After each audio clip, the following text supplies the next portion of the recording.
We are live. Let's get it. We are live. What a long journey. We made it. We're here. Only time for some football topics again, dude.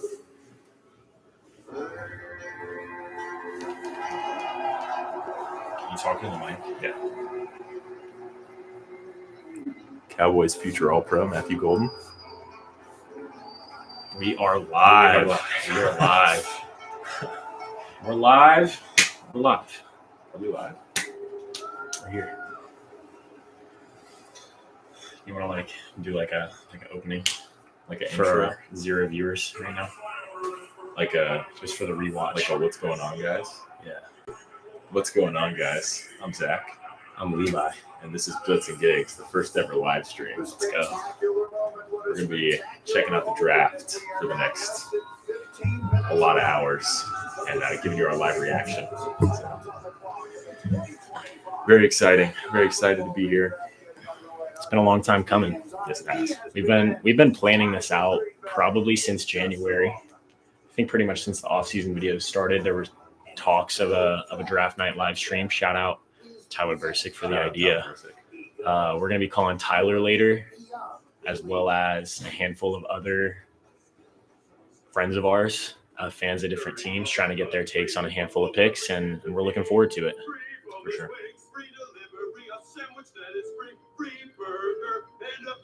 I'm going to turn it down a little bit.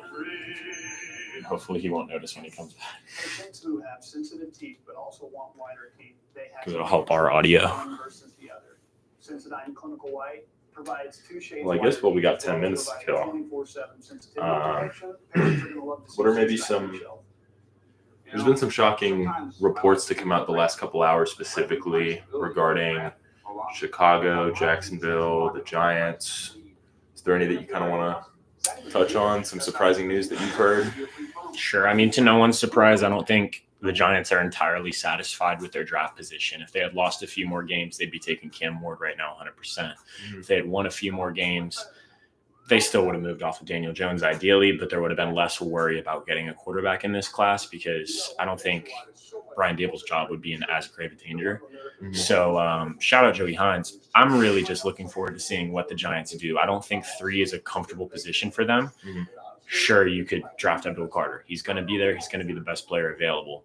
But you already have an elite defense. I don't think you need to double down on that when you desperately need a quarterback. And I don't think trading up in the late first is a great move, because the truth is Jackson Dart is such a combine riser. Mhm. And we need to stop pretending like college football doesn't exist. It exists for a reason. Watch the It's games. film that you can enjoy. You don't have to sit down and watch film. You can watch college football, enjoy it, and know that Jackson Dart is not Shedeur Sanders. And you mentioned Brian Dable's job security, and I think that's the biggest piece of this. If they don't go quarterback, and let's say they take Abdul Carter, like you said, their defense is already pretty loaded, especially on the line. I mean, who is it? Dexter Lawrence, Brian Burns, Kayvon Thibodeau. That's a very serviceable defensive line. Abdul Carter would start over any of those guys, ideally, but are you just taking best available? Are you what's really the goal here? And if that's the case, do you reach on Shedeur? I'm of the mindset that it's not a reach to take him at 3. But most people wouldn't agree with that. So it'll certainly be interesting to see what New York does at 3, if they trade back or they stick it out, take Abdul or Travis, and maybe trade back in later in the first round, which is something we've been hearing. Totally agree with that. I mean, I feel like typically what we're used to seeing when there's more talented classes with a roster of 10 to 15 bona fide stars, as opposed to the 5 that we have in this one, you take exactly what you need. And what do the Giants need? They need a quarterback. There's just not a long list of quarterbacks that look great in this class. Mhm. Cam Ward, if he were in last year's class, he's not going first or second. Let's be honest. May not be Do I third think either. do I think he's better than Drake May? Probably. I mean, could be. I think you and I are in agreement that he has the capability of being better. I don't think he's getting taken over Drake May personally, though. Better talent than McCarthy, probably, but they still loved McCarthy at pick 9 or whatever the Vikings traded up to get him at. People aren't chomping at the bit to get to Cam Ward. People know Tennessee loves him. If there were an asking price, they're not willing to pay it. And because of that, it's kind of like, well, are the Giants really in love with Abdul Carter, or do they just have to take him? Right. Because of that, when you're just taking the best player available, you trade back. That's 100% my philosophy when I look at draft boards. And it's why teams like Philadelphia consistently are picking at the end of the first round or beginning of the second, not even in the first at all. It's because, at that point, we're just taking the seconds, the leftovers. And no team really wants to be stuck with the leftovers of the New York Giants draft board. Right. You mentioned J.J. McCarthy specifically during your notion there, and him and Cam Ward as prospects, honestly, the more I think about it, are very similar to me in the sense that they're relatively pretty mobile guys, and they had very competent pieces around them to help them succeed. Cam Ward did not have anywhere near the defense that J.J. McCarthy had at Michigan, which, you can make the argument Cam Ward had to carry his team to 40, 50 points to stand a chance. That's valid. J.J. McCarthy certainly didn't have that workload, but as far as you have a great O-line, very, very solid running back room, you have weapons to throw to, very comparable in that aspect, and that's why I've been saying since the jump, Shedeur Sanders is my quarterback 1, because I know with nothing but weapons, he can carry a team to 9 wins. And in the NFL, we know it's not going to be ideal circumstances, and you just got to be able to adapt. For sure. I was watching Kuiper go over some of the advanced stats for the guys in this class just a second ago, and Kuiper's really high on Shedeur. He says he's the 5th best prospect in this class and the best quarterback overall. We have a viewer. It's my sister. Blitzen Giggs, have no fear. Your girl is here. Wow. Nice. My other sister right there. What's up, losers? What's going on? What's up, Becca? Who do you got going 1 overall, Becca? And why is it Cam Ward? That's a great question. Yeah, when we're looking at Shedeur, I believe he's 60% accurate from collapsed pocket throws, which is highest in FBS, most accurate quarterback in FBS. You look at Cam Ward and the stats are kind of second rate to Shedeur, especially in pressure situations. Right. If I'm a top team, I know I don't have a good O-line. You look at Tennessee, Cleveland, obviously, New York, Jacksonville. Jacksonville's not even in the market for a quarterback, but New England, none of them have offensive line play. Right. So when you take a look at those offensive lines, you say, I want the guy who's the best in less than ideal circumstances. That's 100% Shedeur Sanders, and it always has been to me. Nick Calvin in the chat. If the Steelers go get Sanders, is it the steal of the draft? At pick 21, absolutely. To me, I would agree. I mean, we both had him going, top 3 or even number 1 in some mock drafts we've done. So yeah. I love him at 21 to Pittsburgh. Speaking of Pittsburgh, actually, I've seen rumors that Pickens might be on his way out the door. For sure. You want to touch on that? I'd love for Nick to touch on that too. Oh, wow. Man, Dallas is in the market for 2 big trades before or immediately after the draft. I don't think George Pickens will be a great locker room guy, but when we're talking about an explosive receiver too, kind of sounds like George Pickens to me. And considering that they just shoveled out $30 million to DK, who we believe has receiver 1 capabilities, maybe top 10 receiver capabilities, but just hasn't really reached that mark. I could understand why you'd want to take the competition and the ego out of the room with George Pickens. So I'm really interested to see where he lands. I think teams to look out for would be a Dallas, definitely Green Bay, maybe Denver, teams that kind of missed out on the receiver free agency market. Nick says, hope you're ready for some toxicity. It's going to be great, dude. Got just over 3 minutes to go. I've been refreshing Schefter on Twitter all day. Yeah. Just waiting to see a trade. That's so interesting, too. We touched on that in the last episode, how there's been zero movement thus far. And now all of a sudden, a couple hours prior, there's a bunch of talk about Jacksonville and Chicago and New York and all these teams that are going to shuffle around, but we really aren't going to know until it starts and somebody's on the clock. So. And I think it's going to look like Cam goes, Trav goes, and then immediately it all breaks loose with New York. I think New York kind of holds the keys to this draft. 1,000%. What draft prospect do you think they'll pump up with the biggest sob story? Travis Hunter's dad is in jail, so it's kind of like a CJ Stroud situation, but he's already going at pick 2 regardless. So I don't think that's a huge deal. That's a really good question. I could see maybe Gene T a little bit just because he's arguably a top 3 to 5 prospect in this class. And I think he was robbed of the Heisman. A lot of people think he was robbed of the Heisman. Maybe if he slips a little bit, goes in the 10 to 15 range, maybe to a team like Dallas. Maybe the notion is, wow, this dude is amazing at football. And it's crazy to me that he not only did he get looked over for the Heisman, but he got looked over to start this draft off. Mm-hmm. So that's a candidate for me. Yeah, I can understand that. When you're talking about, man, we look at CJ Stroud, and he flunked that test right before the draft, but it's really just the same old story. If they pump media narratives about players that they want to fall, right. CJ falls to 2, ends up having a dynamite rookie year. And now this guy is kind of like, the what could have been for Carolina. Not necessarily a sob story, but a what could have been. Mm-hmm. And I feel like there's going to be a lot of that. Obviously, nobody's having their stock hurt more by narratives than Shedeur Sanders right now. Mm-hmm. And I don't think it'll thwart him too much, because you look at Nick Saban on air saying that he's one of the best quarterback prospects he's seen in years. Right. That said, if it makes Brian Dable pass up, we're going to see not necessarily Brian Dable, but Joe Schoen, the GM for the Giants. It's going to be the same old story again and again. And I wouldn't even call that a sob story for Shedeur, a sob story for the Giants, a sob story for the Browns. Yeah, 100%.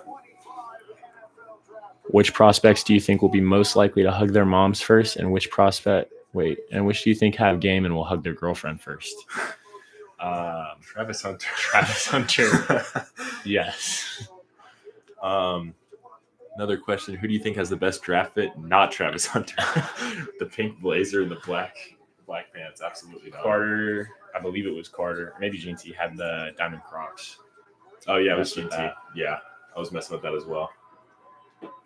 I'm so interested to see where Gene T goes, dude. Because if he's there at 12, he's got to go to Dallas. But he could go 5. Yeah, Dallas couldn't pass up on a guy like that, even though I don't think RB in the first round is the proper move with the way the roster is constructed. But yeah, I mean, I could see Jacksonville doubling down on offense the way they always do. Right. I could see New England pulling the trigger, Vegas pulling the trigger. We could see New Orleans like we mocked. Mm-hmm. Chicago 100% is in the market. And then eventually Dallas, yeah. What odds can I get to Sanders going round 3 or higher? Wait, no, 33 or higher. He's a round 1 pick. I don't know, minus 300, minus 400. Minus. Maybe a little more than that. Minus I think he's 1 guaranteed. billion. There's no chance he drops below Cleveland at 33. No chance. There's no chance he falls below Pittsburgh to me. I mean, I wouldn't even. I don't know. There's not a lot of mid-round teams that aren't locked up to a quarterback, whether they're good or not. Yeah. Pittsburgh, playoff team that does not have a starting quarterback. Very interesting dynamic. They would absolutely take Shedeur if he's there. I've got a report from Diana Rossini saying the Broncos are making an aggressive push to get to the top 10. What are your thoughts on Denver? Broncos for top 10. Broncos is the most mocked team to take Amari and Hampton at 20. Mm-hmm. And I understand why. I also understand why they're in the market for a receiver. Cortland Sutton's on the last year of his deal. He's older. How'd you feel about But Bo Nix and Gene T in the backfield, very solid. Not enough cap space in my just the way that defense is loaded up right now. But if they're in the market for Pickens, man, that's a really great 1-year run that you've got there. How would you feel if they traded up to maybe 10 with Chicago? The Broncos select a guy like Golden or Ted McMillan if he's still there, Mhm. and get their receiver. And Chicago falls back to 20. If Hampton's there, they pick Hampton. If not, they think about maybe a Quinshon Judkins or a Travion Henderson out of Ohio State. Or even Those just doubling down on that O-line. That as well. Slide in. Let's say they take some of their added value, trade back up, beat out Seattle for Membu. Mhm. And that's a really good look for that Chicago O-line for years to come. Yeah. Who is most likely to be the main bust of the draft? It's a great question. There's like 20 edge rushers that are going in the first 2 rounds, and I think maybe O-line 8 as of them well. will stick around. O-line, it's like you can develop O-line better than you can develop just the raw athleticism that you need. Is there a On the couple names edge. that stick out to you? I mean, we got 2 Georgia kids. I really like Jalen Walker, Mikael Williams. He's supposed to go later anyway, but it's, man, if the system's not right and if he slips from 32 to the Eagles to 33 with the Titans, Mhm. I mean, that could be the difference between him being Aiden That's a great Hutchinson or point. Trayvon Walker. That's a great point. I'm gonna. What was the guy's name? James Pierce Jr. out of Tennessee. Is probably my most likely bust candidate because he has off the field issues, and unless you go to the right spot, like you just said, that plays such a vital role For sure. So Micah Foster asks, do you think there will be a hotter girlfriend than Will Levis's from 2 years ago? I'm not qualified to answer that, Micah. What do you think? What's Goodell doing right now? Dylan Summerall. Weird you didn't say Cam Ward. Are you talking about bus, Dylan? I put $1 million on Lil Wayne to be the special guest nice. because they snubbed him for the Super Bowl. $1 million. I just made a lot of money. Nice, dude. Go Gators with a Y in between. Go Gators. If we're talking bust, I'd say Sanders. But don't you have to go high to be a bust? Hey, who's the Dolphins quarterback? Because it's going to be Zach Wilson come mid-2025. Give it by week 6. Jonah Foster says, hell no. Levis's girl go. Giants getting Cam Ward, John Riley. Do you want to tell him? Do you want to break the news? Was there a trade, John? Is there something you want to confess? We have over 125,000 people here and still counting. Jackson, Fart, or Milrow? Obviously, Eric, what's your thought process behind saying I'd say Sanders if we're talking bust? What's like, because I don't understand where, like, yeah, he has his off the field nonsense, but like, why is he universally considered as not the best guy? Because Michael Parsons runs a podcast and talks a lot, and he's a top 3 pass rusher in the league. Mm-hmm. Debatably. Giants trading up and getting Trav and Sanders. And Trav and Sanders. Right. Yep. Okay. L hoodies. What was the Giants' record again last year, buddy? and bring hope to every NFL team, and we may have a few surprises for you tonight. No, can this dude just announce the pick already? Just put the fries in the bag, bro. Literally. Please welcome Clay Matthews. Clay Matthews. Oh, they are in Green Bay, huh? What team wins the draft? Whatever team drafts Shador Sanders. I'm saying.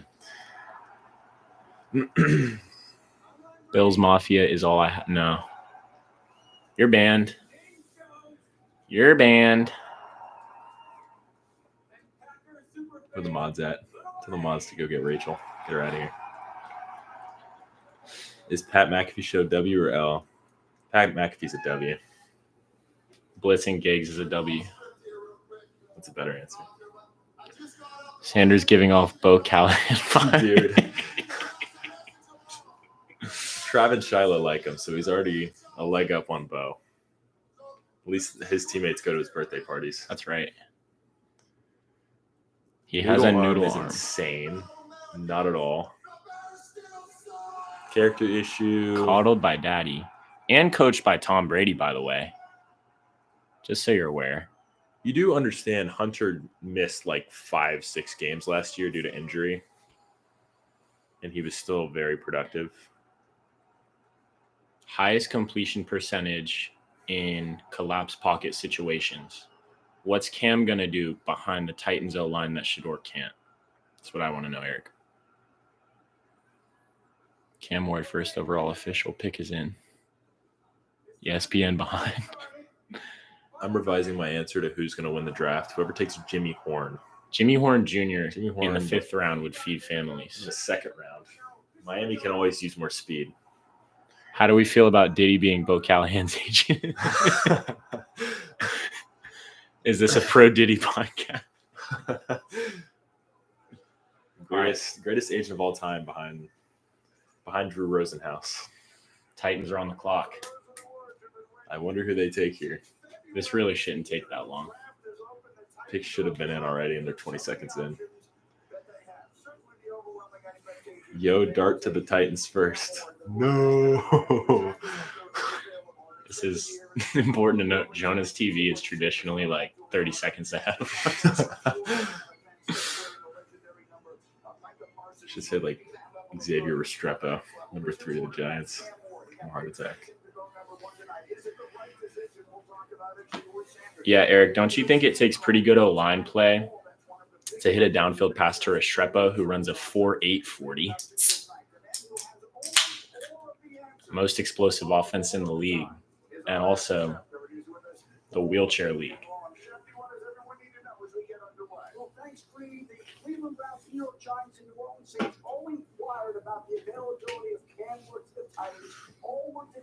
Schefter should be on Twitter right now. These reporting kids are the trade. scared. All talk, no action. Doubt me all you want. Take I that have bet if he's lost going the first round. What are we betting on Shedeur going first round? No ball. X is a football guy. Don't need speed. I have lost the game. Come on, dude. Under Titans head coach Brian Callahan, joining Peyton Manning, Matthew Stafford, Joe Burrow, and Cam Ward right there, Brady. Cam looks good in that suit. Okay. Oh, look at him on the phone. You're 30 years old and married. Talking about a grown man in a suit. That's crazy. Money, ever heard of it? Never. What's money? What's that?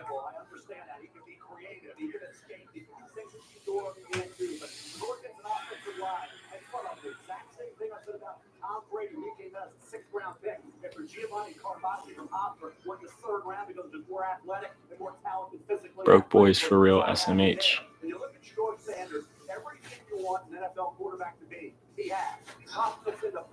Why are they showing QB3? There's no way you have Jackson Dart over Shedeur Sanders, dude.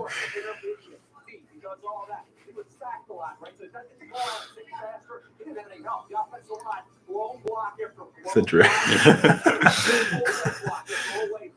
W.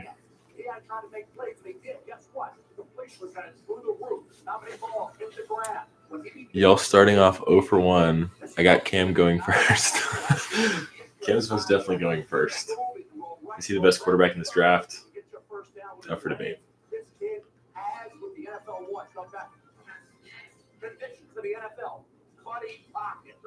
Pressure all the time. No running game. This leading rusher over the 2 years of Colorado average. No running game. No line. No defense either.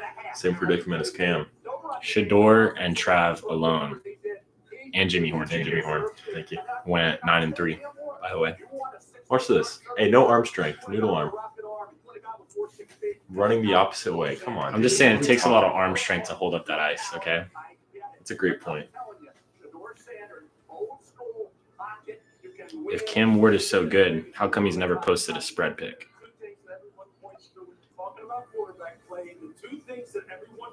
I don't care about talent. That's what's going to happen. If Jackson Dart goes before Shedeur Sanders, I shave my head. I'm holding you to that. Who's Dylan? I like her. I like her too. Me too. We like Dylan. It's Shador, not Shador. It's Shador. Google it. Or watch DJ Khaled clips. I'm saying, sure why "Call me ES Shador." I'm sure why ESPN is playing constant Sanders highlights when Ward is going 1. That's a fair point. I don't know why they're playing Shador Sanders highlights. Maybe because the Steelers are trading to the first overall pick. I'm taking Shador. Now they take Jackson Dart. Listen, Is Gates Jalen reported it Milroe in the first. first round. Is there a chance that he's QB3 on somebody's board and he goes in the mid-20s? The closest comp I can make to that is Jalen Hurts, but he wasn't a first-round pick. It would be a team, if you're talking mid to late first, unless it's a trade-down situation, Okay. like a drastic trade-down from a top 10 pick. Okay. All these guys are locked up with quarterbacks, the same way Carson Wentz was.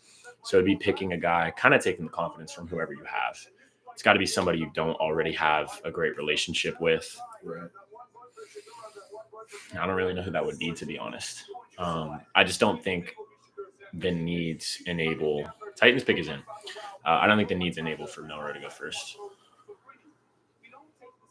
Kid in the Dolphins hoodie. How about Cam torching the Gators?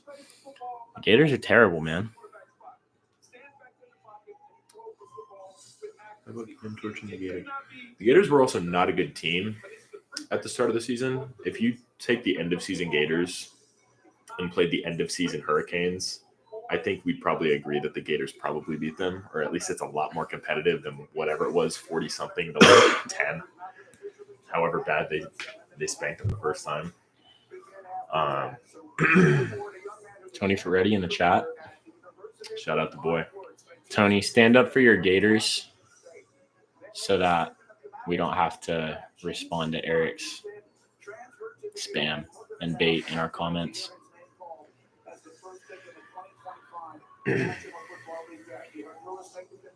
Sanders goes round 2 or worse. Don't at me. That's outrageous. I mean,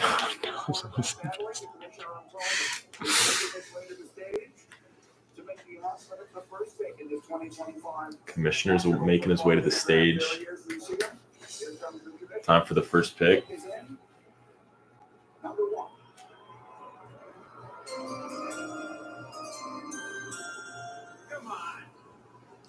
Browns are trading the number 2 overall pick, a 4th-round pick, and a 6th.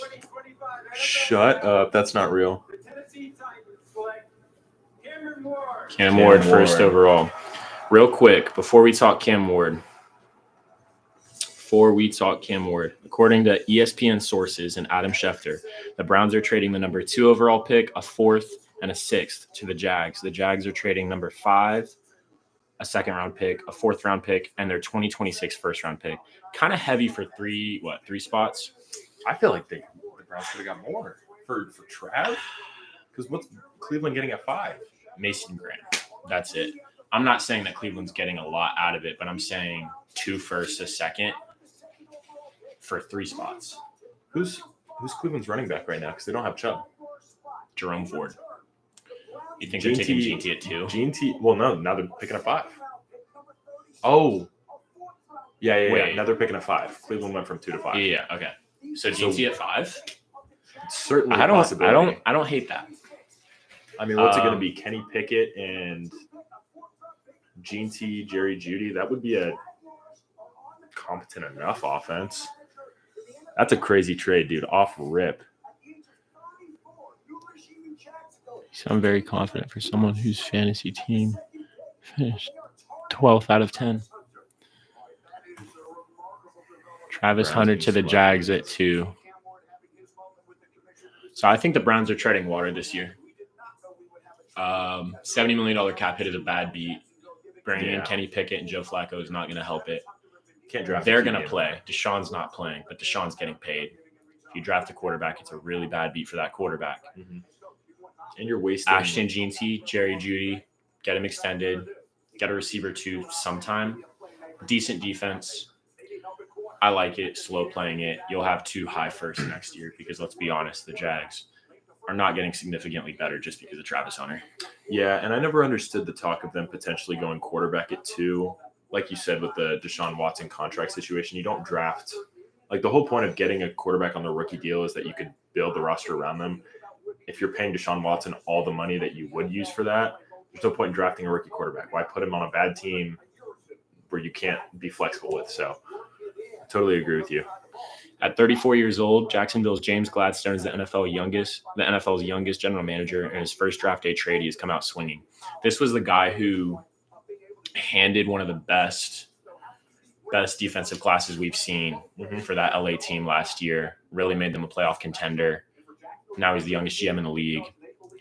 He must really like Travis Hunter, man. How many times? I mean, this was before I believe he got the job, but how many times were we at work doing mock drafts and we just said Travis to Jacksonville makes too much sense? They need him. They need him because they're too cheap everywhere else. And especially now, Christian Kirk is a Texan. So you've got Brian Thomas Jr., smash hit. But you're lacking some offensive firepower now that ETN has taken a step back. He's from Florida. Defensively, I mean, what do you really have there? Josh Hines-Allen. That's really it. So you need a Band-Aid solution. I kind of thought the same thing about the Browns when they ended up at pick 2. I thought it was a nice fit for Trav, but Jags trading up to 2, it seemed like they know they're picking their target here. Yeah. If there was ever a franchise that would cheap out and pay one player that plays 2 positions, but only give him Jacksonville Jaguars. Yeah, only give him top wide receiver money when he's giving you good wide receiver and corner play, it's got to be Jacksonville. Third on the clock trade between top 5 teams in common draft era. History. Crazy trade. Anyway, Cam Ward to the Titans. Cam Ward to the Titans. We're gonna have to start fan calls pretty soon here, but nobody likes the Jacksonville Jaguars, so we can talk about Cam Ward. Great quarterback. Number 1 on almost every draft board in this class, except for people who know ball, who had Shador at 1. Very expected. I don't know what else to add. I'm not of the mindset that he's an overcomer. I've stated that on multiple occasions. However, Calvin Ridley, I'm probably too high on. Tyler Lockett. Calvin Ridley. I believe they still have Tyler Boyd, unless they let him go. I think he's a free agent. Okay. There's Tony something Pollard to and work with Tajay there. Spears.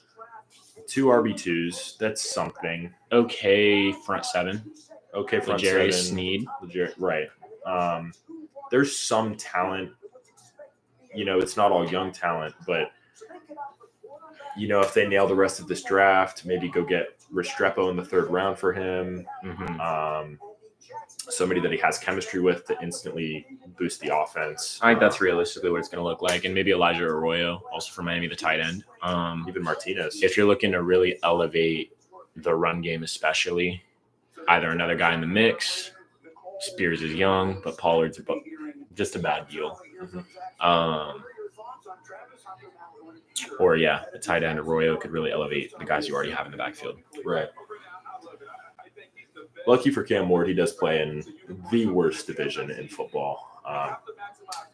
Shout out the Colts for that. Shout out the Colts. Let's see what we got here. Is Rachel calling you out in fantasy? I don't think Rachel knows what fantasy is, to be honest.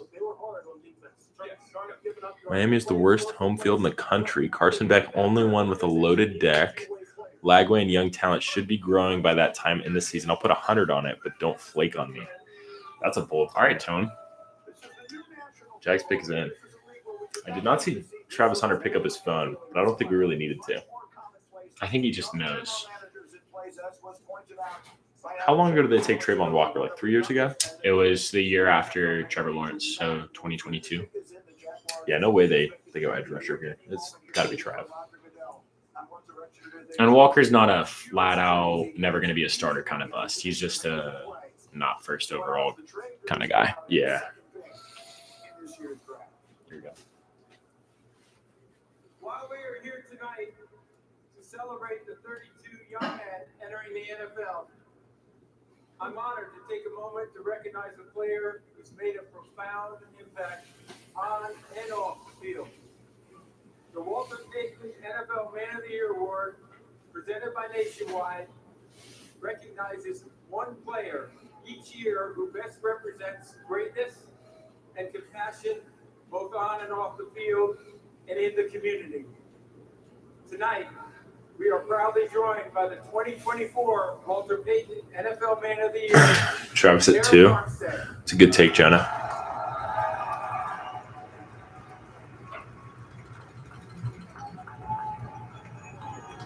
Beck had one of the worst supporting casts in college football last year. It's crazy.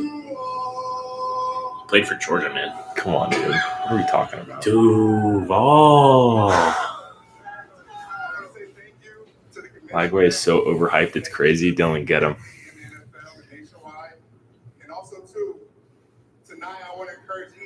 Doesn't he play? Oh, he's I didn't know if he had retired or something. Being on my phone watching two guys be on their phone.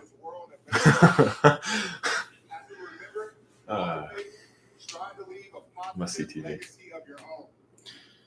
Chris Paul and Steve Nash. Must see TV.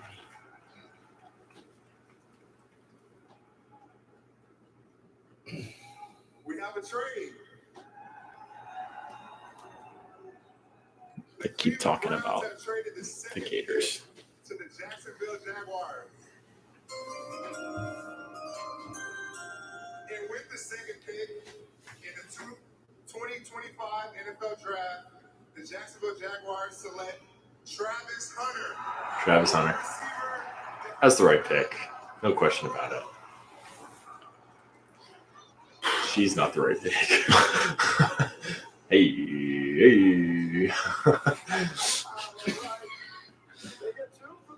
Good for Trav. That's such a great fit for him. I'm pretty sure he's from Florida, too.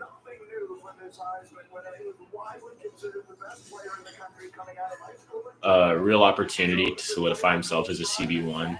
And I think it's great that he's behind a young receiver one. There's no risk of him having to really overexert as a receiver this year. Yes. I really love that for him. I think it's a great opportunity. Liam Cohen, good offensive coach. I don't know what the defensive coaching situation looks like, but that's a solid roster. He's a solid piece to build around. They're going to miss that first-round pick next year, though.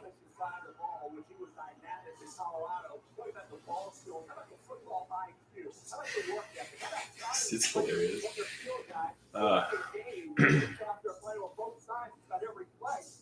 New York is on the clock. Is that 4 minutes accurate?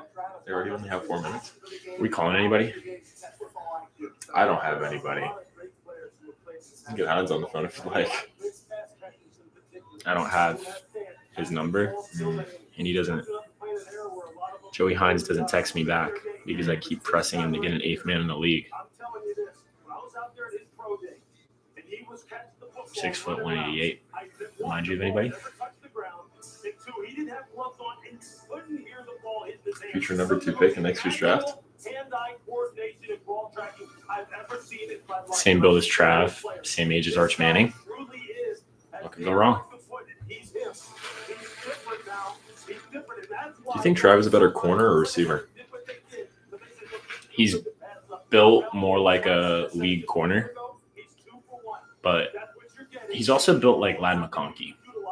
He has the ball skills of a top tier. Top tier, whatever he wants to be. Yes. Like he'll never. He's not be- big enough to play the X, but he can make contested catches. I think his skill set is so unique. And with that in mind, it's like, okay, do you place him as his own hot corner? Do you have him as your specialty downfield look when you're running 2 high looks against a one high safety? He runs a 4.4. He's got a crazy vert. He's got the best ball skills maybe in this class. Most conditioned, most athletic. Will he hold up with that pace, like that many snaps at the NFL level. I don't think he needs to because the expectation is lower for the NFL. These are bigger guys, so they don't need to play as much. A solo receiver one is playing 80, not even 80% of snaps. So How about corner one? That's playing a huge chunk of the snaps, not all of them. There wasn't a lot of snaps that Jalen Ramsey missed last year for Miami, or Pastor Tan missed for Denver.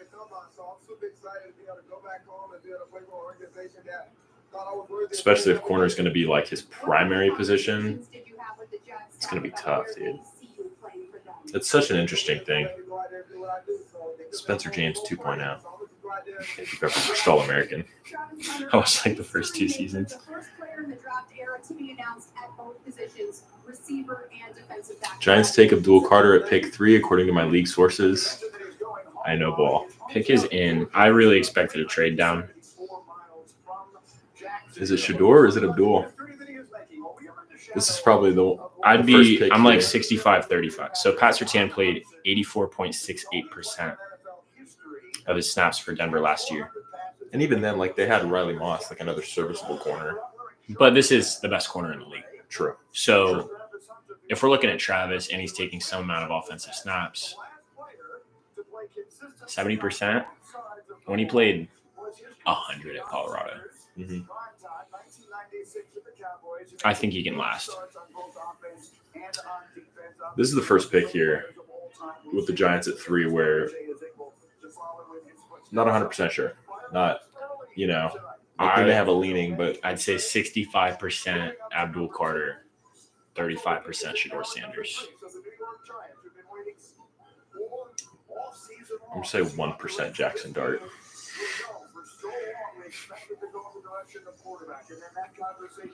If you like a guy, you take him. That's right. Look at Dable. Oh, man. Is Dable's job on the line if they don't have a winning season next year? Yeah, he's got to be gone. Except for that reason, I think they take Shador right here. There we go.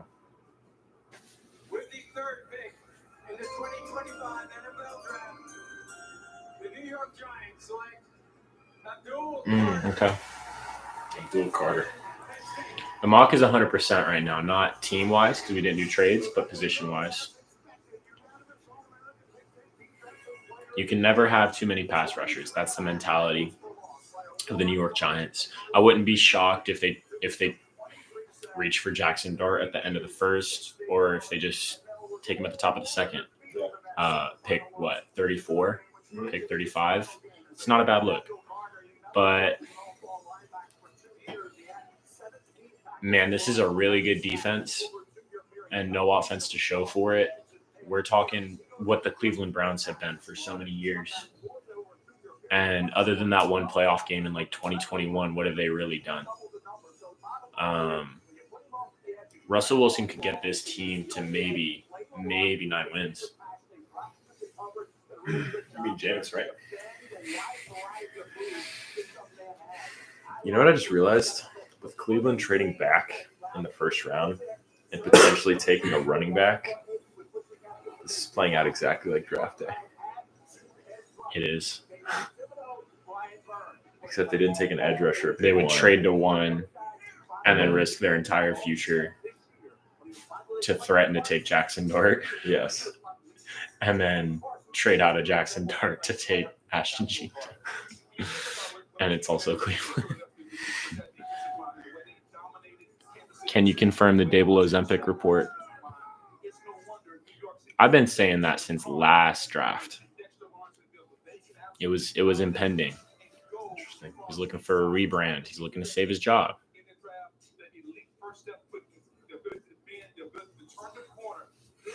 What does Joey Hines think about the Dable Ozempic report?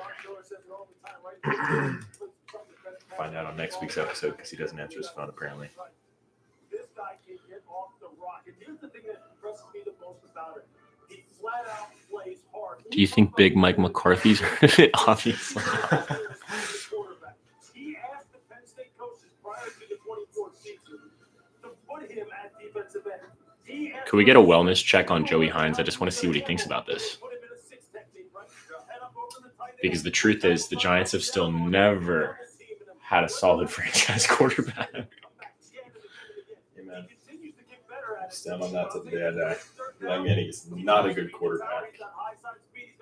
Flip it. You think New York, just to touch on Abdul here a little bit, do they trade? I mean, they traded for Brian Burns. Do they trade Kayvon Thibodeau now? Because he's been okay, Your dad trained you your entire childhood. What was that moment like? but not overwhelming. Obviously not enough for him to keep his job.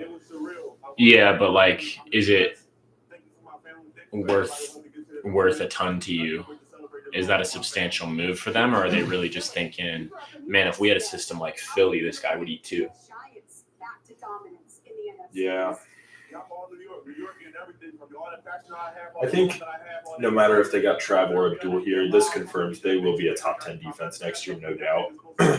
And that's something for Giants fans to look forward to. The Javon Holland signing, Paulson Adebo, Dexter Lawrence, Abdul, solid at every level of the defense. at least solid. gonna be a very productive- Solid in the receiving core. I'd like to see him maybe take one more. The offensive line is okay. The run game is okay. The QB is okay. Patriots select Will Campbell at 4, according to my league sources. I know ball. Yeah, sounds about right. I mean, Jonah's 3 for 3 right now, so I think his sources are I correct. think we had Campbell at 4 as well. We did, yeah. Seems to be the consensus right now. It's probably New England's biggest need. Post Stephon Diggs signing. Now you get to hang out with NFL fans all season long. Wait, what? Do you think? The laptop's going to be fine, right? Like charge wise? I'll check in a little bit. I made a mistake when I posted the mock. You put 1 as 2.0 and 2 as 1.0. They're both the same. They're both 1.0. I had a feeling. I don't know if we were just like weirdly accurate and I didn't remember. Let me see if I can get the.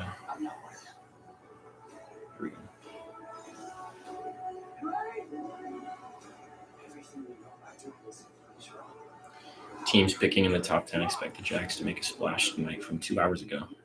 Yeah. Why didn't I see that post 2 hours ago? That's what I want to know. I told you that.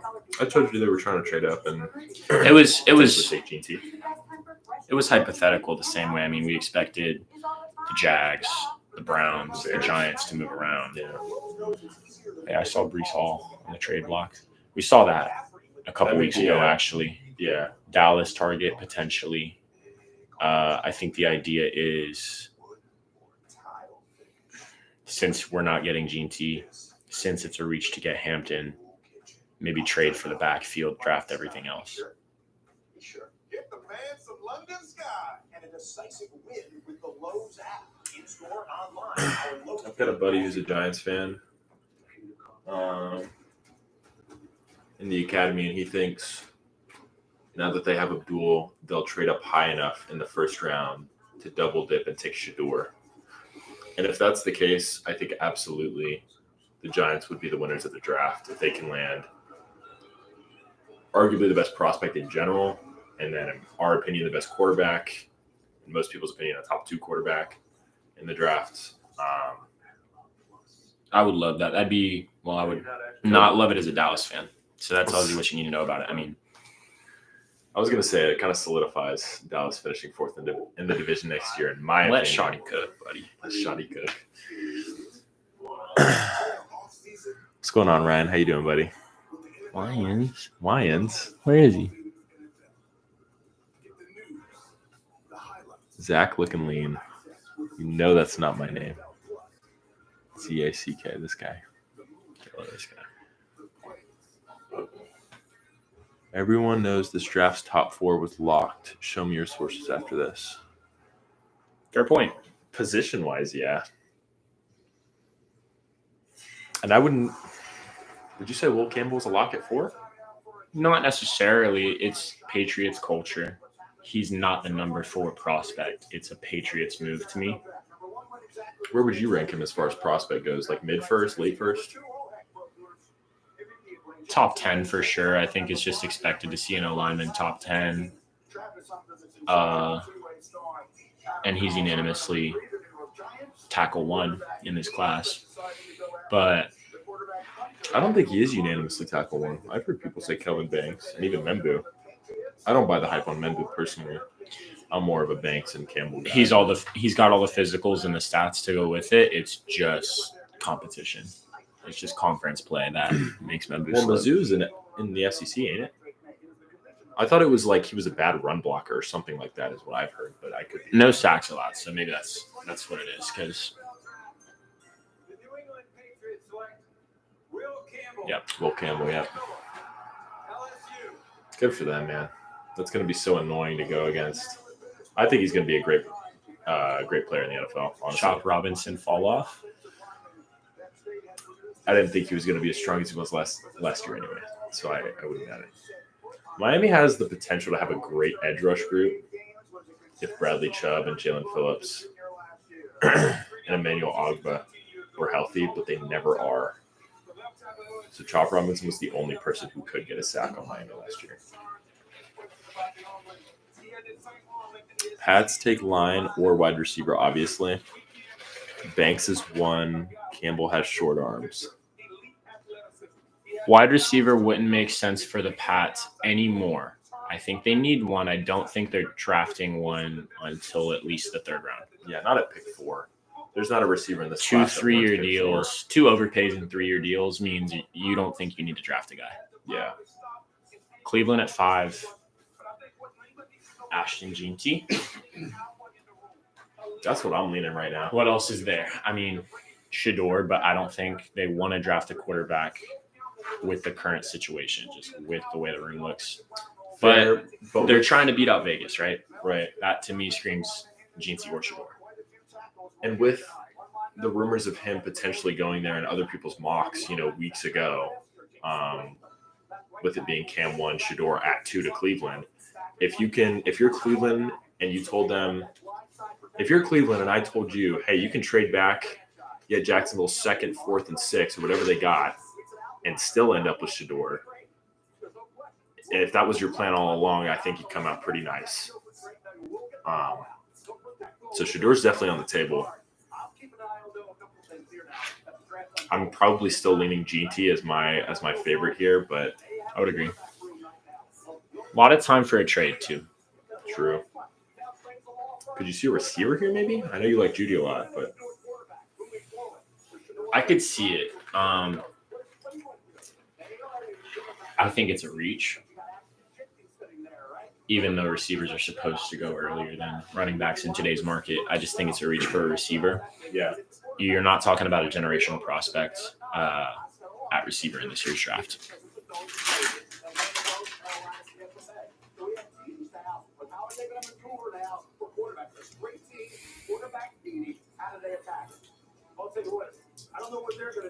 Jonah Foster says Browns are drafting Mason Graham, according to league sources. That would be 5 for 5 on positions. I could see that as well. But if you have Myles Garrett, why spend anything on your D-line? At least if it's me. There are a lot of gaps on this team. So I don't know if fortifying the trenches is going to really get you anywhere. At least not a pick 5. Spend your 2nd round pick on one of the many edge rushers that's going to fall out of this 1st round. Like if they get Landon Jackson at pick 33, and get Shador here, or maybe GT, best of both worlds. Okay, let's say if they take Shador, or let's say they take GT. Shador's there at 6. Does Vegas take him since GT's not there? You said if Shador is there at 6? If the Browns take GT, who does Vegas like more? Maybe like a receiver. How's their O-line? Not great, right? They're just on a Leatherwood pick. Not great. And Geno needs protection. Banks or Membu potentially. Maybe, but those are considered reaches. So not that a trade down is impossible, but They wouldn't take Mason Graham because they paid Christian Wilkins $1 billion. They paid Max Crosby $1 billion. What do you like about the Um, culture that he's building there in New England? That logo speaks for itself. A little high for Will Johnson, but they could use a corner. I don't know. There's a lot of directions they could go, actually. Shador, the more and more I hear things about the Raiders, I get the feeling that they want nothing to do with Shador, and they're going to play Geno Smith as if this is like a playoff contender. So I don't know if they're airing towards draft and develop right now. I don't think that's their mindset with Pete Carroll. Like, he's extremely old and wants to win now. sure. But his boss is Tom Brady, and Tom Brady has been outspoken about his love for sitting and developing a quarterback. Mhm. Tom Brady's been outspoken about his love for Shador Sanders, has been personally involved in his development. Mhm. And you're talking about he's losing a professional relationship with someone who he's been invested in for a long time the moment he plays for another team because he can't legally communicate with him and talk football with him. So it's a huge market for Shador. Shador would love to go to Vegas. All these narratives have been pushed to make him fall. We're talking about he fell from probably the Giants. He wore those cleats in his final game. Now he's available at 6. Is it that big of a stretch? We'll see. Okay. Jonah knows ball. Jonah does know ball. That's 5 for 5, dude. No, Ryan, Sanders would not have been a reach here. Man. So Okay. is Gene T a Raider? I think Gene T's a Raider. I really like the hypothetical where they just can't rationally improve the run game in the first round. And it's, look, we're tied to Geno for at least 2 years, but a first round QB can go for 5 on his rookie deal. So let's sit and develop and let's see what we can get out of him.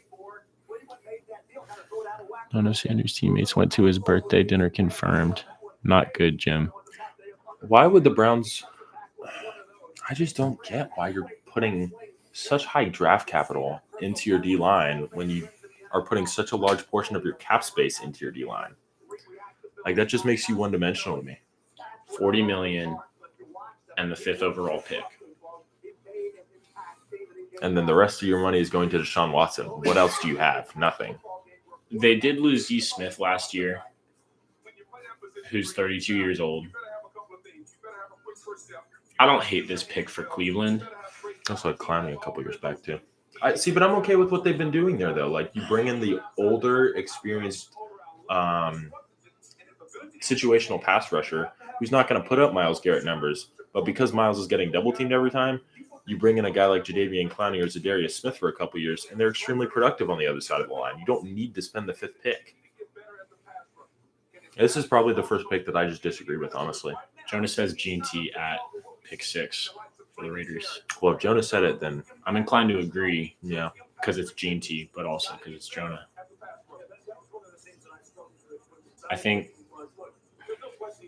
with that in mind, that was a question mark to me. That was a question mark pick. It was a trade. Not a lot of pre-draft reads on that one. Raiders seem pretty locked up. Next up is New York. I love Tyler Warren to New York. Really? That's where we had it mocked, right? We had it mocked. They did lose a lot of defensive talent, though. So, okay, you lose DJ Reed. Do you take Will Johnson? New York's kind of a question mark. Carolina at 9, question mark. Who's at pick 8? Or no. Carolina's at pick 8. New Orleans at pick 9. Mhm. We start to get to the question marks, I'd say, after this Raiders pick. I got you, Ryan. We got Ryan for Seattle. Ryan for Seattle. Okay. That's exactly right. Heading into what would have been considered enemy None of Sanders' teammates went to his birthday dinner confirmed. Shiloh did. It's the benefit of having a. Shiloh's the one that had the off-the-field issues, though. Did he? Yeah, Shiloh, punched a janitor in middle school or something. Oh, But Shiloh is also not very good at football. So yeah. you take the one with no issues with the law, no issues with authority. And he's good at football. The Raiders make their decision at number 6. What about Geno Smith now, right? Pete Carroll are tied together. He paid Geno great, right? Gotta imagine Ashton Jeanty's going to be the next Marshawn, right? In this Raider system with Pete. When he said Raiders system, I'm thinking about Raiders Marshawn. No. I like that take. Pete loves a workhorse. He's going to get minimum. He's going to be Josh Jacobs, dude. Like 30 carries a game, 1 catch. Never going to have a receiving touchdown for the first 8 years of his career. Yeah. It's going to be a bell cow. I'd be shocked if they take Shador. Pleasantly shocked because I think this is a good spot for him. But You would think that Pete Carroll, considering where he came from and what his philosophy is, he'd be sitting there going, how do we not take the guy? No. So that's a lot of holes, and taking a running back is a bit of a luxury. if the Raiders take a RB with all the holes they have, that fits them off of organization. I think Eric. It'd be a huge elevation to wait. Who do you want the Raiders to take, Eric? Because you definitely don't want Shador. So if you hate Ashton, it's a huge elevation of the offense. I'm sorry, you're wrong. Yeah. Home run pick. Solid O-line. Best tight end in the league. You filled the gap at quarterback. Serviceable Receiving core. receivers. Michael Mayer's there. You could trade him. You could keep him. You kind of just treat him like another receiving option, run big tight end sets. Your run game would be elite. Your pass game would be okay.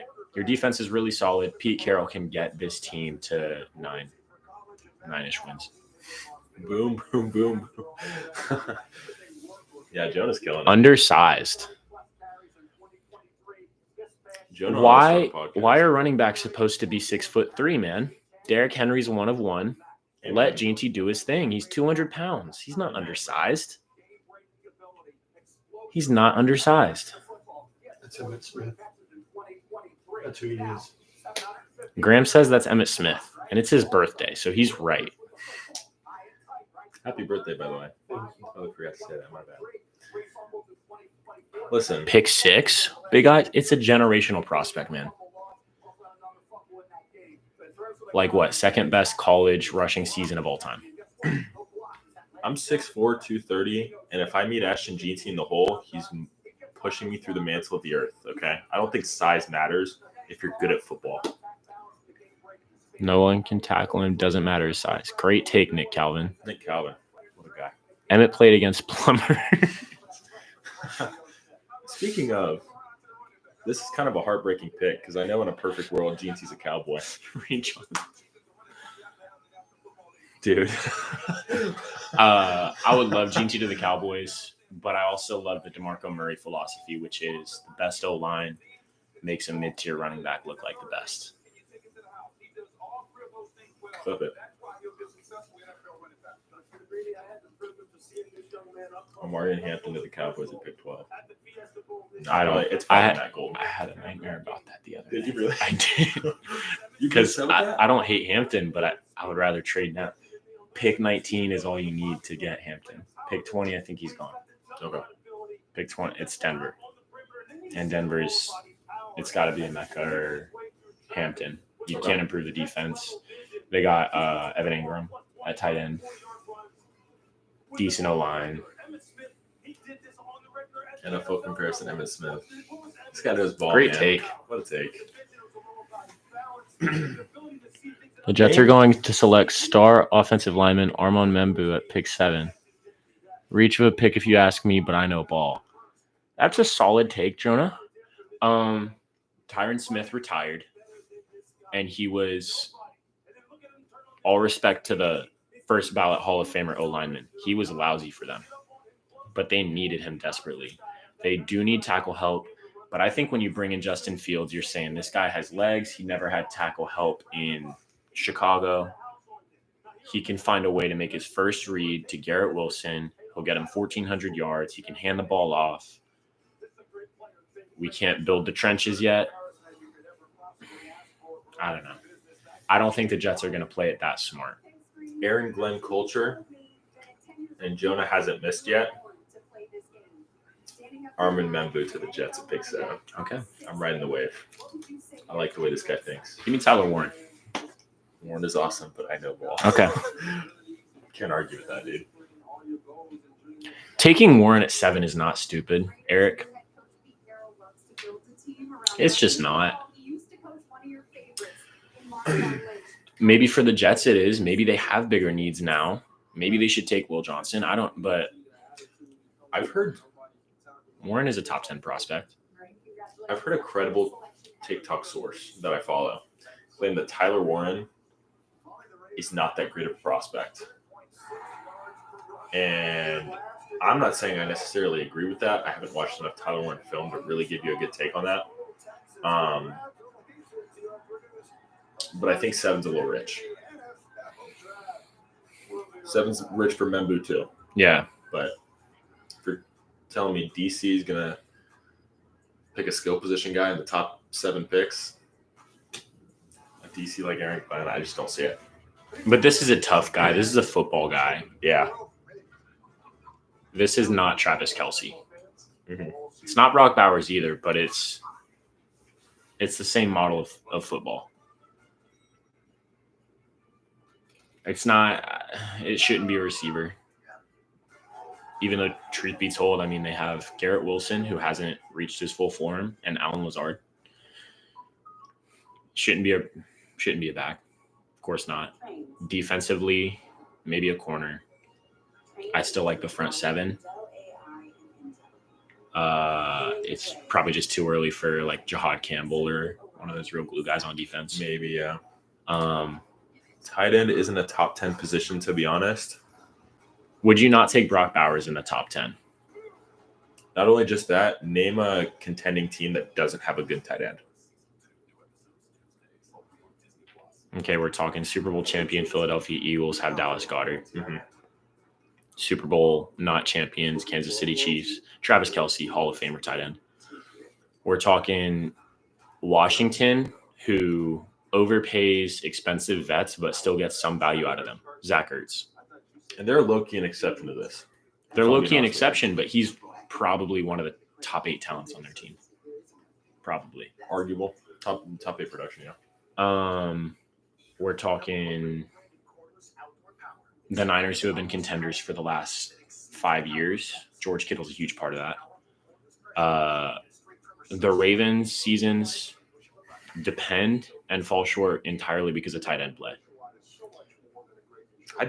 I wouldn't say entirely tight end play. Not entirely. Like lack of production from their receiving options. Tight ends are a huge part of that. A tight end is a quarterback's best friend. A receiver can be too, though. Sure. And what receiver have they had? Yeah, I know you're not a Zay Flowers guy. I'm not a Zay Flowers guy. But when you're talking about who Lamar has been closer to in his time in Baltimore, it's been Mark Andrews. There's a reason Zay Flowers is not an elite receiver, and a big part of it is his development. He's not the first look. Last year, Lamar was looking all over the field, and it was to Isaiah Likely, Mark Andrews, some Zay Flowers. Yeah.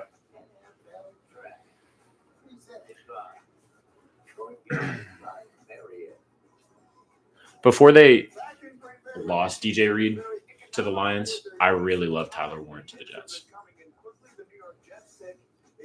You're saying Will Johnson's a possibility here? I don't think he goes this high.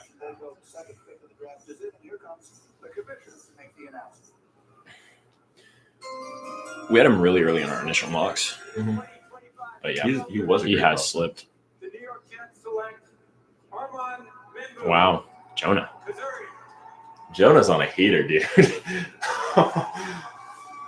And this is, okay, Give me this guy. Membu, top 2 tackle, very likely, maybe. Kelvin Banks, I think, was the expected number 2 for a very long time. It's only very recently that Membu has really usurped that role. Yeah, he was a combine merchant.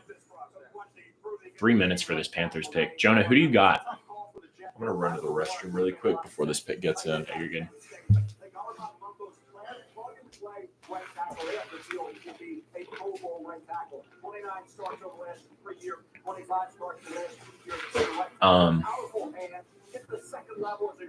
I like a receiver to Carolina.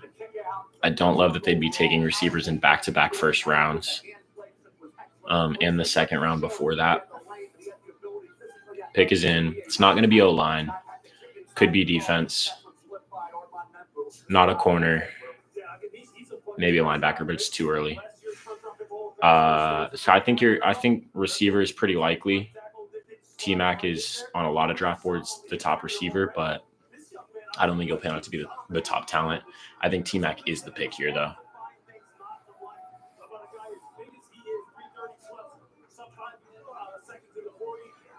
Great take, Catherine. He's the fourth offensive lineman the Jets have drafted in the first round since 2020, which is the most of any team in the NFL. And over the years, the reactions of the fans of the New York Jets to their picks have become the stuff of draft day legend. The Jets, second round selection, Marion Barber. Johnny Mitchell, tight end in Nebraska.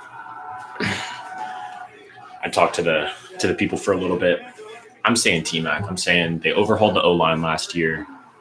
The backfield is good. They're giving Bryce Young more time.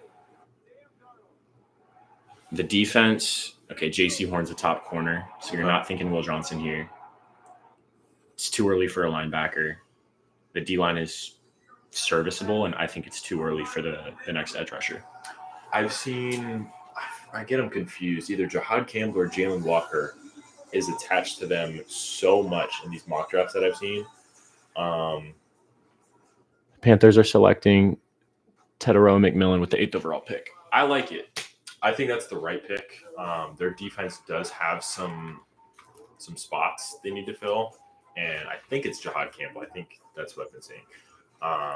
It's a little early for Campbell. It is. So since the pick is in and it's not a trade down, they traded Jonathan Mingo for a 4th-round pick to the Dallas Cowboys. Jonathan Mingo was traded to the Cowboys with the idea of him being the next X receiver. Yes. You need an X. You need a 6'5" Tedero McMillan. Because the truth is, while he might not be the best receiver in this class, he is the only X receiver that should sniff the first round.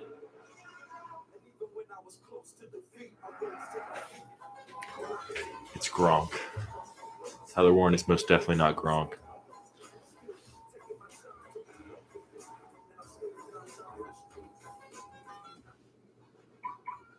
Yeah, I gotta say I'm not loving Will Campbell and Membu going to my division.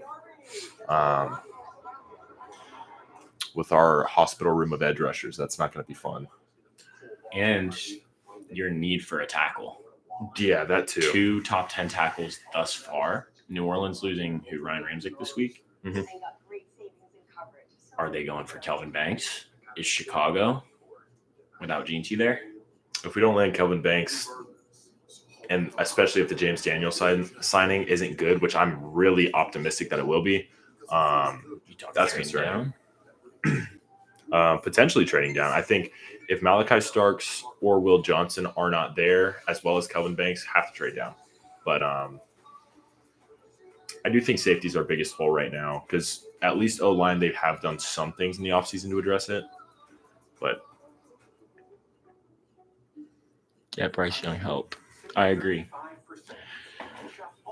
Big Bryce Young believer here.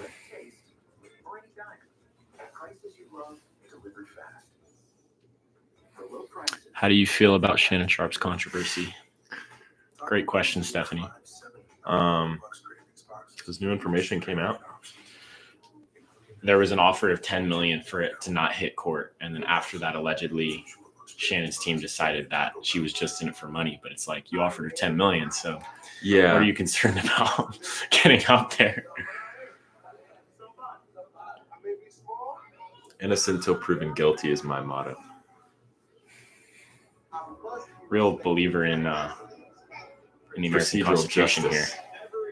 Due process. Love what Amen. Canales is doing down there in Charlotte. Wish him nothing but love. What a great take. Bryce Young MVP next year with Ted McMillan? Book it. Book it. So OJ is innocent. This guy's a lawyer. You don't want to argue with him. Oh, is he? Yeah, Oh, wait.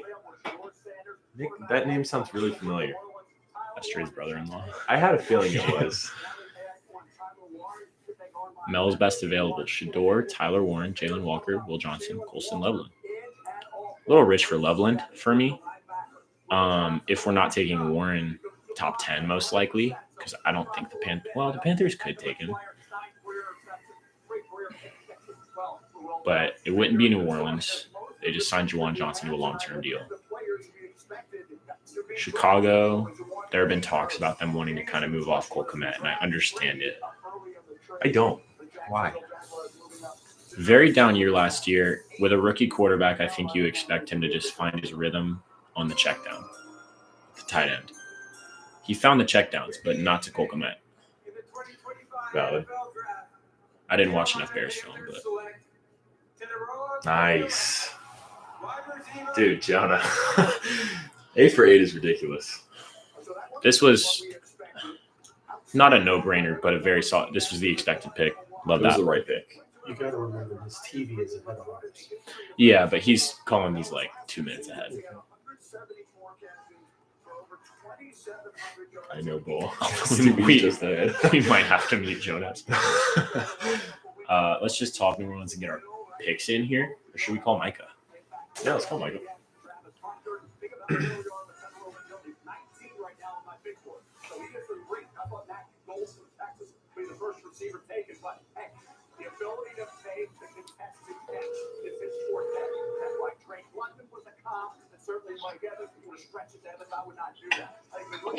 My main man Levi, what's going on here?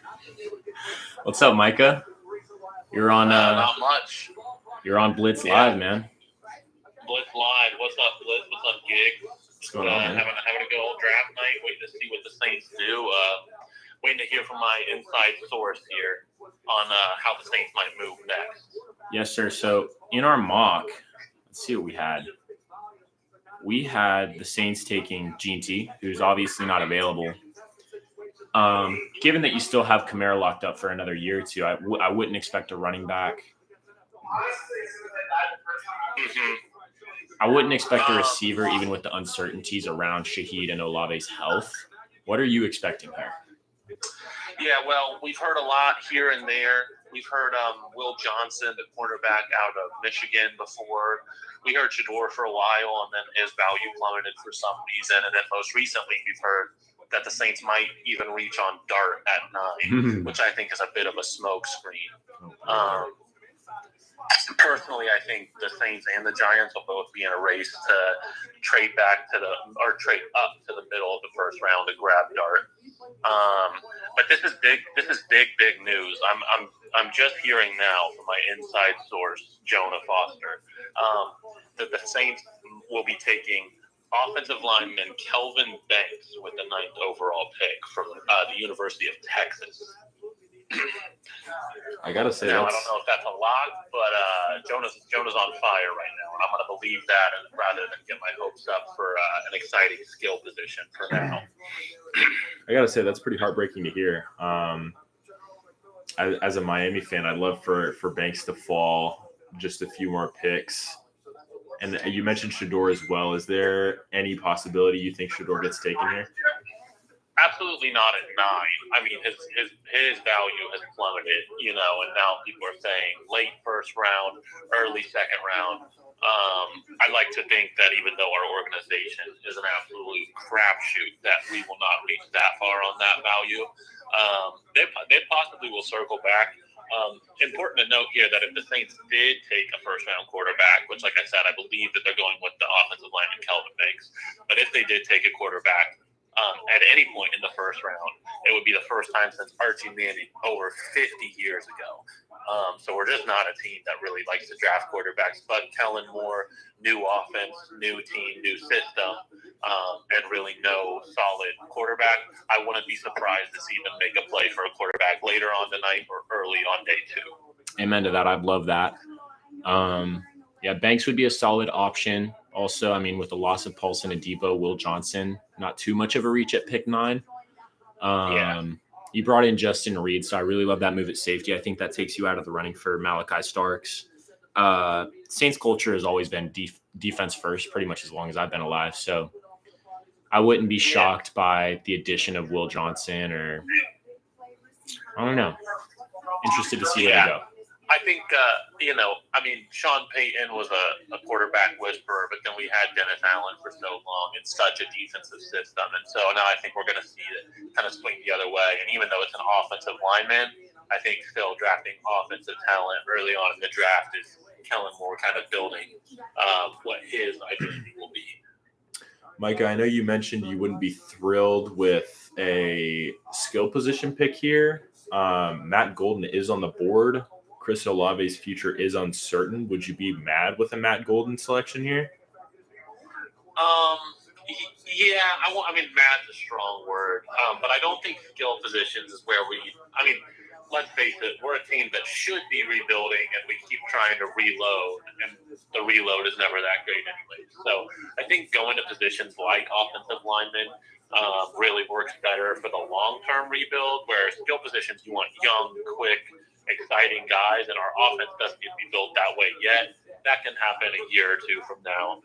But with a pick like this, at this value, unless they were trading back to get a receiver, which I don't believe they are per Jonah Foster, I think that they'll stick with the offensive line, somebody that'll be around longer. They also just had I'm a bad fan for this, but they had an offensive lineman retire. Oh, Brian Ramczyk retired just like literally earlier this week. So our offensive line has been pretty good. Kellen Moore loves the run game too. We know this. So he's probably going to build around that and start with the line in the trenches. The pick is official. Kelvin Banks from Texas. Man, was on fire. He's killing it. I actually did think they might go Jackson Dart here because there's really no telling where they'll have to trade to get him, and they do really like him. So I thought they would go Jackson Dart. But Jonah called it Kelvin Banks. Can't believe it. Yeah, I could have also seen you don't love to trade down when you're in a position like the Saints. You have, only a handful of gaps to fill, but Chicago's not in the market for a quarterback. San Francisco, seemingly not in the market. Definitely not for a Jackson Dart. Dallas locked up with Dak. The Dolphins locked up with Tua. You could have dropped 4 or 5 spots, gotten Jackson Dart, and, maybe picked up a future first. Wouldn't have hated a trade down. You want to call him out? Like I said, I think it'll be a game of chicken between the Saints and Giants from what I'm seeing as to how far they'll have to trade up to get Jackson Dart. But we'll see. For sure. Well, Mike, it's been great having you on, man. Yes, sir. All right, we'll catch you in September for some Saints football.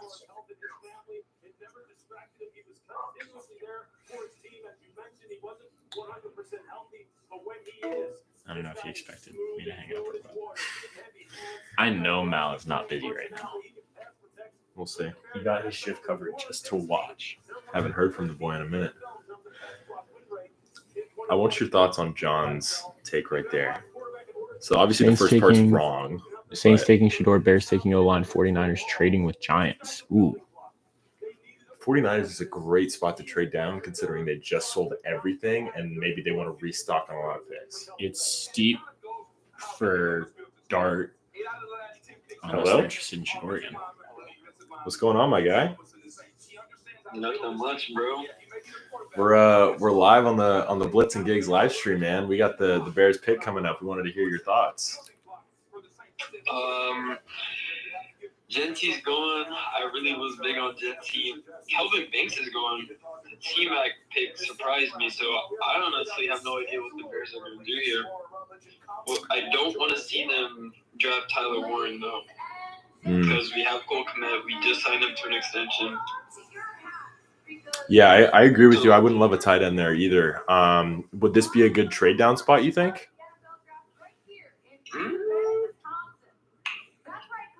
I'm not sure. I think, honestly, what about Jalen Walker? D-line or just front 7 help in general is kind of what I would lean to with this Bears pick. Yeah, because I'm really surprised most of the mock drafts had the Panthers taking him. So it's like the Bears do need somebody opposite of Montez Sweat. I know we signed what's his name? Deo. I don't know how to pronounce his name. But Odea Bingo, something yeah, like that. I Yeah. think we really need like a stud to be like opposite of Montez Sweat, and that would be like the cherry on top for our defense, honestly. Yeah, I hear you, man. Very, very eventful offseason for Chicago. And you mentioned the front seven that still needs to be addressed. Jonas says Tyler Warren or tight end. Let me use the restroom. Interesting. Yeah, you're good, man. It's a shame they took Roma Dunze last year and he was so underwhelming because I would really like Matt Golden if that wide receiver 2 spot wasn't filled yet. I'm very high on him. Yeah. I think Odunze is gonna have a bounce back season personally under Ben Johnson because last season Shane Waldron he didn't know what he was doing 100%. like clearly, and they were basically having Roma Dunze in like a wide receiver 3 type of role under DJ Moore and Keenan Allen. Mm-hmm. So Keenan Allen's gone. Roma Dunze is definitely going to get more looks this season, especially since Ben Johnson likes him. He said that he likes him, so I'm expecting a way bigger season from him this season. So, yeah, I really have no idea what the Bears are going to do at this point. Like, if they don't trade down, it says the pick is in, but, I don't know. This is going to be a surprise to me because as a Bears fan, it's always smoke screens during the off season. I think this is going to be Jonah's first miss of the night. I think you nailed it with the Jalen Walker idea. I think that's where they go here. I'm inclined to agree. Yeah, it wouldn't surprise me if that's where they go here, honestly. All right, here we go. No, just heard Colston Loveland. Ooh. Steve McMichael. My heart is with the McMichael family during this incredibly difficult time. Should be coming up.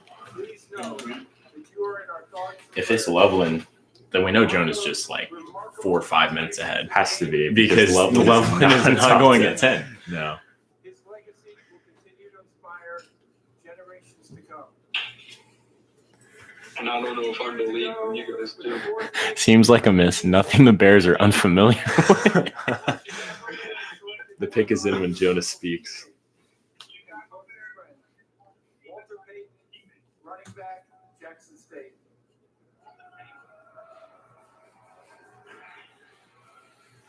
Walter would go on to rush for nearly 17,000 yards and 110 touchdowns Passed away this year. over 13 seasons. That's very interesting. I never thought about that. Chicago Bears.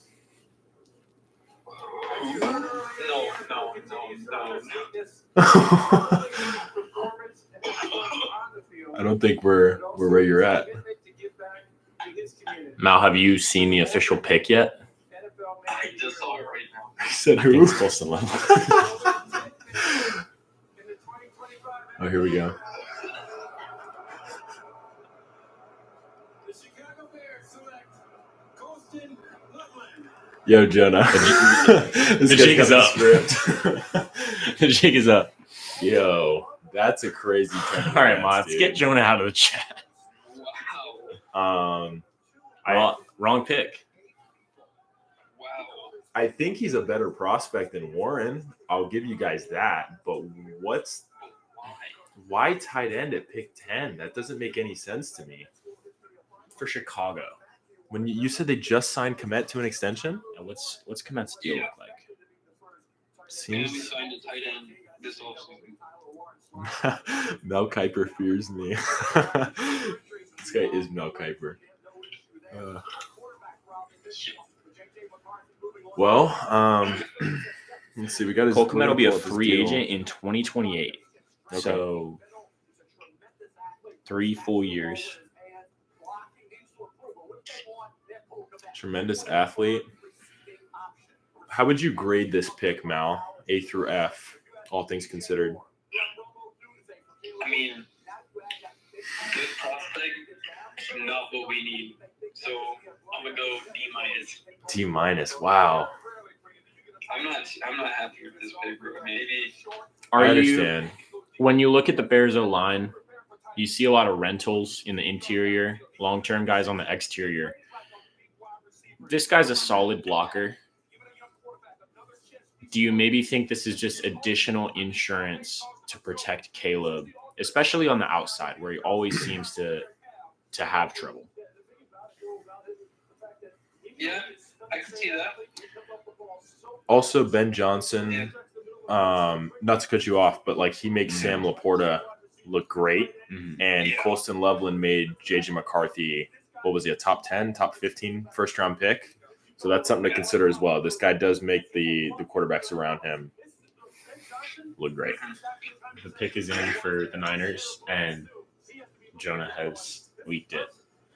We had Will Johnson going to the Niners, I believe, after the loss of Trevarius Ward. Yes. I believe they do still have one corner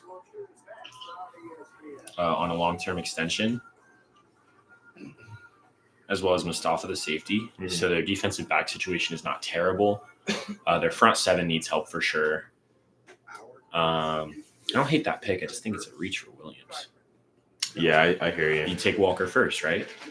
I think so. Jalen Walker's on the board. He's a more sure prospect, I think, And he's a more true linebacker with Williams. You're looking mostly just for the pass rush, which it's like, okay, has Nick Bosa been underwhelming the last 4 years? Yeah, but you're still paying him $35 million.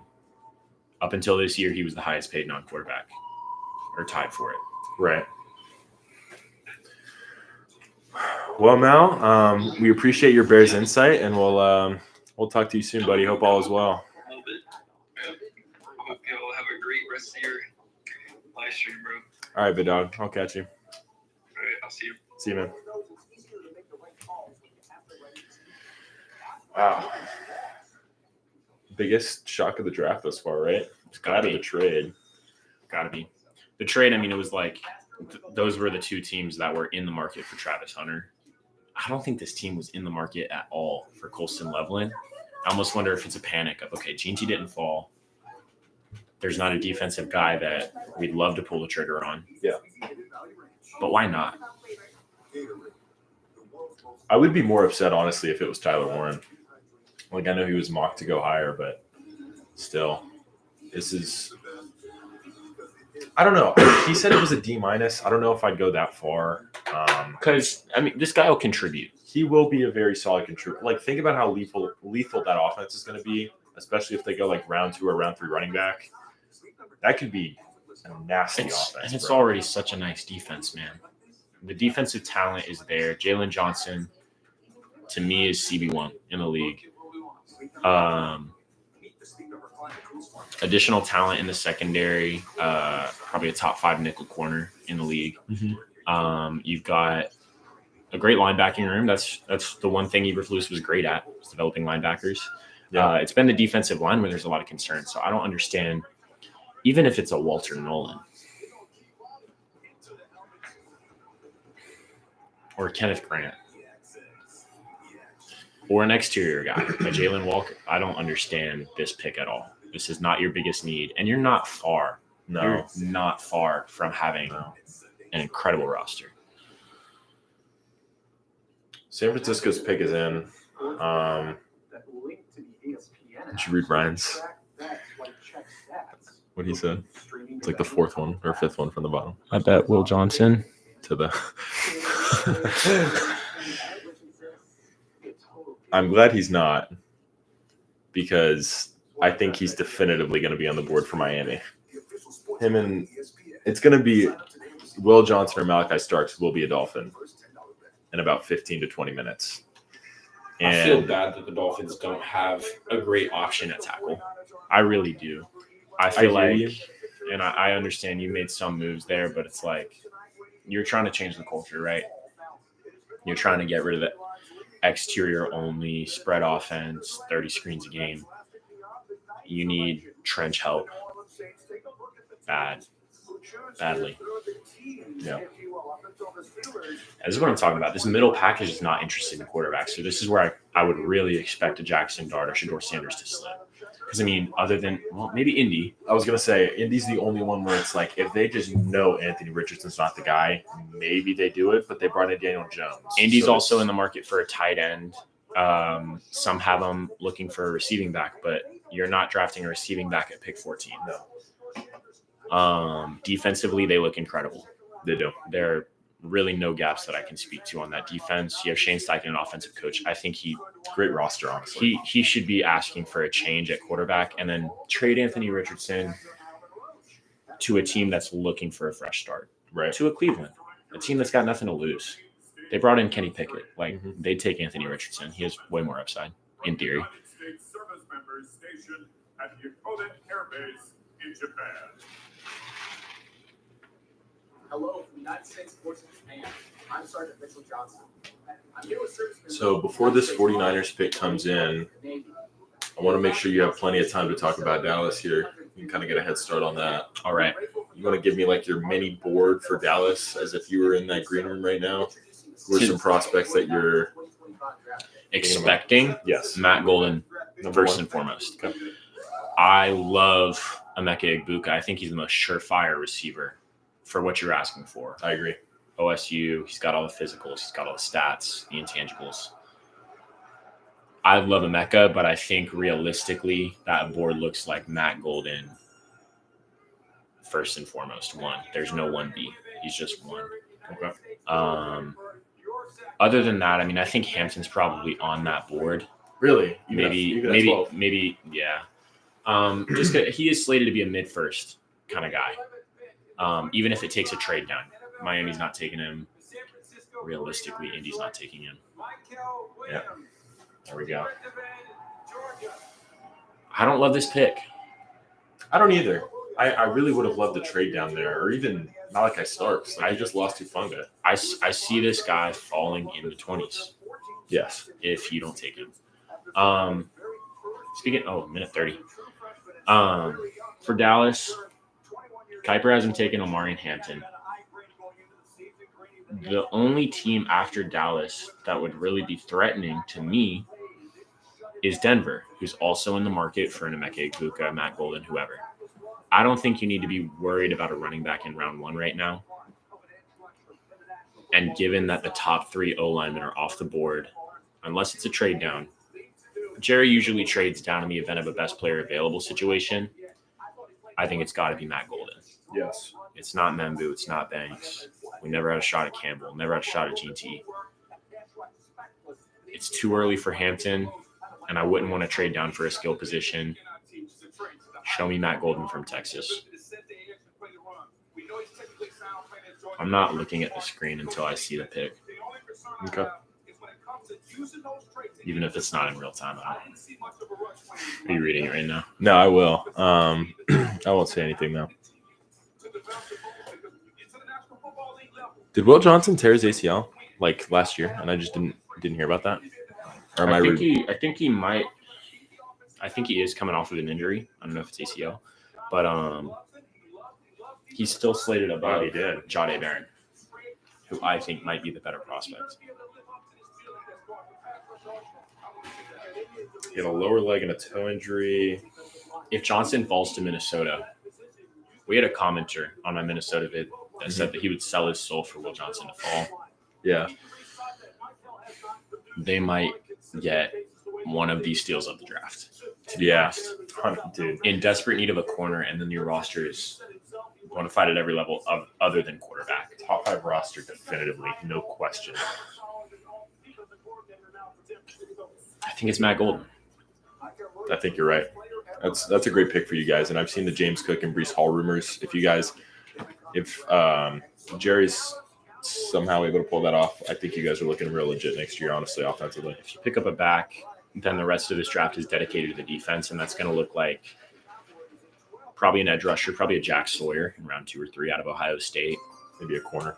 And we're looking really good. Here we go.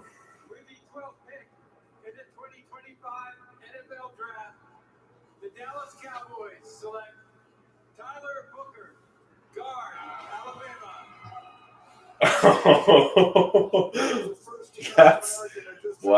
That's out of left field. Wow. I thought he was going to say Tyler Warren, dude. Oh, Wow. are you mad at that? Tyler Booker out of Bama? The idea, I think, here is that Jerry's Wow. not taking a running back. I do not think Jerry Jones is taking a running back in this year's class. So when we talk about trades, and we can get Dylan on the line in a second. Yeah. We got time. I think we're looking at a trade for a receiver too, because we just missed out on the free agency signings.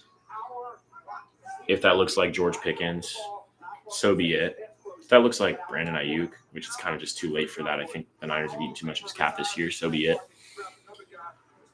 But I think that means Jerry's not interested in taking it back this year, and he just wants to load up that O-line and let Javonte eat. How do you feel about Booker as a prospect, considering he was slated to go in the 20s? He's slated to go in the 20s because he's an interior lineman, right? Yes. For the same reason that a halfback isn't supposed to go top 10, top 15, because you don't pay these guys a lot long term. You're not interested in getting them on that fifth-year option long-term rookie deal. Yes. Taking Booker, okay. Zach Martin retires. You have maybe the best left guard in the league in Tyler Smith. Smash hit Cooper Beebe in the draft last year at center. Tyler Booker at right guard, most likely. At tackle, there's still a big question mark because Tyler Guyton needs to take a step at left. Terrence Steele needs to take a step at right. I don't know about this pick. Last year, Guyton looked a lot better coming out of the draft than he did putting on pads. We kind of need to see this shake out. But I think the vision, and it might come to fruition, and if it does, Dallas is going to be scary, is that 2014, 1,800-yard DeMarco Murray season. Because what did DeMarco Murray do after that? Not a whole lot. When he didn't play with the best O-line in the league. Dallas is looking, I think, at building somewhat of a Philadelphia Eagles Miles Sanders backfield, with Miles Sanders actually in the backfield now. Right.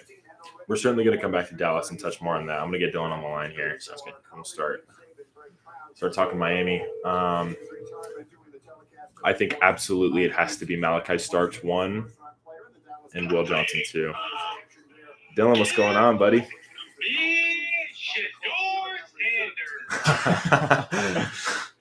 I'd take Shador as well, man. Tar's dad said Dallas was going O-line, and Jonas said that's his inside source. Jonas' first miss. He said Jalen Milroe. Definitely not. I think not a troll. I think, definitely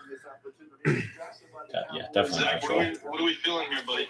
I think first on the board, no doubt, we got to take Malachi Starks. We did nothing to address safety, and we lost both of our starters, including Holland, this offseason.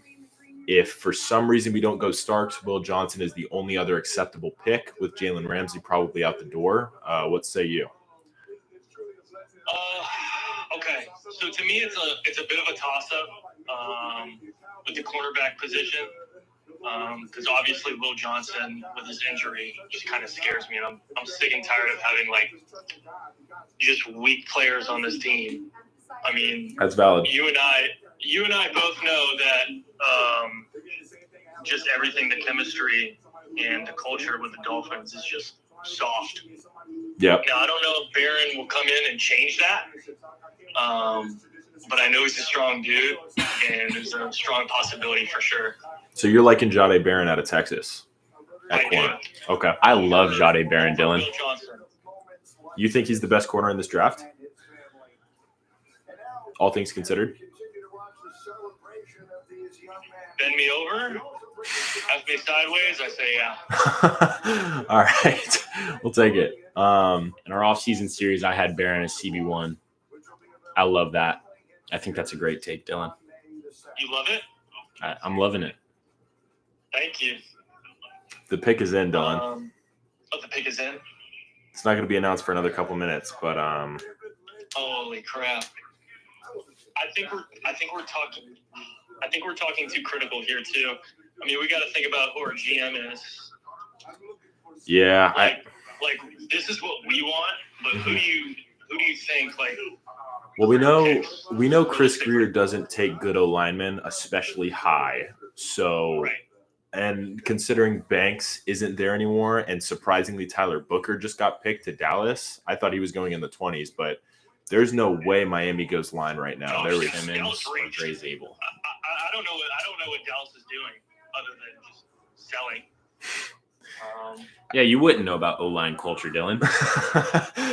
I think receiver was definitely the play there. I think we can all agree on that. But I would agree. But I mean, Dak with a better O-line in 2023 was an MVP candidate. Yeah. CD in 2023 with a better Dak was the second best receiver in the league behind Tyreek. And he was definitely the better of the two for the second half of the year. absolutely. That was with Brandon Cooks. We don't have Brandon Cooks anymore, but what was Brandon Cooks? He was a number 2. Like, what is the number 2 right now? It's Turpin. It's Turpin or Tolbert or Or Mingo. Mingo. If Mingo takes strides, then there's a true X receiver in the building. Don't sleep on Tolbert. You better not sleep on Jalen Tolbert. Look, Dylan. man, I like Tolbert, but like we're talking about Jalen wide receiver Tolbert- 2 in the NFL. Jalen Tolbert owns the Steelers. Okay. He had me jumping for joy at 2 a.m. on a Monday. Tar says, I feel Miami needs a corner over a safety. Ooh. I'm not looking at what Jonah just said. Don't tell me. I know he's gonna spoil it. That dude is not missed. Well, I think he might be doing troll picks He at may. this point. It I'm might have still just not been reading for the Cowboys, but it could be in general. I think I when have honestly no idea who we pick up here, but I don't think, like, whatever it is, I don't think I could be mad at it. Genuinely. There's- Believe me, we can There- get real mad. there's a lot of talent on the board here. Like if you get a Jahad Campbell, maybe not your most glaring need, but an absolutely great player. Malachi Starks, same deal. I think O-line, you have every right to be mad at. Yeah, at this point, O-line isn't the play anymore, based on how the board's shaken out 100%. Even linebacker with the moves that we made last year at the trade deadline, picking up Tyrell Dodson from Seattle's practice squad, or they cut him, and he was amazing for us down the stretch. Jordan Brooks as well from Seattle was great for us. So I'm not too concerned about the linebacker position. That's sick. I think it would be the case of the Bears where it's like, yeah, good player, but this is nowhere near where we should be spending our top half pick in this first round on a position that we have depth at. So, all right. Michael Foster says still Swiss cheese in the secondary, I guess. We did draft Cam Smith in the second round just 2 years ago, and he's done nothing. He has barely played for us, and I know you're a big draft and develop guy. Zach told me I'm scared. Here we go. He's coming out.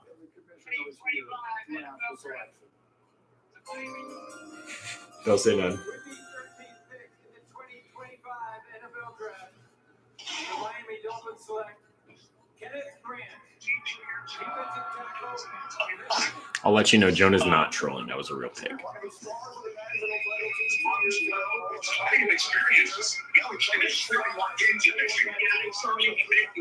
Wow. Wow. Malachi Starks was right there. All right, so I want to just back up a few steps to what I said. Whatever we pick, I can't be mad at it. I was talking out my butt. I'm not gonna lie. I'm pissed. Not even the best, not even the top 2 best defensive player at Michigan. Not even a top 3 player at Michigan last year. We picked the 4th best player at Michigan. Is this Mozzie Smith? This is Mozzie Smith, dude. We didn't get Mason Graham. Drowning my sorrows, so Hey, we appreciate you for coming on, man. We'll catch you. yeah, I'll catch you. All right, but Is this Mozzie Smith? Because wow, dude. on Cowboys Twitter, we've been talking about Taco Charlton, Mozzie Smith. Don't draft Michigan ever again. Yep. Sorry, TB. Dude. Not a top 2 defensive player at Michigan. We're talking Colson Loveland already off the board. We're talking Mason Graham already off the board. Will Johnson's still on the board. You're picking meat off the bone that's not necessarily there from this Michigan team. See, I'm usually of the philosophy, like the Eagles are, let's just draft all the players that play on the best college team because that's going to translate to the league, and it usually does. Right. That was not a good Michigan team last year, and this is the 4th best guy from that team in this draft. Now is Because the Loveland went higher, Will Johnson should have gone before him, and obviously Mason Graham went before him. This is the mindset Oh. that this is a guy with Harbaugh DNA, championship DNA, a year removed from Harbaugh, but you get him in the league and he's still got some of that grit. If this guy was a star on that championship team, that could be the case, and I would love to bring some winning culture and some intensity onto this defense because everybody and their mother knows Miami's defense is soft. But like, you have Javon Holland in the building, you let him go, and the idea is you're going to replace him with Malachi Starks because you didn't sign a single safety this Right. offseason. We did nothing. so who's to replace left? that. Justin Simmons, since you didn't supplement. That's it. A wash Justin Simmons. And who says we have the cap room to We do should. that? The Indianapolis Colts select Tyler Warren. Okay. Yeah, expected pick for Indianapolis there, Tyler Warren. Not mad at it.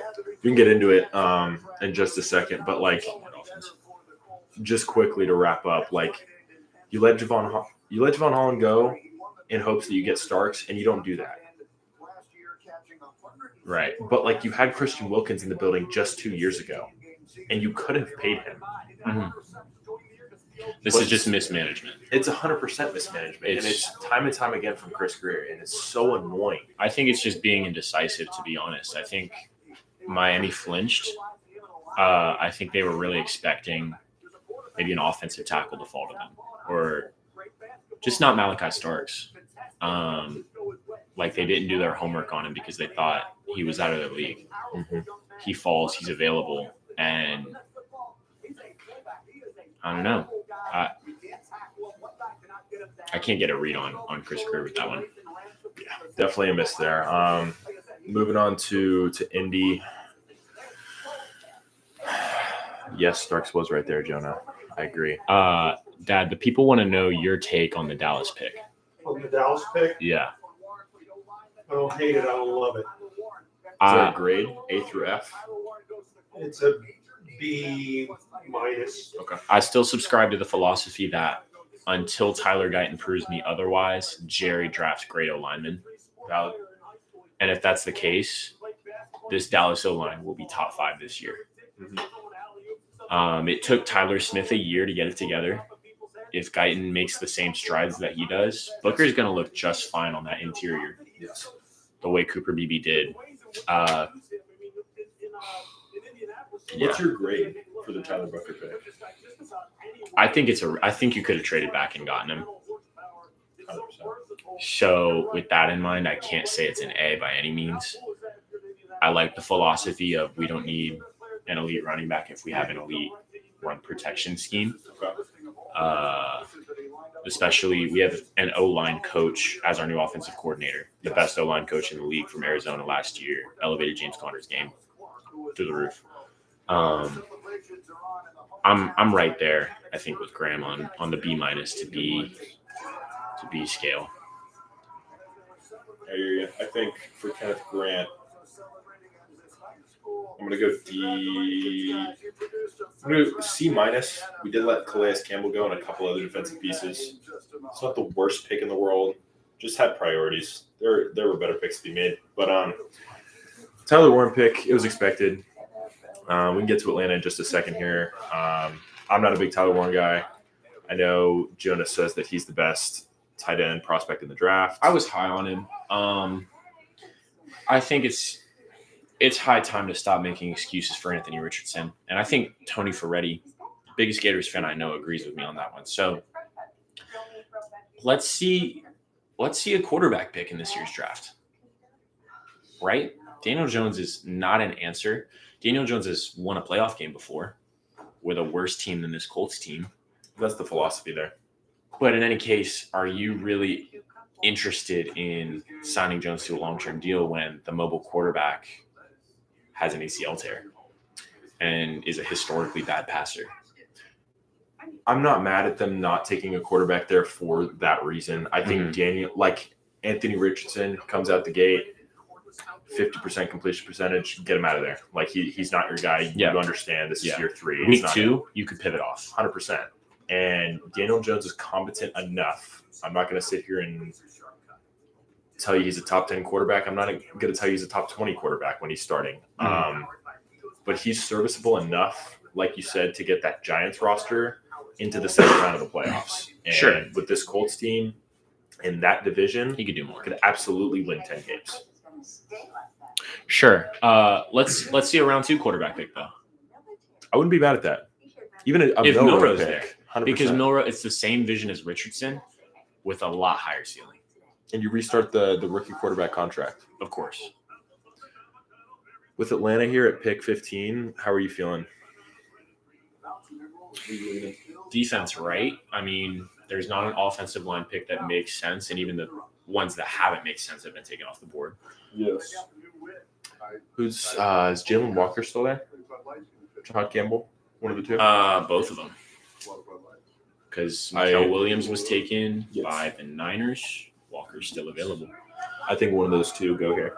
I think they're going to establish a athletic defensive guy with a lot of upside, but could also be a pretty big bust. Could also see. I don't know what Jesse Bates' deal looks like.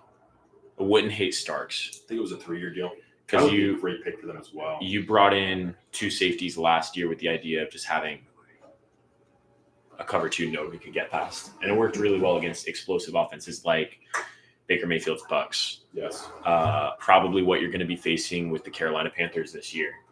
With a healthy Derek Carr, maybe that's what the Saints look like with Alvin Kamara aged another year. So I wouldn't hate the too high look with Malachi Starks, also helpful in the run. But I think Jahad Campbell is one of the best defensive prospects in this draft in pass coverage, pass rush, run stop. All factors combined, I think he'd be a smash hit pick.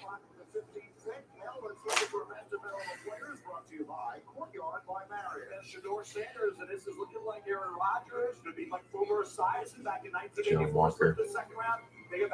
Man, even Josh Simmons out of Ohio State. I remember doing mock drafts with you months ago, thinking Josh Simmons was going to go higher.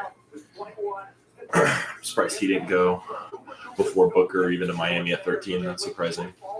I think these next 3 picks are interesting here with Atlanta, Arizona, and Cincinnati as far as the availability of Walker, Starks, and Will Johnson. I think at least 2 of those 3 go here, if not all of them. How would you feel about Matt Golden to Arizona with Marvin Harrison kind of being a bust last year? Like, he had his moments, but I wouldn't hate it, but they do have their choice of corner as well, which I think would be a very helpful addition. I think it's a bad look to go back-to-back first-round receivers. The Panthers did it, but the Panthers made it apparent that Bryce Young is capable of running a talented offense, and he just doesn't have one right now. With Kyler, it's like, man, that offense had top 10 numbers, fringe top 10 numbers. That defense just really didn't. So I think the smart play is slow building your defense. And if you pick a receiver, I think you're kind of a little greedy double dipping like that. Yeah. They're glazing you in the comments, Dad. They want more Graham takes. On what? On the draft, on football, on who's available. I want Atlanta to take Sanders and just screw the whole thing. Alex and Shador. Throw Kirko in there. Eventually, Raheem Morris just suits up himself.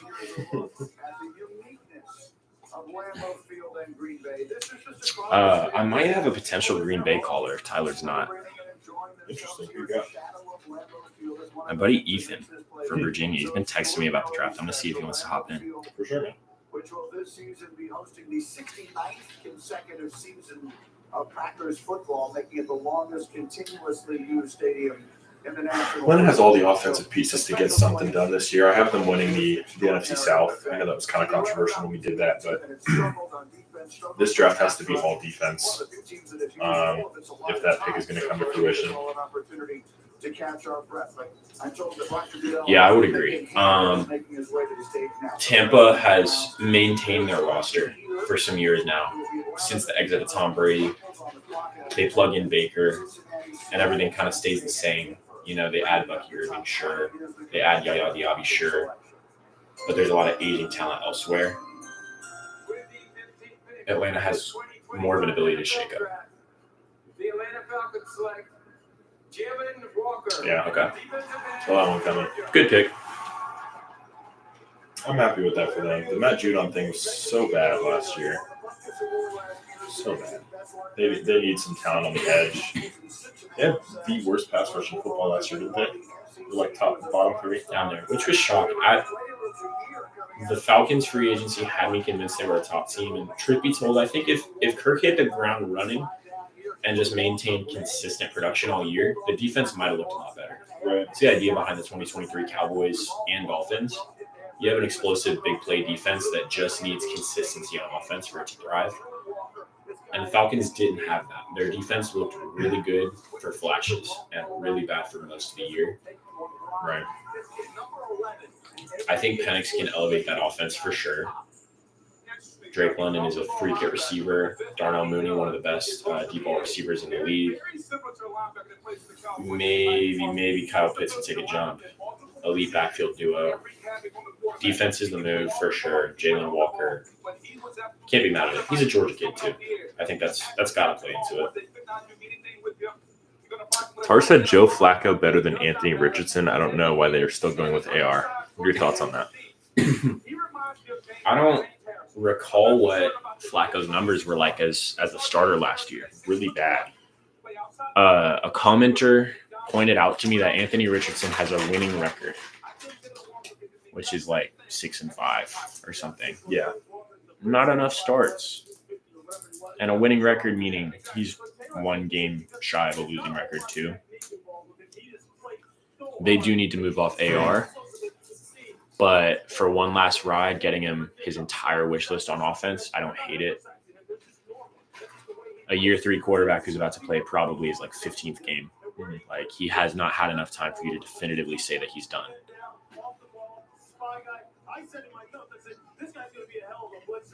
I'm personally a fan of the Daniel Jones move.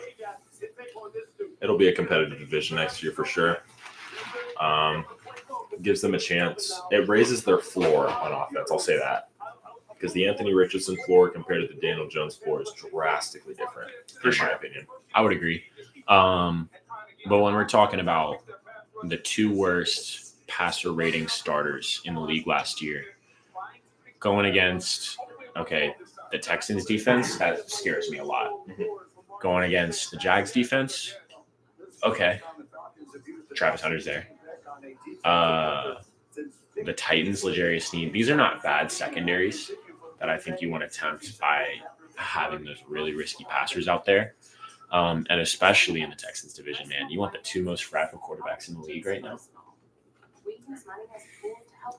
They need consistency of some kind. I wouldn't hate Milroe in the second round at all. Who are we feeling for Arizona here? They have Budda Baker. Could you see them pairing Baker with Starks? Because the most important thing isn't what you spend. It's private, where money means more. I could see Starks. I think corner's a little more glaring. Is it Johnson? Johnson or Jahdae Barron. I think Barron's just less risky. Fair.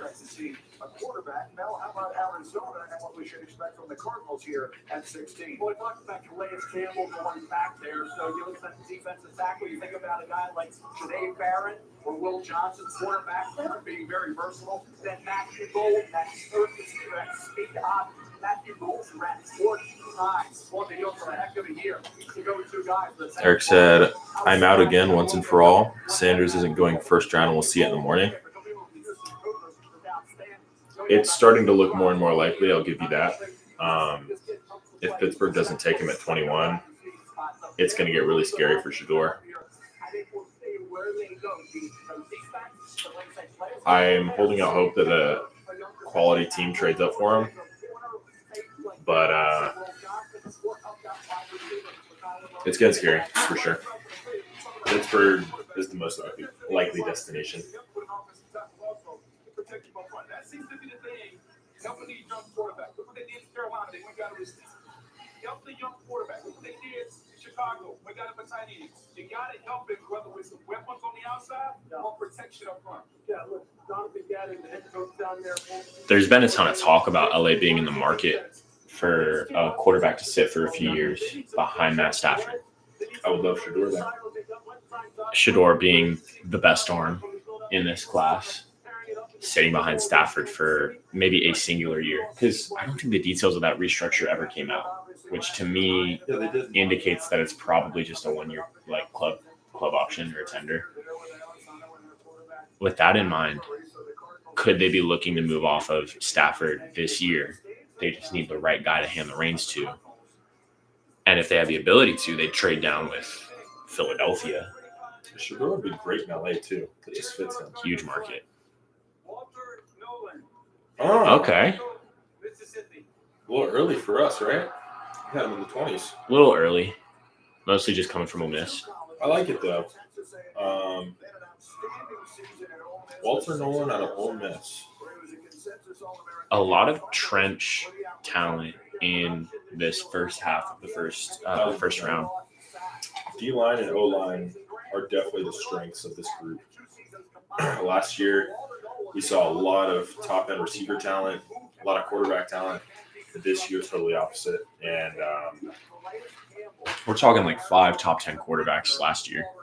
yes, And this year, we have halfway through the draft, we have 1. And that means, okay, if Shedeur's a first rounder, Jackson Dart's probably not. If Jackson Dart's a first rounder, Shedeur's probably not. This is such a big year for Kyler, man. I wish that they'd give him a little bit more help on offense. It hasn't been like the most ideal. If they lean into the run first identity that they had last year with James Conner, I could like them to be a little sneaky. Tua.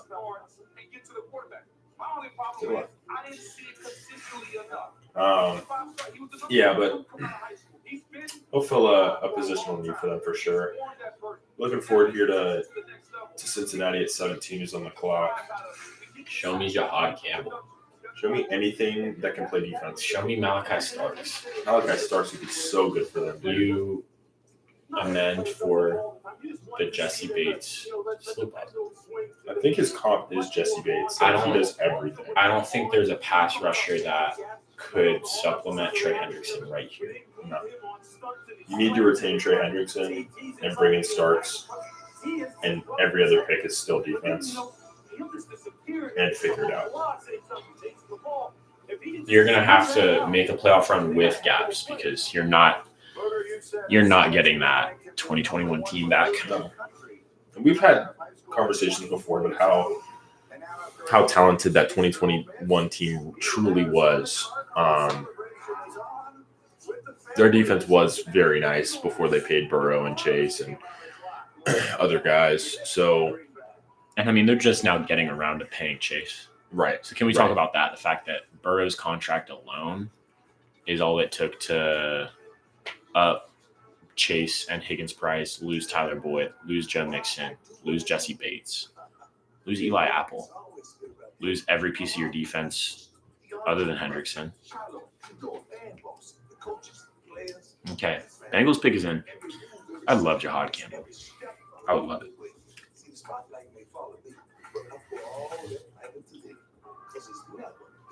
If you, same mindset as before, if you're the Bengals and I tell you before this draft, Malachi Starks is sitting there at 17, like you wouldn't expect that. Like you'd have to take him.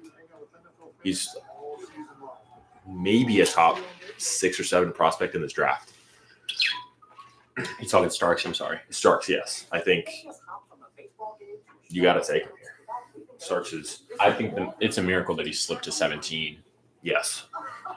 Campbell was a mid-round talent. Starks was supposed to be like top 10. Mhm. He would have absolutely gone to New Orleans if they did not sign Justin Reed. You recently electrocuted. A better way to watch whatever you want to watch. Well, I for one am intrigued. This might pan out for like a. I don't want to speak too soon because I mean Minnesota's going to take a corner, but like there's a chance that Buffalo has an answer at corner here.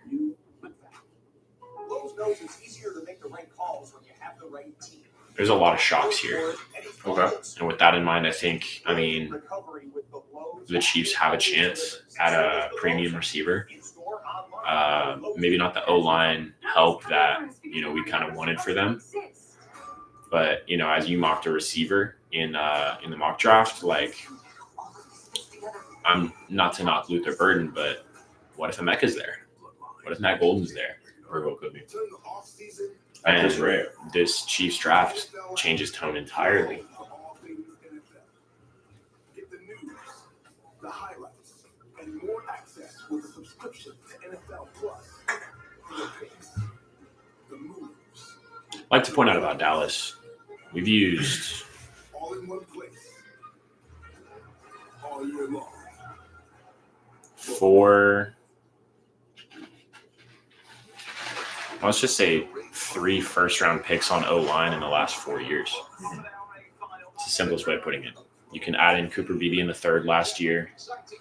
Not all these picks panned out year 1. If they do, Jerry looks like one of the last true football GMs in terms of physicality in the trenches. If they don't, he looks like an idiot, overspending and overspending and overspending. But that's just really uncommon, especially, for a Dallas team that was criticized for being soft in 2023. That was with Zach Martin. That was with Tyron Smith. And now we're a few years removed from that, and he continues to invest in the offensive line. That's just so unique to me.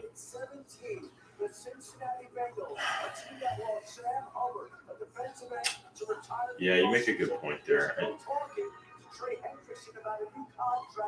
I think it really just comes down to the style of play and the culture established. Because like you said, you have guys. You had Zach Martin. You had Tyron Smith.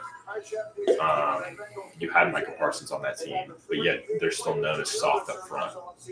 And similarly, Miami's had talent in their front 7. And even very spotty, but some talent on their O-line throughout the years as well. And it just comes down to the culture and who's calling the X's and O's, because at the end of the day, it doesn't matter how talented you are when in practice you're not pushing the other guy in front of you around. With the 17th pick in the 2025 NFL Draft, the Cincinnati Bengals select Shamar Stewart, defensive end. Texas Don't like it. At all. Dude. Seems like a panic for Hendrickson. What are they doing? Dude, Starks is right there. Why are people sleeping on Starks? Is Tampa Bay's going to take Starks? Seattle might take Starks. According to Ryan, speaking of, I'm going to get him on the phone real quick.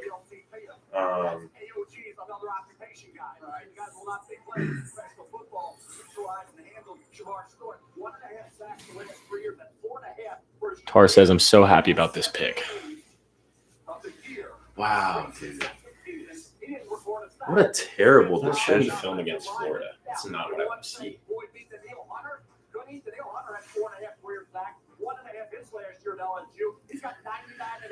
All right, let's get our Seahawks specialist in here. Yo, what's going on, my guy? Hey, how are you? Doing good, man. Got the Seahawks on the clock here, just under 5 minutes. How we feeling? I'm not feeling good. I'm hearing might trade that to the Giants, man. Really? Yeah, John Snyder, he likes his second round picks, That would be very interesting, especially because they haven't taken their quarterback. I'm getting his Jackson Dart.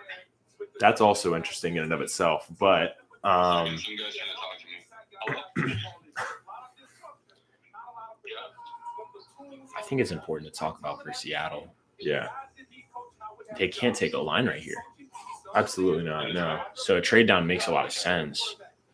Trade down or defense, because I know their defense has talent on it, but it's I could see not another all over. edge. I could see another edge because I don't love the Lawrence deal, but I don't love Lawrence deal.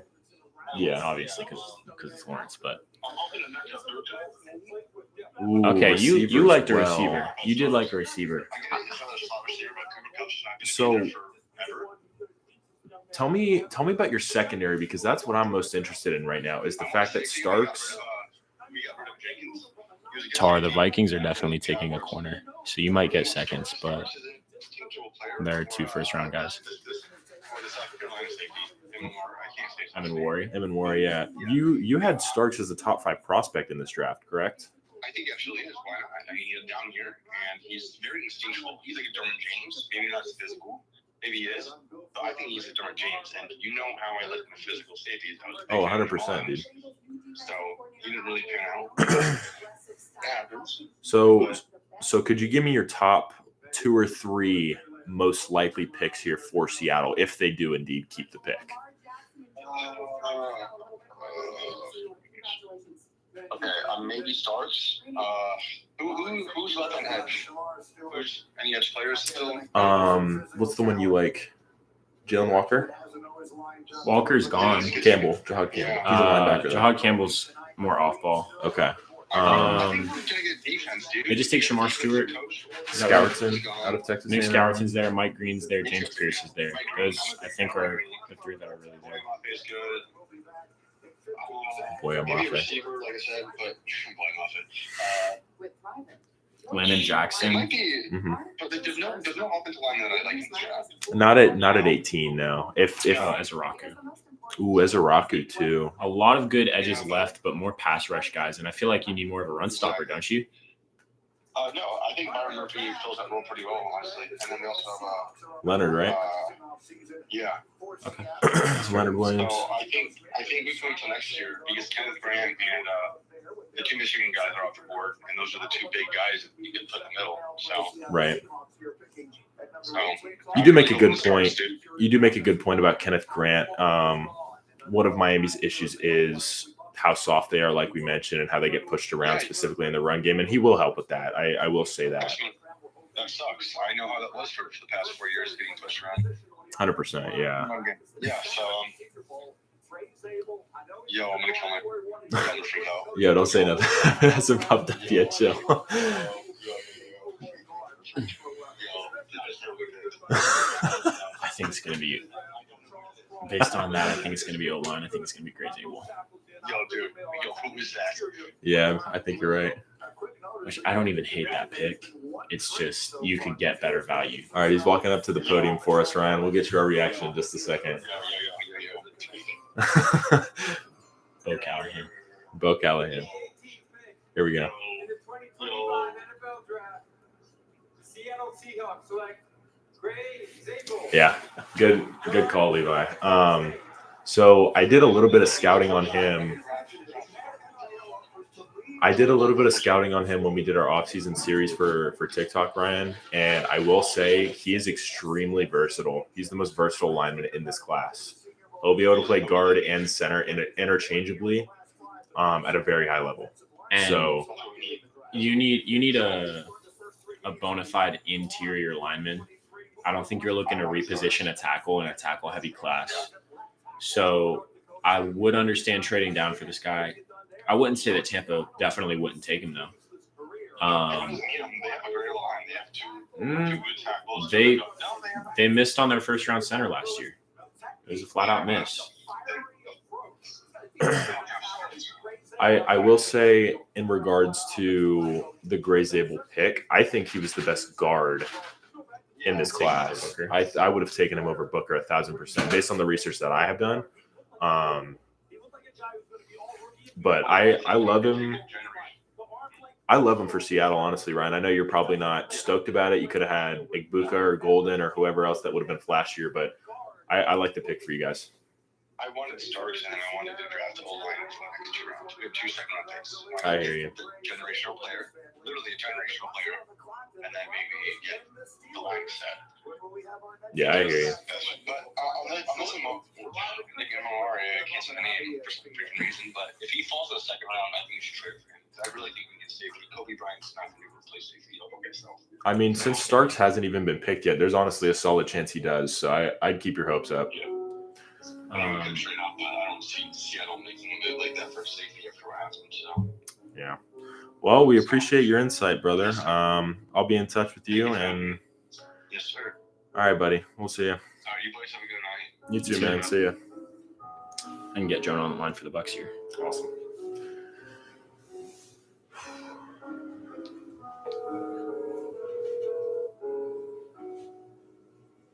I really like that pick for Seattle, honestly. I don't hate it at all. And I do think Tampa might have been a liability for taking interior line. The 2 or 3 Bucks fans that I know that aren't Jonah complain about the interior a lot. Frankly, I'm very busy right now. I'm on the phone with lots of GMs, lots of commissioners. How can I help? Without outright spoiling the pick, because I think this is around the threshold where you usually get word from your sources. I know the pick. I want to know how you feel about the Bucks' needs and where you think they should look in this mid-first round. Yeah, got a lot of needs. A lot of needs there in the team. Got a lot of needs in the secondary. Many needs in the secondary. Got some needs up closer to the defensive line there, and got a couple solid needs on the offensive side of the ball too. But not too worried about the offensive side. More worried about that defensive side. But yeah, really looking at a handful of guys. Like a lot of guys. Like Stark's name been thrown out there a couple times. Really like a couple guys, but frankly, the pick's already been decided, and there's really no point discussing them either because really like Jahad Cameron, really like that guy, but the pick's already in. I think I agree with you, Jonah. I think secondary is certainly the play here. You guys have dealt with a lot of secondary injuries, it seems like, these last couple of years. The unit that y'all took to the Super Bowl was elite with Antoine Winfield and Carlton Davis and et cetera. With a secondary pick here, I'd hope that you guys could build back to that. Like I said, we're not sure what the pick is entirely yet, but that's just where I lean. Yeah, we're looking at a couple guys, but the pick's already in. So I just got off the phone with Jason Light. Me and Jason, very good friends, been friends for a long time. He's already given me his pick, but like I said, can't spoil it on the podcast. He told me not to spoil it, but frankly, I'm itching. When I can't spoil a pick, I get to itchy, and frankly, I don't like itching, so I got to scratch that itch. Did you see the timer down at 4:55 forever? No, I It didn't jumped keep that. up, so I don't know how long it'll really be. I think Rumors of us trading back to a different pick, maybe a later first round pick, maybe even trading out of the first round entirely. Lots of rumors going around in the Bucks war room there. I don't think that's what's happening with how long it's but yeah. Probably. Yeah, for sure. Wouldn't have been my favorite pick. I know you said this, and I kind of agree. It's not right to pay attention to the offense, but when you see Mike Evans, I think going into the last year of this current deal with the Bucks and probably retiring shortly after that, Chris Godwin back in the fold, but kind of uncertain. Like if he faces another injury this year. We're going to see how he comes back from the injury. Love a wide receiver pick. Yeah. Frankly, I think I got to spoil this pick, boys.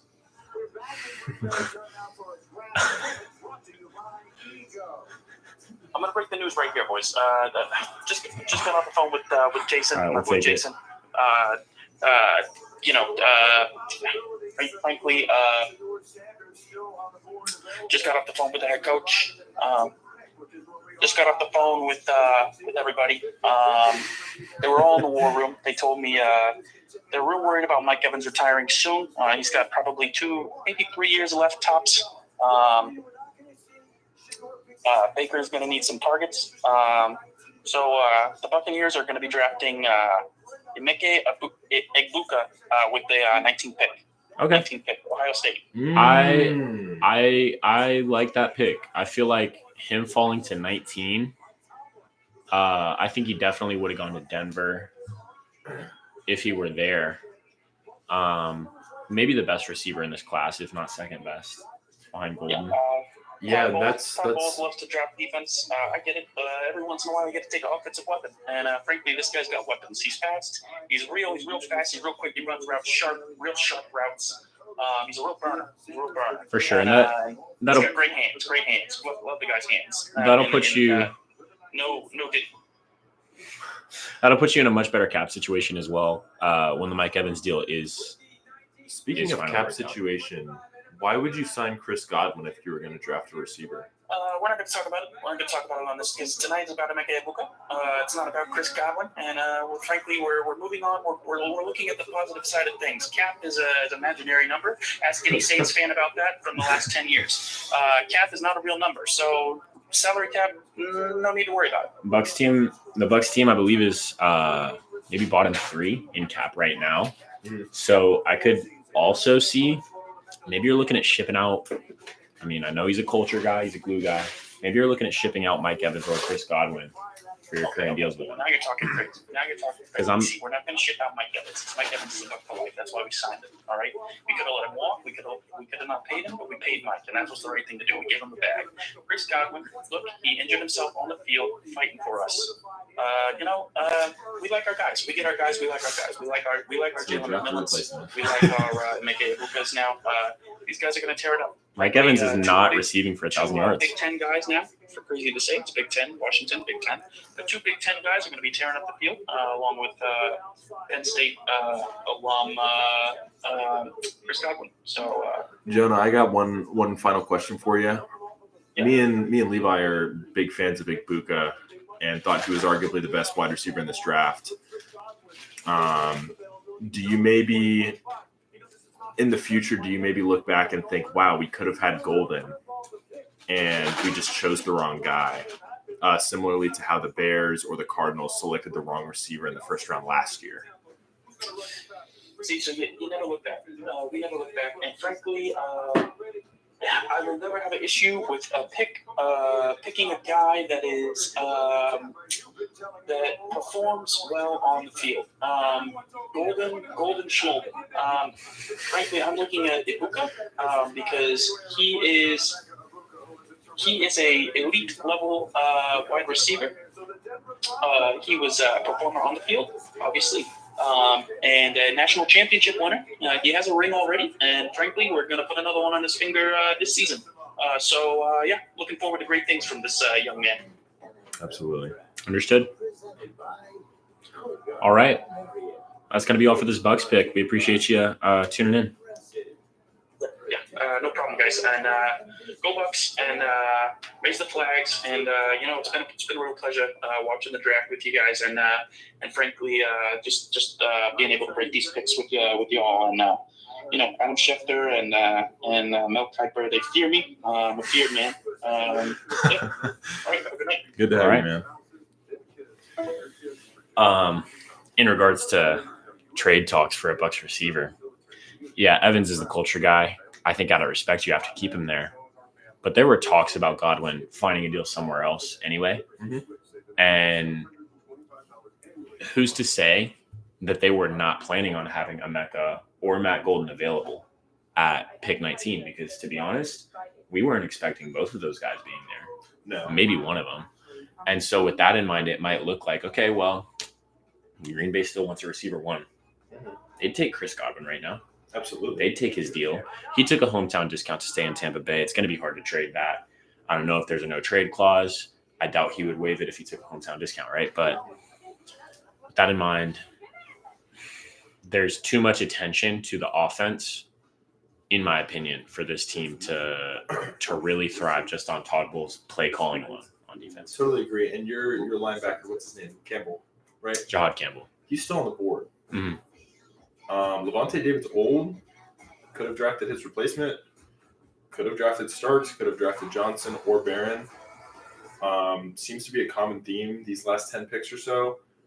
Kind of drafting who you want rather than position of need. Right. Whereas the first 10 picks were more so trench need. Yes, yeah. Absolutely. So drastic difference there. I don't know if I love that as much. I've probably disagreed with these last 10 picks a lot more. But looking on to Denver here at pick 20, I think we're both in agreement that this is Amarian Hampton out of North Carolina, right? It'd be a shock if it wasn't. Yeah, I haven't seen Golden on the board for Denver at all, but their needs scream weapon. And Hampton is the most projected prospect to Denver. I think it's a good fit. Yeah, you actually bring up a good point. I didn't think Golden would still be here. How much of a chance do you give Golden here at pick 20 compared to Hampton? Because Golden is for sure a round one prospect. There's people who may say Hampton isn't. I mean, if he's not going to Denver, he's going to LA. Okay. Like 100%, right, for Golden. Whereas Hampton, if he doesn't go to Denver, he might slip out of the first round. Who knows? Absolutely. When you look at that Denver receiving room, there's Marvin Mims and Cortland Sutton. Cortland Sutton, I believe, going into the last year of his deal. You need a long-term answer at receiver for sure, but you have nobody in your backfield. Javonte Williams rushed for 500 yards last year, was your leading rusher, and he's not with you anymore. Right. So it's a more urgent need to take an RB right now. Right. Nick Calvin says praying for Barron to Pittsburgh. Over Shador? Over Shador. You don't have a quarterback yet. So, I mean, I don't hate the pick at all. I think Mike Tomlin will continue to have a top 5 defense for the millionth year in a row. But your issue has been offense since the exit of Big Ben. So why not, even with Big Ben, yeah, that's fair. Why not get a quarterback to throw the ball to DK Metcalf, who desperately wants to perform like a top 5 receiver, believes that he is a top 5 receiver. He's not going to do that without a quarterback. Yes. For this Broncos pick, yeah, I'd say it's Hampton, just with how it's shaken out. Could we potentially see a Pittsburgh trade down? Maybe New York and Pittsburgh swap here? If Pittsburgh's like, man, we don't want Shador as a 10-foot pole, or New York just loves Jackson Dart that much, do you think that's a potential move here coming up? I could see that only if, I mean, like, Shador's not a Tomlin guy. If he doesn't fit the culture, then maybe. This culture is what? Fix dudes who have big egos and make them. Sure. I mean, yeah, TJ Watt has a huge ego. George Pickens has a huge ego. DK Metcalf has a huge ego. Maybe. So unless you're looking for a surefire guy to string all that together. Steelers don't have a second-round pick. That's a great point. And you could trade down to just above Minnesota and still get Barron. Mm-hmm. We definitely have proven Tomlin can't fix a big ego. Why does that continue to be the trend of the players Pittsburgh acquires, with TJ being the heart and soul of your defense, George Pickens, DK Metcalf? Minka was a headache in Miami. You know who I want to see for the Eagles pick? Gio, the podcaster. Special guest. The Denver Broncos select Jahdae Barron, DB. Ooh. Wow. The Broncos are not a playoff team. No way they went corner. No way. Pat they went Surtain, corner. Riley Moss. They just picked up Hufanga. Their secondary was fine. Their D-line is solid. They got Trey Greenlaw. Best defense in the league last year, got better. And they tripled down. What the heck are they Is the doing? idea really just the Peyton Manning Super Bowl run of the defense will make it work? But even then, Emmanuel Sanders and Demaryius Thomas were both 1,000-yard receivers. Yes. You have 1,000-yard receiver last year, and he's not going to do it again. Yes. I don't think they're a playoff team. Yeah, I mean, you're always bringing up how the playbook condensed for Bo Nix to start producing. And with a worse running back room, aging receiving core, I just don't like if there's a quarterback that I do see having a sophomore slump, it is Bo Nix. 100%. Originally, I was considering 3 teams coming out of the West to make the playoffs, and I'm no longer thinking It's that. more likely the Raiders than Broncos to me, and that's a stretch to say. I'll grant you, but you look at the Raiders and it's like, I don't okay, even hate that. comparable receiving room. Actually, maybe I'd take the better, Raiders. better, Yes. better with Brock Bowers. Yes. Jacoby Myers is better than Cortland Sutton. He is. Elite run game now. Absolutely. Solid O line. Denver doesn't even have a solid O line. No. Defensively, Denver, I'll grant you, they're better, but it's like, how much better can you get? You're already at the top. If the Raiders have a top 10 defense, top 15, they're a better team. And Pete Carroll is a better culture builder than Sean Payton is, in my opinion. Sean Payton is a hard-nosed, true football guy. But that's also very controversial because he couldn't get along with Bo Nix for most of the year last year. His only Super Bowl came off Bounty Gate. I'm not saying I disagree with you that he may be a touch overrated in the eyes of some. But man, I don't know if I'd say that Pete Carroll's a better culture builder than him. Better overall as a coach, in my opinion, when you consider they're both Given defensive more- guys, but Pete consistently has had a better offense. And he had Russell Wilson. Sean Payton had Drew Brees. There's a big difference there, even in their primes. And we're talking Pete Carroll went to 2 Super Bowls, won 1. Sean Payton never went again. Take out the Peyton and Carroll Super Bowls during the 2010s. Okay. The Saints were better over that decade. Playoff wins, Sure. quarterback production, offensive numbers. They all of it. they made like 2 NFC championships. I can't tell you how many times Seattle was a wild card team. They were a wild card team. Like that But they era of also- Seattle's drastically They overrated. went to back-to-back Super Bowls. That is true. That is true. And that was And with Peyton a never young, made it again. unpaid quarterback with the formula that we see today, where you build a stacked roster around the guy and Like- just get there. I think Shador's a Steeler, by the way. Oh yeah, their pick is in, huh? Well, if they're not trading down, this is so interesting because if he's not picked here, he's probably out of the first round. Wow, bring a trade. What if the Vikings took Shador? I would love that, dude. I think JJ McCarthy's There's no such way. a joke. There's no, because they believe in JJ. Or they would have signed Aaron Rodgers. Here we go. With the 21st pick in the 2025 NFL Draft, the Pittsburgh Steelers select Derek Harmon, defensive tackle, Oregon. Shador's a giant, bro. Oh my God, no way. Giant steal of the draft. Abdul Carter and Shador Sanders without trading. Why are they potentially. celebrating? Why are they celebrating? Nick Calvin, I need your. Oh, I was supposed to call him. I gotta call him right now.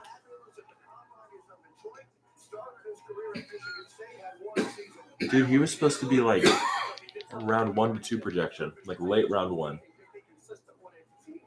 Wow. Wow. It's not raining. Hey there, this is Nicholas Calvin. Please leave your name and number, and I'll return your call. He's down bad. Tar said they might go dealing. Yeah, he did call it. Wow. And Asian Cam Hayward.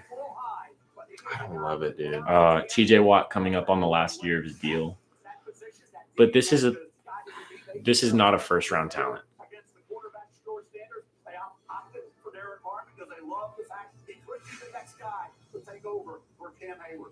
You talk about Cam Hayward getting a little longer than two. This is something that Pittsburgh. You're not in the position to replace future retirements right now. Right? Not at all. So Golden's a Charger. Gotta be. Would love for Green Bay to trade down. Read the chat, Zach, right now. What are you talking about, John?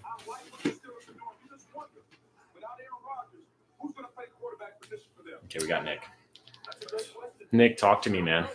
Wow. I mean, I guess we're going with the reindeer Rudolph to throw for the next year. So I really did not see that coming. Are you happy with that? Obviously we need a defensive tackle, but I feel like the draft was deep enough. We could have got that in the third round.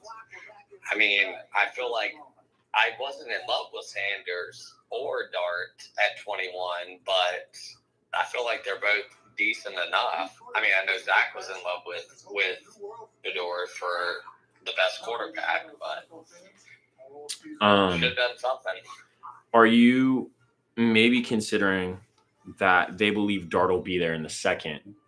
Or no, you have no second. Could you trade into the second round? Traded it for DK. Milroe to the third, maybe? What would it look like for the Steelers to get another quarterback in the building right now, since Aaron Rodgers just doesn't seem like a fit? Ooh, that's a big thing too. Rodgers is too high on ayahuasca to really come to us right now. So I really think if we can get Milroe or Dart in the third, then great, perfect. But we've been in quarterback purgatory since, I don't know, maybe 3 years before Roethlisberger retired. So we definitely need somebody. For sure. I mean, I don't think it's impossible for Rodgers to end up in a Steelers uniform. I mean, he had that private throwing session with DK, and that was like right around the time the DK deal was formalizing. So it seems like he does have an interest in the near future of this team. But when you talk about egos and you talk about bad locker room personalities, Rodgers is one of the worst ones as a quarterback right now. 100%. Maybe. I mean, it's either Rodgers or Sanders as tip top for who's going to be more toxic in the locker room. So Right. I don't hate that we didn't grab Shedeur, but I would really much love if we walked away with at least two quarterbacks, maybe a third round and like a sixth round, just to give us some sort of future. Otherwise, we're praying for next year when we'll have, again, because we always make the playoffs, a 20, probably first to third round pick. Right. I saw a headline from Omar Khan this past week saying that the Steelers go into camp with 4 quarterbacks. They only have 2 right now. How they obtain those last 2 has yet to be determined. So it seems like the draft seems like a real possibility for at least one of those guys. But it's like, at this point, Shedeur's probably going to the Giants, or at least early second round where you're not going to get him.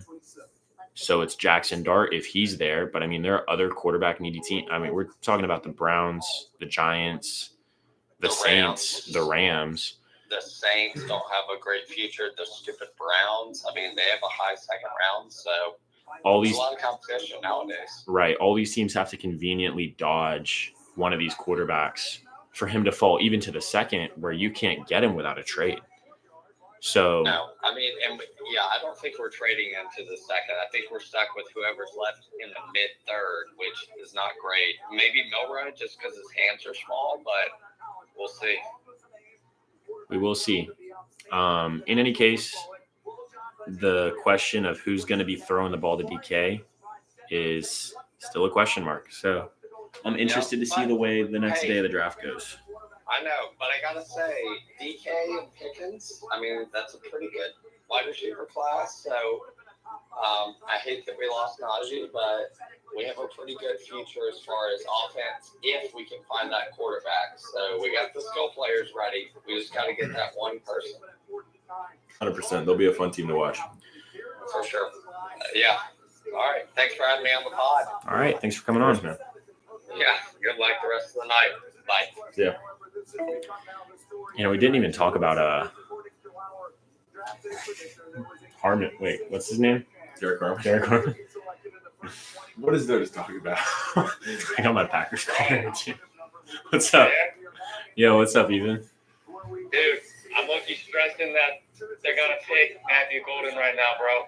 I'm low-key stressing. I think it's kind of guaranteed. I think it's a done deal. Unless, I mean, what? Jahad Campbell. They only got McCarthy though, so like. It would be a very it's the biggest need, but the defense is still very weak. And I mean, Joey Bosa was not elite, but Joey Bosa is gone now. So it's like, who do they have on that defense in the front 7? Ezraku too. Ezraku's there. He was the guy that I mocked to them just because it's like, I mean, they have Mike Williams back in the building. They could get an X receiver in round 2 or 3. I think front Mike 7. Williams' prime was like 3-4 years ago. Sure, but if they get 10 games out of him and they pick up Jaden Higgins or Jalen Noel out of Iowa State, I think their receiver room is serviceable. They picked up Tyler Conklin at tight end. Najee Harris is an improvement in the backfield. I think the idea is they need to find balance. And to do that, the defense has got to catch up. The offense was good enough last year until the playoffs, that is. The more we talk about it, the more I'm leaning defense here. Actually, Actually, now you're kind of easing my mind now. It's very Harbaugh to go Ezeraku or Jahad Campbell, who is one of the most versatile defenders in this draft. However, with just 20 seconds left on the clock, Is I it get trade the feeling down that a possible? trade is in the works here. I'm going to say Yeah, I think they're going to trade. maybe Minnesota for Will They're Johnson. going to trade to the Ravens. They don't need to trade up for that, I'm in though. a Ravens fan right here. They're going to trade to the Ravens. I mean, I think Green Bay would take a receiver, but Yeah, this guy's got the lead ball. we had Green Bay taking a corner in the mock. The pick is in. They're saying Ravens. Will Johnson? Will Johnson to the Ravens, is that the move right here? Right now? Is that like official? Because we're a little behind. Dude, wait, they haven't picked. Did they pick somebody? Oh, the pick is in. The pick is in. They picked. They literally the last second they picked. Has there been someone who's not been picked? It still could be a trade down. Sometimes they announce it, like Goodell will announce it at the stand. Okay. Yeah, I'm leaning defense. I mean, we're talking. I mean, there's a lot of good edge rushers. Still. Will Johnson's there if they're looking to add to the secondary, but if they're looking for front 7, Jahad Campbell's an elite linebacker, Mike Green, Donovan Ezeraku, James Pierce Jr., Nick Skouerton. I think Araku would go here. Ezeraku would be a really good fit, I think. That's what I see too, but it's the Chargers. Yeah, the Chargers. I don't know. You also got to remember with It's also Harbaugh, bro. I don't know. Harbaugh culture is different. Harbaugh has also been playing with these college guys these last, X amount of years, so he knows better than most front offices do what the good prospects are and which ones aren't. Is Harbaugh taking Will Johnson? Because he's Michigan? Ooh. Dude, I didn't think I'm of just that. looking. There are 4 Michigan first rounders, That's what I'm and saying. Johnson's one of I've them. got the Michigan. Wow. That would be a great Well, Because he defense took makes Lad sense, because he was Michigan Michigan, makes right? sense. Or no, he was Georgia. Georgia. He was Georgia. Oh, was he pro? But Will Johnson was Michigan. So Oh no, wait. Who was? we were talking Lad last year. Because when you're talking about obscure guys that the Harbaughs like, Lad is definitely one of them, and it happened to be a hit. Here we go. They're picking right now. With the 22nd pick in the 2025 NFL Draft. Oh, they're ahead. Los Angeles They're ahead. Chargers select Yeah. Marion Hampton, running back. Why, dude? Have y'all seen it yet? No, bro. How far? No, we're cooked. We're like, you said why? You're not going to expect it, dude. That's insane. We're cooked. You said why? Oh, we're right here. There it is, bro. Shador Sanders. I take back Najee Harris is not going to be a Charger, man. I take back every statement I made about Najee Harris having a monster year. Oh, I don't know running back. why they So, okay, Harbaugh culture. I said that. Harbaugh culture 100% says take Amari Hampton. But Najee Harris is making $10 million this year. That's not chump change No. for a team that's in cap purgatory right now. As I said, they could take Marion Hampton. Yeah, I said that. Yeah, because they just need the running back. They just need it. They're a running back team. They need two. They need everything. They're a hardball. They need 2 running backs. Yeah, that's exactly what I was going to say. They had the dumbed down version of this last year with Gus Edwards and J.K. Dobbins. They just upgraded in both ends. For sure. And I think this just showcases how little the Harbaughs care about investing in their receiver room, even if it's their demise year after year. Justin Herbert threw 4 picks in an elimination game. He's never won a playoff game. And it's because he's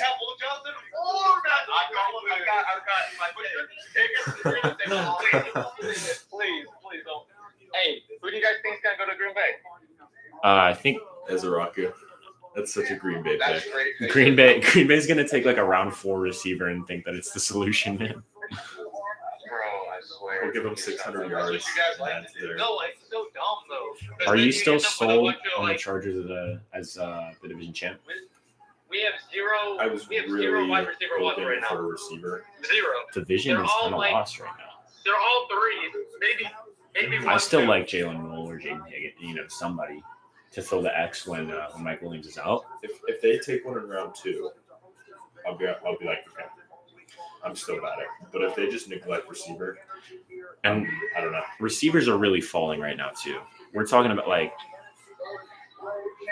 okay, T-Mac was right on. Emeka was next, right? There's a lot of Green And Bay he fans there, slipped. man. Yes, sir. It's because it's in You're Green about to be real disappointed when y'all take that offensive tackle. Matt Golden's still slipping. And then you're talking, we had Luther Burden as the other first round receiver. Like, what if he falls mid-second and they move up to take him? Say that one more time. So Receivers are falling. Yes. The fastest Yes. wide receiver in the draft, Matthew Golden. What's stopping us from taking him? I mean, Your front all office. receivers are pretty trash, right? Your front office. The fact that the Packers just have not ever tried to address receiver in the Jordan Love era. And they have 4 that they like. They don't love. But We don't- Watson, yeah, we Reed, could- Dobbs, we could- and Wicks are all Wicks capable Wicks and could- young. Wicks could be gone. Like the amount of dropped passes from Wicks this past season is insane. And then just one Vikings, right? Vikings are taking Will Johnson. Absolutely. Wait, was Jade taken yet? No. Yes, he was. He was taken by Broncos. That's really crazy because we had Barron going first in the offseason vids, and that was not supposed to happen that way. No. But it did happen. I think the Chargers just left it open for a lot of teams to get some good players. I don't think the Chargers were in the position to take the best player available, and I don't even know that Hampton was the best player That available. made no sense. Running back though, that made no sense at all, bro. There's so many good running backs in this draft too. That just made no sense. The fact that the Broncos All right, but I mean, I don't went Barron instead of Hampton threw this off so much. Or even just take Golden, man. Right. Like it, I guess they look at it like JK and Gus Edwards were not doing it for them, so we're gonna change that. Two X right there. No, but Well, that's what happens. that's Najee exactly what I said. on his own was an improvement from that because you're talking 2 super injury prone, run through hardball guys. I know, that's what I'm saying. So maybe they're just like, I guess double dip. I guess. All right. But what are they doing with Gus? did you Edwards need and a- JK now? They're gone. They're just gone. Right? Did you need a Gone day enough one for guy to that. do that though? No. But Hunt is not on this. He's not. I know. You deserve if you were my guy's birthday. They're probably both just gonna wait until after. I really should. But you might. What dessert are we talking? Actually, no, I'll have to take a look in a second. Hi, bro. Lambo's going crazy. Why is there a random Viking skin in the middle, bro? Oh, man, I got It's not that long of a drive. Hopefully that guy gets jumped. If y'all think like an offensive lineman that just, or like, It's gonna happen. if y'all take a running back. Jonathan Simmons, Ohio State. There's no way. Y'all take Quinn. That's actually not a bad pick. Simmons is probably his stock has gone up with how high the line picks have gone. Yeah, he's doing. Decided to get a running back. Like the Ravens picking up a running back. We don't pick running backs till like the 5th round. That's the thing. But we always get good running backs. That's the funny thing. Y'all don't draft good running backs, dude. It's not that deep, Packers. It's Matt Golden. It's Matt Golden. Derrick Henry was. Why are they still in the class? Because Jaden Reed is a receiver. Heck yeah.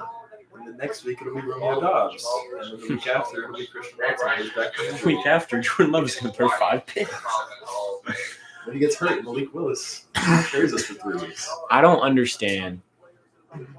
Okay, so Broncos, Packers, and Chargers, that all three fell short in the playoffs because they didn't have receivers. That's exact. Like, it was obvious. You turn on the tape.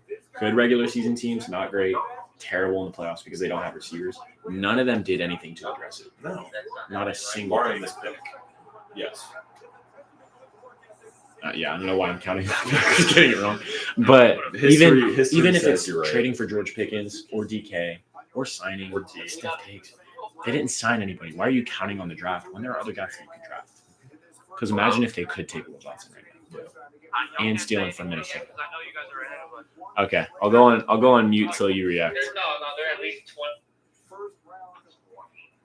Like a couple seconds.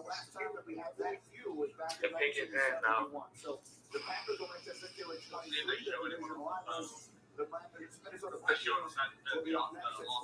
I'm so intrigued for the Commanders pick, dude. Right. They have a lot more options. Yes, they do. Defense. John Campbell. Malachi Starks. Commanders could be good. Dude, they're going to be insane this year, I'm telling you. Watch them take a receiver. That'll show. Yeah, Luther Burden, why not? If Hampton fell, I would have loved Hampton there. Ooh, Judkins or somebody. or Josh Simmons. Yeah, Simmons too. Which, no, Dan Quinn is not taking an O lineman or a defensive interior. Mike Green would be such a Commander's pick. And I don't think he's going to take Campbell either because he doesn't believe in true linebackers. He likes safeties a lot. I think Starks is the pick. If he's there. I gotta see Tyler's reaction. Please give it up for first team All-Pro, Pro Bowler, two-time Super Bowl champion, and Packers president and CEO, Mark Murphy. Oh.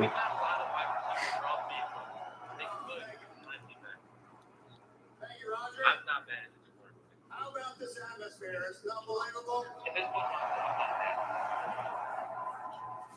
Roger, thank you and the NFL for bringing the draft here to Green Bay for the best draft I had a in the parlay on history this. of the NFL. Wait, no, I It's didn't. cooked. It's fried. You're done. Yeah, maybe I did. Oh, I thought I had a parlay on like Cam Ward minus 20,000 going first, but I never placed it. Why did the Packers take 10 minutes? And now they have a presentation, bro. Vikings gotta have like 2 minutes left on the clock. It is our honor and privilege to host this wonderful event in our community, particularly since we are the only community-owned team in the NFL. Save it for the book, bro. True. That clock in the top left has gone up 30 minutes since the Packers wrong. We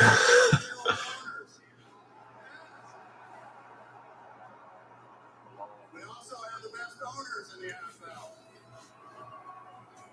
And we also want to celebrate the special connection we have with our I'm fans gonna laugh if this in isn't the early days of professional football.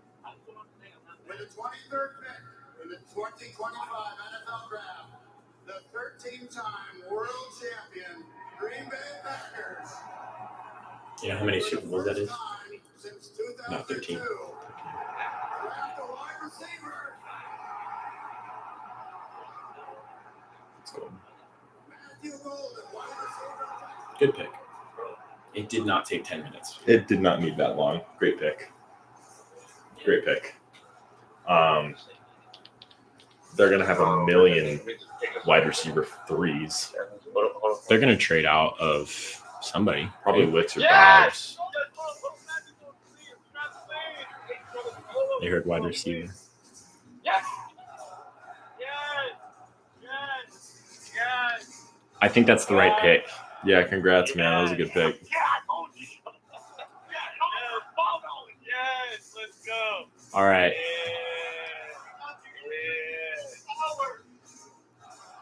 All right, Ethan. Thanks for sliding on the pod, brother. He's ready. What a guy.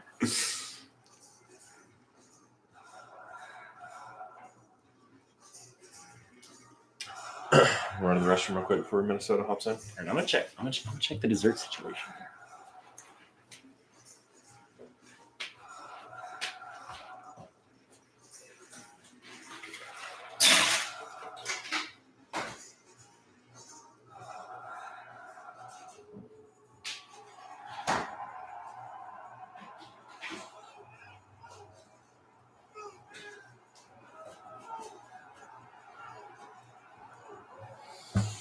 The Vikings pick is in.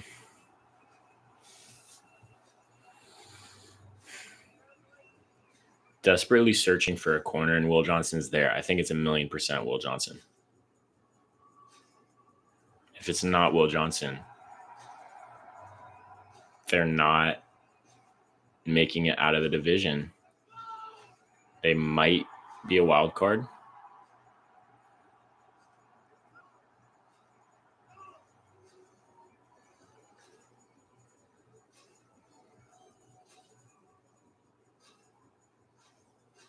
For so many reasons, there is no other team in professional sports quite like the Green Bay Packers, and Mark Murphy did a great job of explaining some of those. And so that was the kind of moment you practically cannot get anywhere else in sports. Matthew Golden is going to address the crowd. Let's hear what he says. No, he went to the microphone, but perhaps not. Well, he'll address Murphy instead.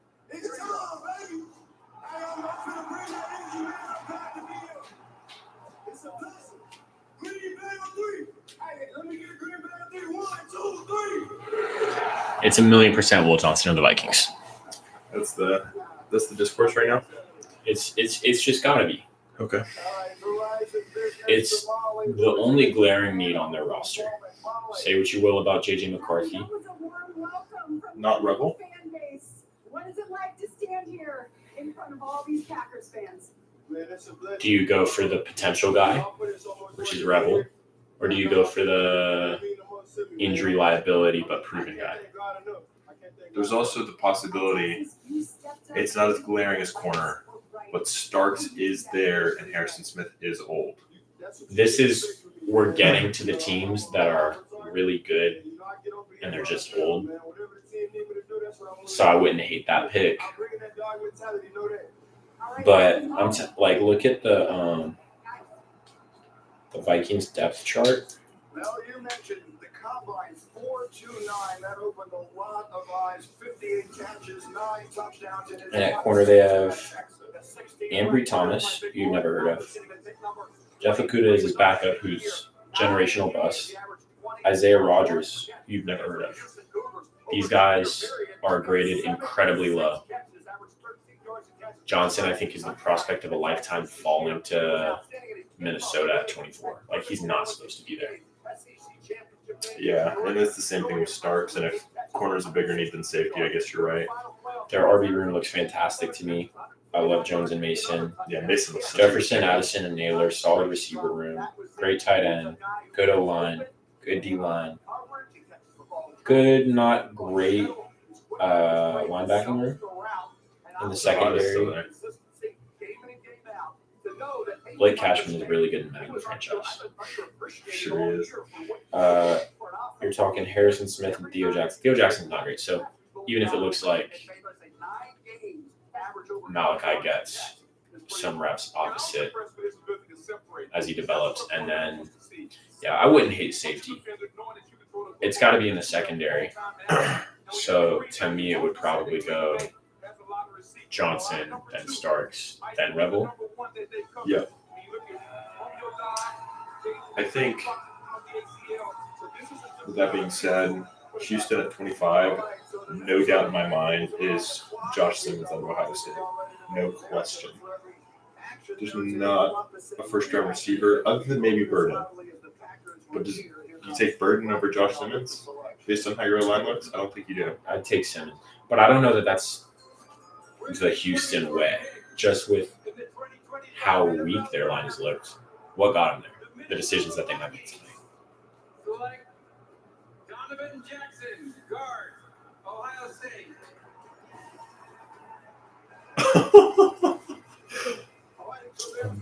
I said before you got back from the bathroom that they might not make it out of the division if they don't take Campbell or Will Johnson.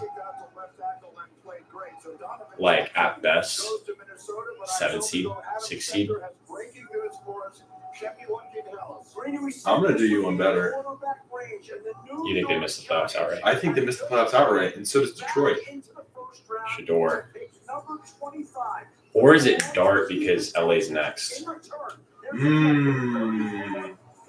99 and a third round pick in 2026. The Giants at 25 Eric Savoy. on the clock. Look for a quarterback here. All right, here we You go. got the So details? this is exactly what we were waiting for. You just read them, but I want to see them again. Getting their man at the top, Abdul Carter, not taking the quarterback there. If they turn it around and get the Oh my God, 2 minutes John's ago. sweet. Let me get John on here. This could turn out to be a magnificent night for the Giants. But discuss that Brian Dable likes Jackson Dart, quarterback goal. Why did John not call before, man? You didn't want to talk about Abu Carter? I don't know. We can get a stake on it now, though. Giants might have the best draft if they get If they get this right, yes.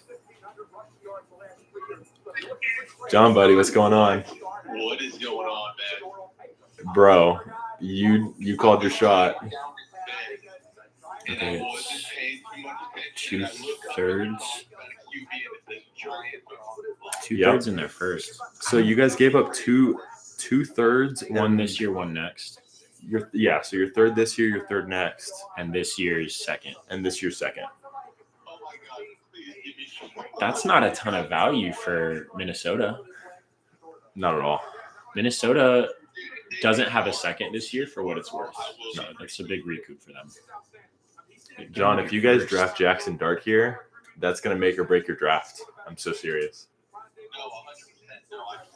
It's Dart or Shador. It's dark. Look how he's acting. It's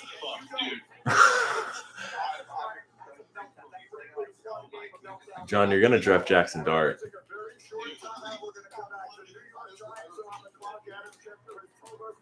John, let me get your thoughts on Abdul Carter at pick 3. I love the Abdul Carter pick at 3. I think he's a beast, and I think he has tons of defense, even though we already have stacked defense. Okay. I'm just scared about the potential of the Eagles coming out of Penn State, especially. Yeah. Yeah, you guys share that concern, given that you're a Cowboys fan with Parsons. How can you speak to that?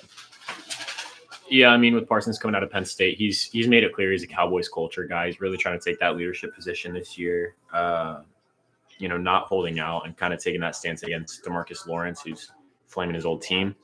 The Penn State locker room is a unique place where a lot of felonies are committed.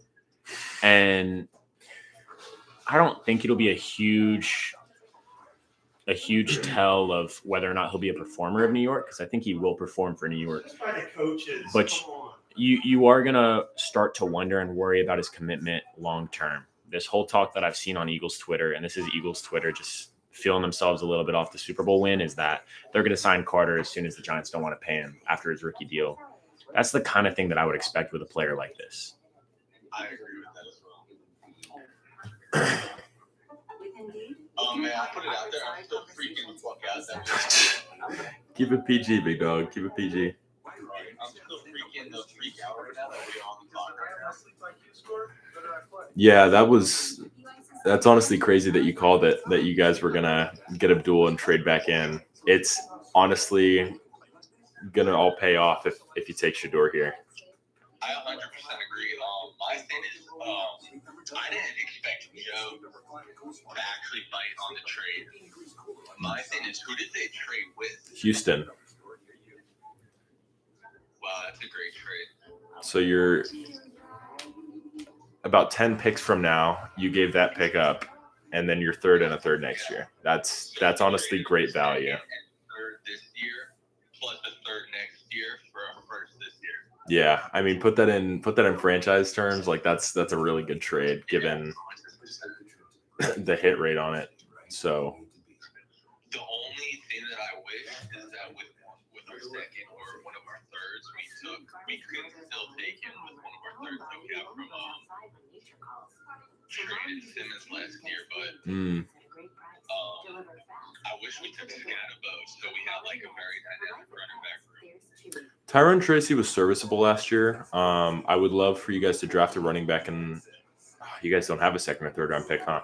We have 2 third rounds this year, so one of our third rounds. Okay. So that could be a good spot to draft an RB, especially considering there's not really much holes on defense you guys need to address. Yeah, I'd like that for you guys. I said Xavier in here. I meant McKinney earlier, not Simmons. I figured that's what you meant. Yeah, we got a third. We got an actual third this year. We got traded with the really fine. How have you guys felt about the draft so far? Unexpected for sure. First 8 to 10 picks were great. After that, it spiraled. Chargers. I thought Shador was going to the Saints, but it's actually the Steelers. John, I'm going to be honest with you, dude. I really think Dart is a giant, and I'm not just saying that to like give you.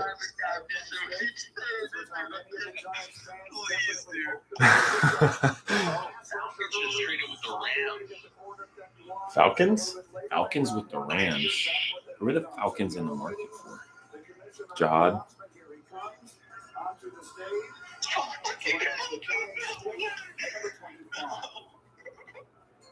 Here we go. The Houston Texans have traded the 25th pick to the New York Giants.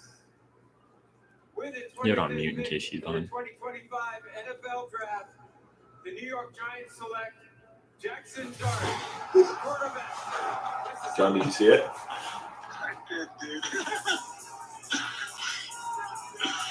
Oh, John, I'm so sorry, dude. As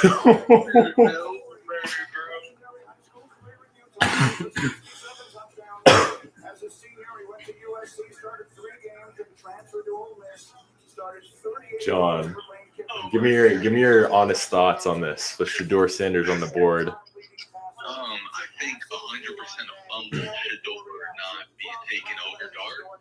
I think Dart is definitely. I don't think he's. I like what you said about him being a Zach Wilson 2.0. I think he has a little bit more of a ceiling than that, though. Yeah, I could see that. I think he'll definitely get a lot of good veteran presence this year. I'll say that. Yeah, that's a good point to make as well. I did have almost said Zach Wilson. Did have Jackson Dart as my QB5 in this year's draft. Man, I gotta say, John, I really don't love it. Dude, I definitely agree with you. I think if this was Shador, you guys are by far and away The winners of the draft. The winners of round Overwhelming.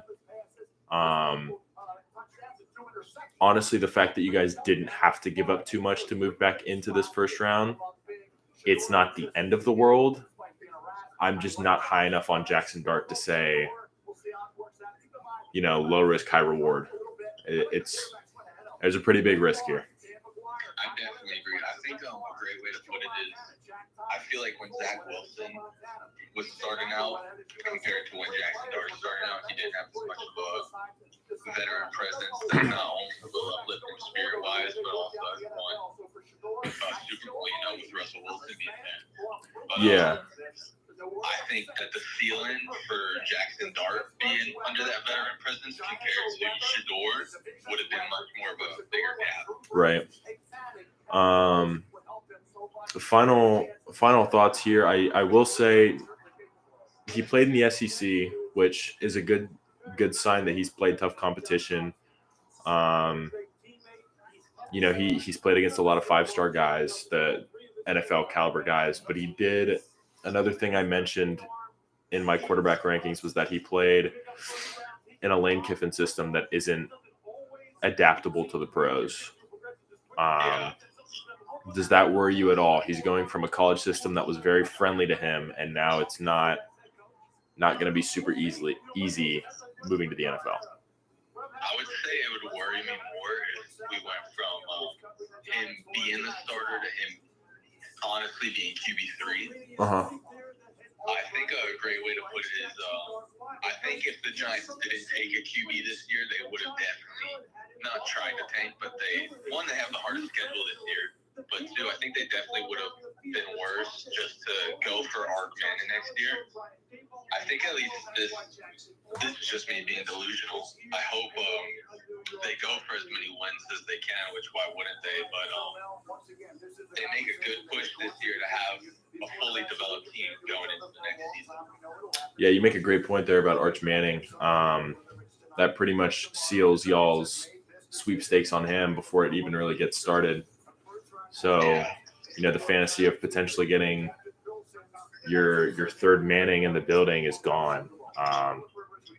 That's It doesn't upset me too much. I feel like Arch Manning's ceiling is way too high for what it should be. interesting.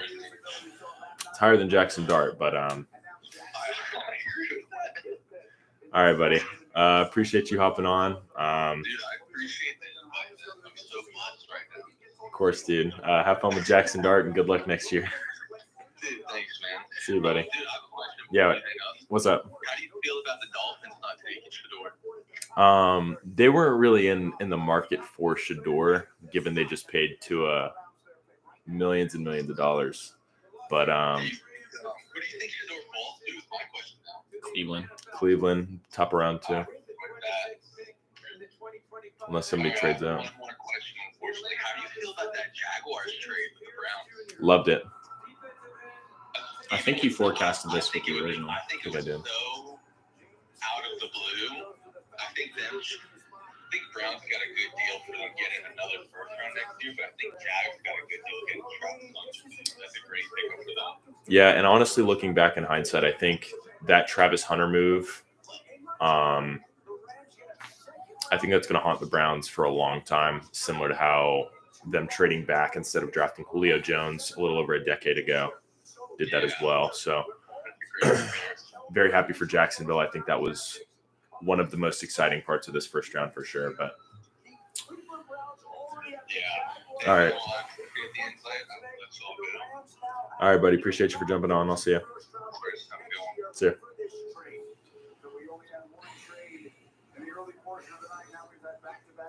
I like it. Lane Kiffin, this is his first round quarterback. The only other real notable quarterback to come from the Lane Kiffin system is Jalen Hurts, who didn't come from his system. Matt Corral too or no? Matt Corral too, but okay, where's Matt Corral now? Right. Well, actually, that's before I let you finish. Matt Corral's a great example of a guy who looked really solid in college, and with Lane Kiffin, second he gets to the NFL, he's out of the league after one season. Like he didn't even really get a chance to get going, and he clearly couldn't adapt to the NFL style. And I really see a similar outcome here with Jackson Dart. And when we're talking Hurts, we're talking this is Hurts at Bama, his last year there. He gets benched in the natty for Tua and goes to Oklahoma, and that's where he really takes off. And he still ends up, round 3 pick? 2 or 3. To one of the best teams in the league. So this is a low pick that's, it's really just looking like, hey, we just want you to steer the ship. We don't need you to be the guy. Right.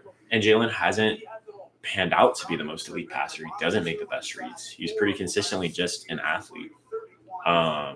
Maybe the best athlete at quarterback in the league.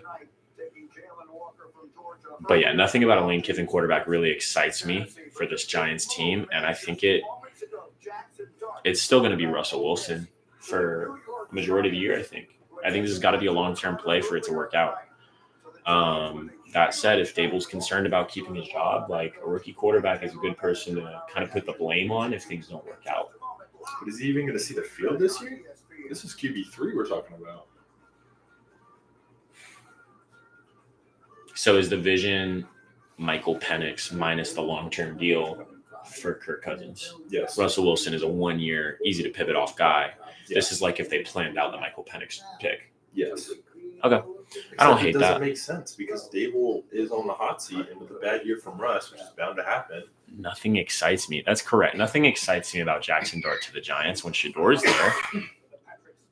I'm excited that it's not Daniel Jones, but it wasn't going to be Daniel Jones no matter what. I think we get better play this year out of Russell Wilson and Jameis Winston. And I think next year things are very uncertain because I don't necessarily think that Russ is going to be a great mentor.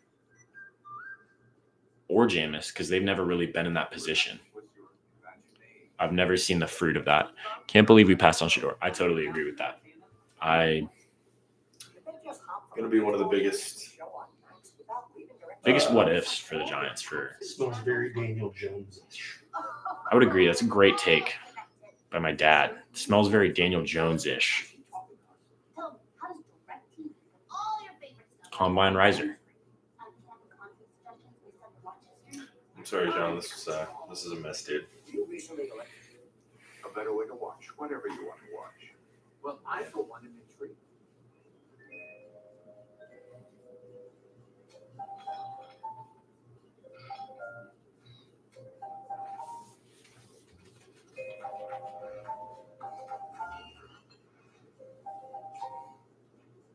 Only getting isolated results. Big games come from AI that works across all your data and applications. Ravens pick is in. Will Johnson. AI built for business. Malachi Starks. They already have Hamilton. I'd probably lean Johnson. Jahad Campbell. Donovan Izaraku. A lot of options for the Ravens here. It's got to be defense, though. I agree. And I wouldn't hate a receiver for Lamar, but I think you have much bigger needs on the defensive side of the ball. Neighbors getting his vet presence and Dart to have that as well. I can at least not have my hopes low.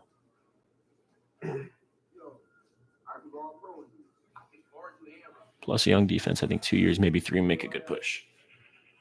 Man, I think if you took Shedeur, it wouldn't be 2 or 3 years, though. I think Shedor's starting this year. I agree. I don't think you need to slow play it too much because it's like, man, in one more year, Daniel Jones's deal is unheard of. It's gone. So take it on the chin. You got Abdul Carter. You have a top 5 defense potential. If you take Shedeur, he might elevate that offense single-handedly. And I mean, the NFC kind of looks like it's breaking up a little bit with Minnesota not necessarily making the right move. We'll see what Washington does. We'll see what LA does, but Seattle not necessarily getting their guy round 1. There's a lot of question marks, and I feel like the Giants shouldn't subject themselves to a 3-year rebuild.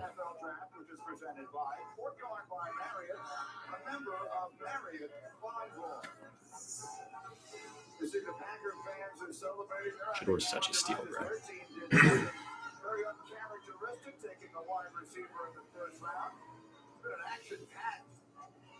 Ooh, Tar said they're either taking Johnson or Hairston. Think about that. I know you don't love Hairston as a prospect, but Johnson is a better prospect for sure, but I mean, Hairston has the upside.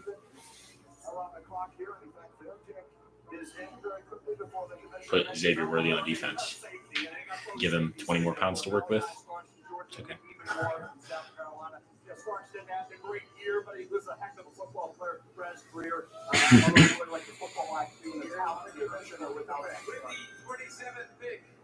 The 2025 NFL Draft, the Baltimore Ravens select Malachi Starks. Okay. What a great pick, dude. Really good pick. How did you fall to 26? That's the same thing that happened with Kyle Hamilton. That's dude. a steal.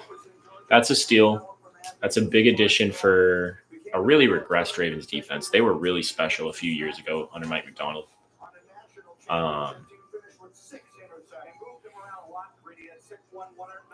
This guy's so good. So good. They're going to have 2 of the best safeties in the league, and both of them weren't supposed to go anywhere near where they were drafting, and they just fell into their lap. Kyle Hamilton was a top 5 prospect in his respective draft, and he fell all the way to Baltimore. And now Malachi Starks going from a top 10 prospect to pick 27. Baltimore is going to stay competitive for a long time, and it's going to be because they don't overspend on skill positions like we're kind of seeing Tampa do, where they might flame out. Even the Chargers, like picking Hampton. I'm not saying you shouldn't have taken a skill position. You could have taken a receiver. It's not that one. And if you're not going to do a receiver, go defense, please. You want to call TV? Yeah, let's get TV.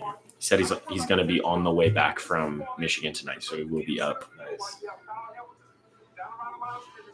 Just hoping he picks up. This is a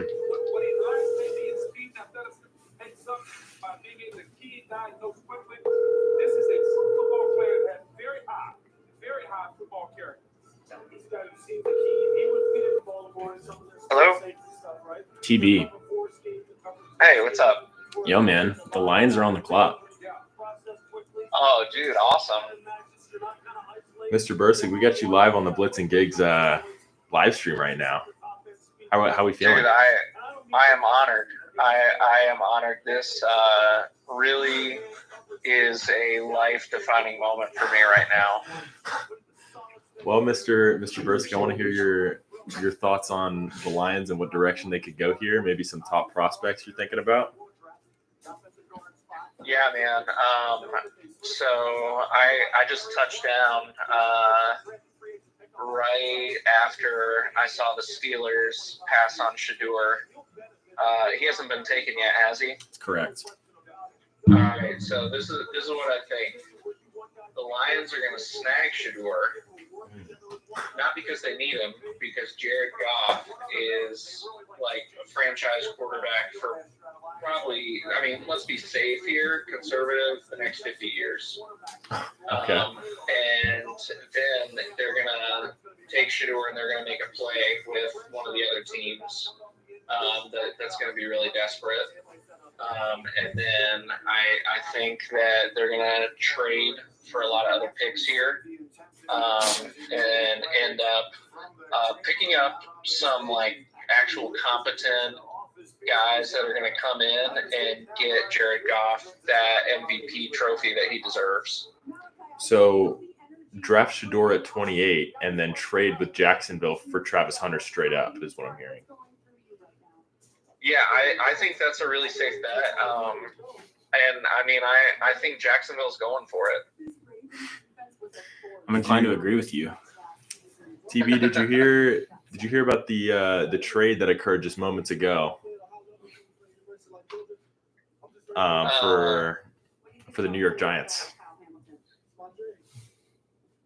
Well, so I mean, what's happened over the last, like, I guess 7 picks? Because I've missed since Pittsburgh got theirs. Most recently, the Giants traded up with, I believe, the Texans to take their future franchise quarterback, and it's going to be Jackson Dart. Really? Yes. Okay. Yeah, I was surprised to see that he slipped so much in the draft. Has anyone picked up Will Johnson yet? Not yet, actually. And I would love that pick. Y'all had some changes at corner this offseason. The addition of DJ Reed was huge, but take a Michigan kid. He slipped really far. As much as I would love to see Detroit keep Will Johnson in Michigan, I do think they probably need an edge rusher a little bit more than a cornerback. And I mean, at this point, I don't know who's still on the board. I know edge rushers have gone quite a bit so far in the first round, but also wouldn't be surprised to see Will Johnson stay in Michigan, though. There are a few options at edge. I believe James Pierce Jr. was just taken. So we're looking at Nick Scourton, Mike Green, and Donovan Ezeraku. Things didn't shake out really according to the projections. So like a guy like Ezeraku would kind of be considered a steal at 28. Yeah, I'd really love an edge across from Aiden Hutchinson, especially coming off the injury. Yeah, I would be very, very surprised to see Detroit not take defense right now. I think they have to. I mean, their offense is still fairly stacked, and their defense, clearly from last season, is really where they're going to need the help, even with presumably guys coming back healthy this season. So, I would go with like a Will Johnson, or more likely, I think, would be an edge rusher. So the pick just came in. It's going to be Tyleik Williams D tackle from Ohio State. Other than the fact that he's from Ohio State, I don't think there's a lot of reason for you to hate this pick. Even if defensive interior is not the most glaring need. I did some homework on this guy. I'd take him above the Oregon kid who was taken like maybe what, 8 picks ago. I had him as an early second rounder. So I don't hate this pick, but I think an edge rusher would have been better. Yeah, agreed. But I mean, before I let you guys go, I'm definitely like very proud to see how Michigan's senior class has showed up in the first round with guys like Mason Graham, Kenneth Grant, Colston Loveland getting picked up. I mean, they were projected to go high anyway, very, very happy to see that with them, not having the season that I think they were really hoping to have, that they've got guys that are being valued highly in the draft and hopefully going to have really bright NFL careers. For sure.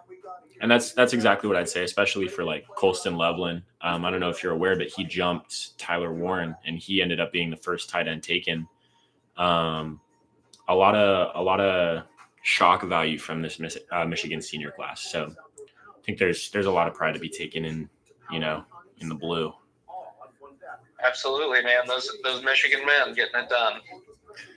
TB, it's been a pleasure having you on, man. It's good to hear from you.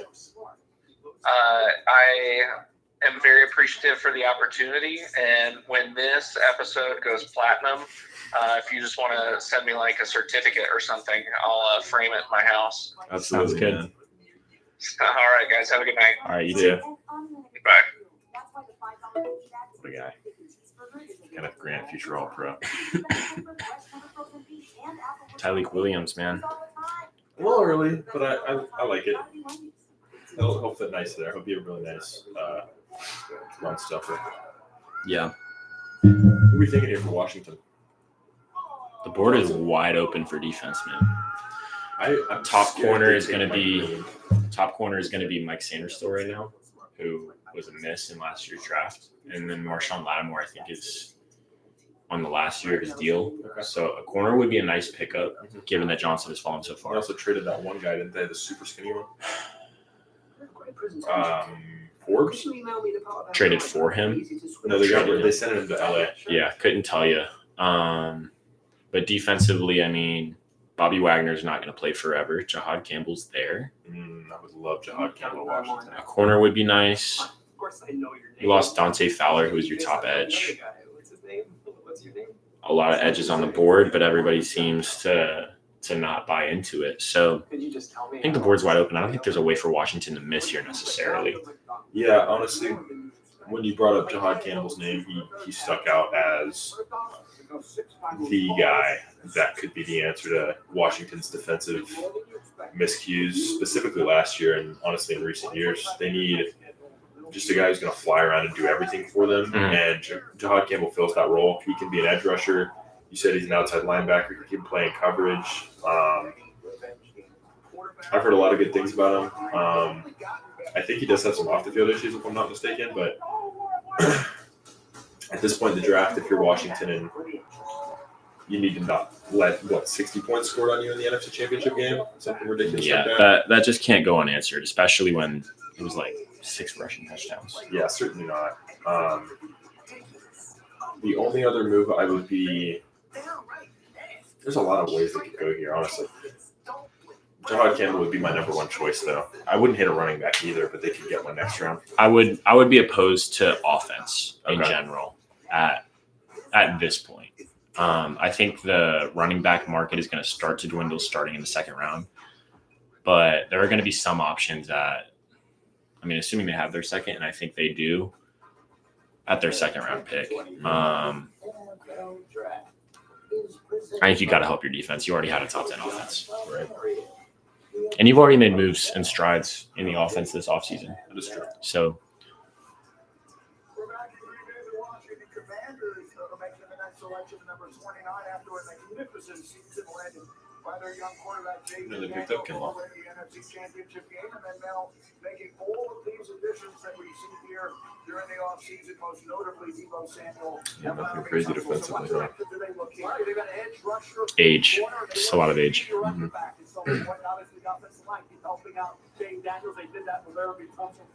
Still don't know why the cap situation isn't like insanely good there when you consider how few long-term deals they have.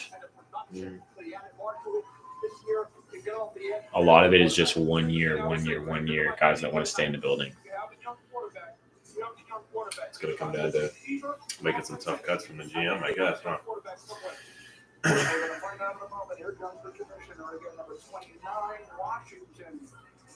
I'm still shocked y'all took Tyler Booker at 12, dude. That's crazy. With the 29th pick in the 2025 NFL Draft, You're a Commanders fan, bro. Washington Commanders select Josh Connerly Jr., tackle, Oregon. I don't like it. Who? Didn't do homework on this guy. And I take blame for that a little bit, but like Josh Simmons is there. And I don't think you should have gone tackle. I agree with that. And if I don't know who you are in the first round, like if you're not even mocked to go in the first, it's like I get it. You came from Oregon, like that's a big school. The 1 seed, right? Sure, but didn't do anything in the playoffs, right? Do you want to lurk on that, or do you want to call Tar? Oh, you got it. That's you're gonna go offense. At least take a running back. Come on, dude. What's going on? What's up, Tar? How you doing? Doing good. So the board is wide open. Take defense, man. We want corner, bro. Will Johnson. Specifically, Trey Amos. Right, Dad? You want Trey Amos? Yes, Trey Amos. My dad. There's still Will Johnson and there's Harrison. But Trey Amos is a scheme. We don't need a lot. I know you are lacking at corner, but is there something wrong with taking Jahad Campbell? I think he's the best player available right now. Who? Jahad Campbell, the linebacker from Bama. We don't need a linebacker. You need a lot of help on defense. We need a linebacker. We definitely don't need a linebacker. He's a plug and play guy. He could play edge too. We need a corner. We need corner. The two things we need the most on defense is corner and defensive tackle. Outside of that, I mean, I really just think we need to knock those out first before a linebacker. We have Matt Milano and a weak side linebacker for one more year. But, Mike. No, we don't have yeah, and we have backup Dorian Williams, who is good and he'll improve. We don't need a linebacker right now. I understand that, but there's not a D tackle within reach, and the logic is if you can't fortify the D line, you help the guys who are going to clean up the D line's mess, and that's going to be Jahad Campbell. He's a run stopper. He's great in pass coverage. He's great in the pass rush. Joey Bosa is not a real answer at edge. Not long term. I feel like Campbell could cover a multitude of needs. It's like we just lost Kyrie Elam, which was a waste of a pick, right? We need corner really bad. I just feel like more than anything we need corner, and then it's DT, and I feel like if there would be more chances to get a DT than a corner. You know what I mean? And like I said, we don't need linebackers, bro. You know what Terrell Bernard is? I do. Only because he plays for Senex, you know. Watch, it's got to be Trey Amos right here, bro. It's not going to be Trey Amos.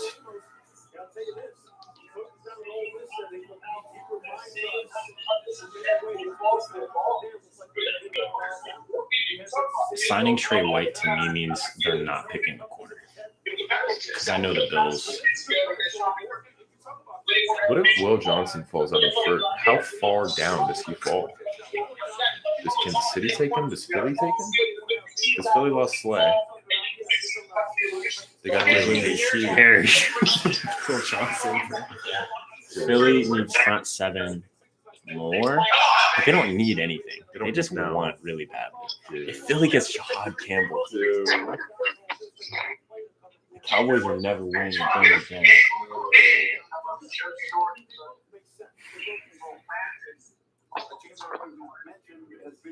Did Starks go yet? Yeah, he went to the Ravens. Yeah. Get Demar out of there, I would have said. Evan Ward is still on the board.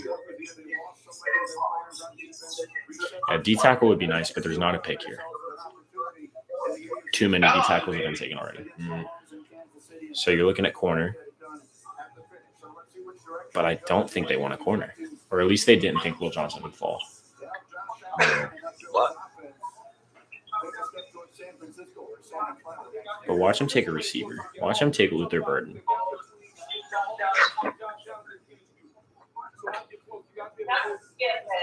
Oh my gosh. Yo, who's this guy? Those Demar. Wait, is this who we're drafting? Is that Demar Hamlin?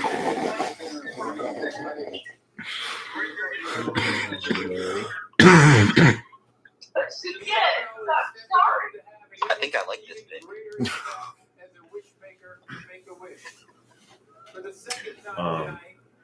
After the final pick wraps up, you kind of just want to do a brief who you thought won, who you thought lost, and I'll give my winner and loser, and then we can. Sure. Sounds good. Let's do it. I think there's definitely stitches to be made as well.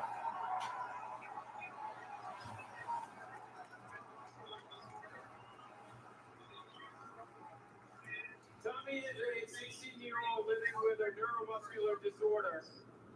He's a huge Buffalo Bills fan, and he's here with me to make the I'm not gonna say announcement it. for his beloved Bills.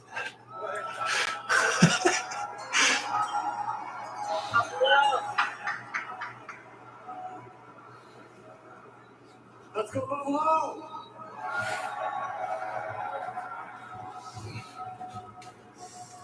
With the 30th pick in the 2025 NFL Draft, the Buffalo Bills select Maxwell Harrison. Let's go! I'm so happy with that pick, dude. I'm happy with that pick. As a Buffalo Bills hater, I love that pick. I also love that pick. I still do love the pick. It's just, it's not the corner I wanted. Hey, Tar. It's not in my he's the third best corner that was on the board there. But Hey. behind, Hey. that's I feel okay. So right behind him was Trey Amos, and I just feel that I Trey forgot about Amos Trey Amos, so maybe he's not is even a top three. team fit. He is better than Trey Amos, I but agree. I don't think that he's a team fit for our team. This He's fast. this kid's got a 4.28 and nothing else going for him. I was about to say, Tar, name one thing this guy's good at other than his speed. I'd say He's a trade back slot. one He's a good spot. slot corner. Oh, But we don't interesting. need a slot corner. Oh, they went Jahad. Dude, they're going to take Jahad. Eagles are taking Jahad. So why would the Eagles even trade for that if you're not sold on Kansas City? Like Kansas City wouldn't have given it up if they were in love with your play. No. Kansas is going to get freaking Josh Simmons, dude. They traded. What is this? Or always Luther Burden. Kansas City can't really miss. Or Judkins. But they traded. If Jahad Campbell is not a first round pick, I don't know ball. Tim. Tennessee Tar. doesn't have a second, or doesn't have a second till later. Yo, Tar.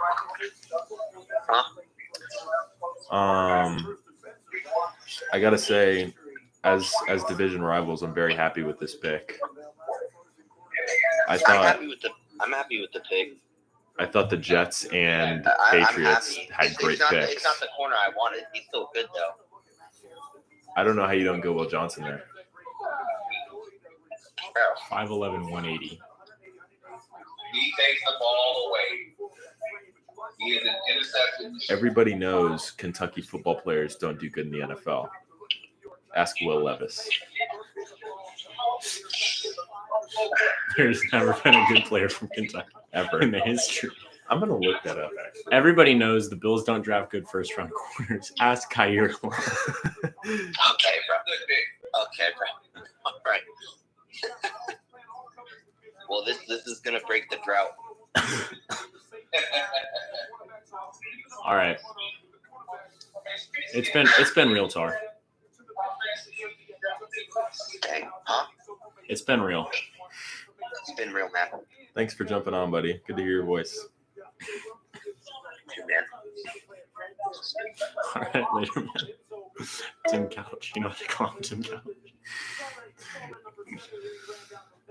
Randall Cobb. Quarterback Randall Cobb. Don't know who that is. Zadarius Smith is the only notable name. Wan'Dale Robinson, all right. Lynn Bowden, former Miami, like 5th string practice squad receiver. A lot of great Kentucky players on here, huh? Jacob Tanny, what a call. Winston Guy. Will Levis. Josh Hines. Why is he not at the top? Oh, true. Forgot about him. Deion Walker. He's gonna go soon. Reid Hibbs. I think the Bills just like drafting bad People. Kentucky players. I think the Bills just like losing in the championship. Amen. Or going to the Super Bowl in back-to-back years and losing both times. See how much battery we got here. 15%. Yeah, we'll be out here doing. And so Max Harrison is headed to Buffalo. I'll tell you what, the NFL draft makes for a strange bedfellows. Kansas City and Philadelphia met in the Super Bowl just a few months ago. Now they've swapped. If Kansas City doesn't take Josh Simmons, Eagles have moved up to 30. I'd be happy. I want to see happier if they take Burden as a Chiefs hitter because It's not going to change. Like, they had a solid receiving room last year, and it didn't matter come crunch time in the playoffs when every team has an elite pass rush. and it'll also guarantee that Burden's off the field issues will result in a felony. Yes, that the Chiefs can't overcome. I want to see what the Chiefs got. Can't imagine it's a lot. Because this same thing happened when they got Creed Humphrey. He fell to the very end. He was supposed to be a top guy, or not a top guy, but like, he was a good prospect.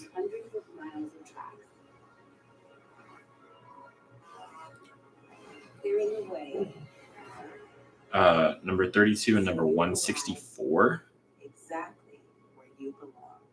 which is like a 5th rounder. Yeah. So the Chiefs just had no interest in probably Jahad Campbell. So they saw what they could get for him. Because let's think about this Eagles move. You're giving up next to nothing because you're pretty convinced the Chiefs would never take the guy you want to take, but you just want to make sure. Or you want to make sure nobody else trades up in Kansas City. Yes. You're not taking a corner. You're probably not taking a safety. So the mind goes to front 7, if not O-line. But O-line, I don't think there's a long-term guy you want there. You just extended Cam Jurgens. You have good tackles, right? Or no, they did lose Mekhi Becton. Maybe they take Josh Simmons here. Right? Maybe. Totally forgot they I could lost see Mekhi Simmons. I wouldn't even rule out a receiver You might have heard him going through a little. or a tight end When Verizon announced Becton. because they're supposed to lose Goddard in the next year. Count me in. Supposedly this offseason. And like Kansas City might have taken a tight end, Right. but could be talked out of it for something, you know? Dak goes for it, and he fumbles. Brilliant recovery with the Lowe's app. He always delivers. And so does the Lowe's app. He always delivers. Our Lowe's team has it up. What a bad pick by my least favorite team in the league. Bills. Amen, dude. Me too. What a terrible team. A bit surprised he was there. What's good, Derek? Good to see you, boy. It's my dog since middle school. think that comment's mad old. It probably is.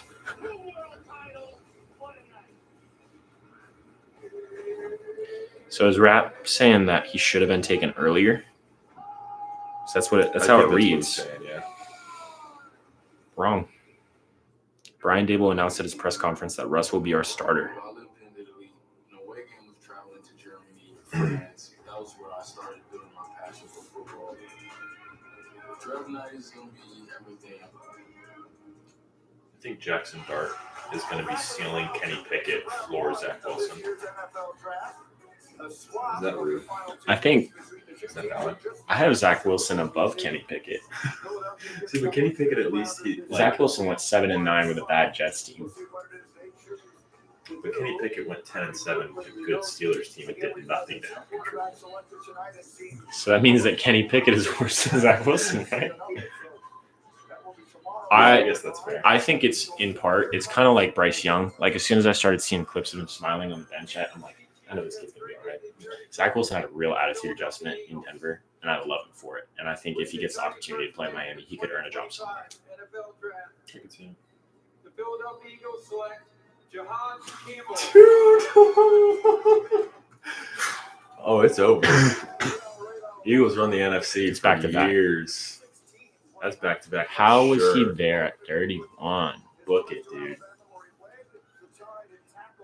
Book it. Set it in stone. This dude's insane.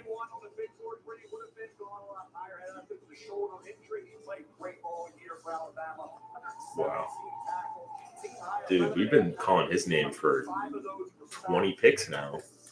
Since the Bears at pick 10. Dude. This is the steal of the draft. Absolutely. Until Shador goes to it. If the Colts take Shador in round 2 or something, like, okay, sure, but like, this is insane. Wow. I'm going to look up what the cons were for him because why did he fall so far? They said shoulder, but they said he's performing fine at the combine or whatever.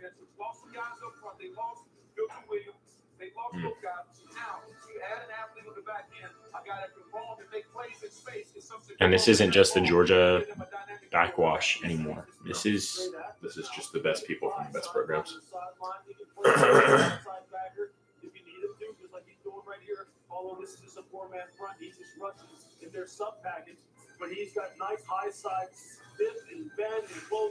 So for Chiefs, we're thinking Josh Simmons or Luther Burden. Or is there anything on defense that they'd entertain? Even Warren. Safety. Yeah, they did lose Justin Reed.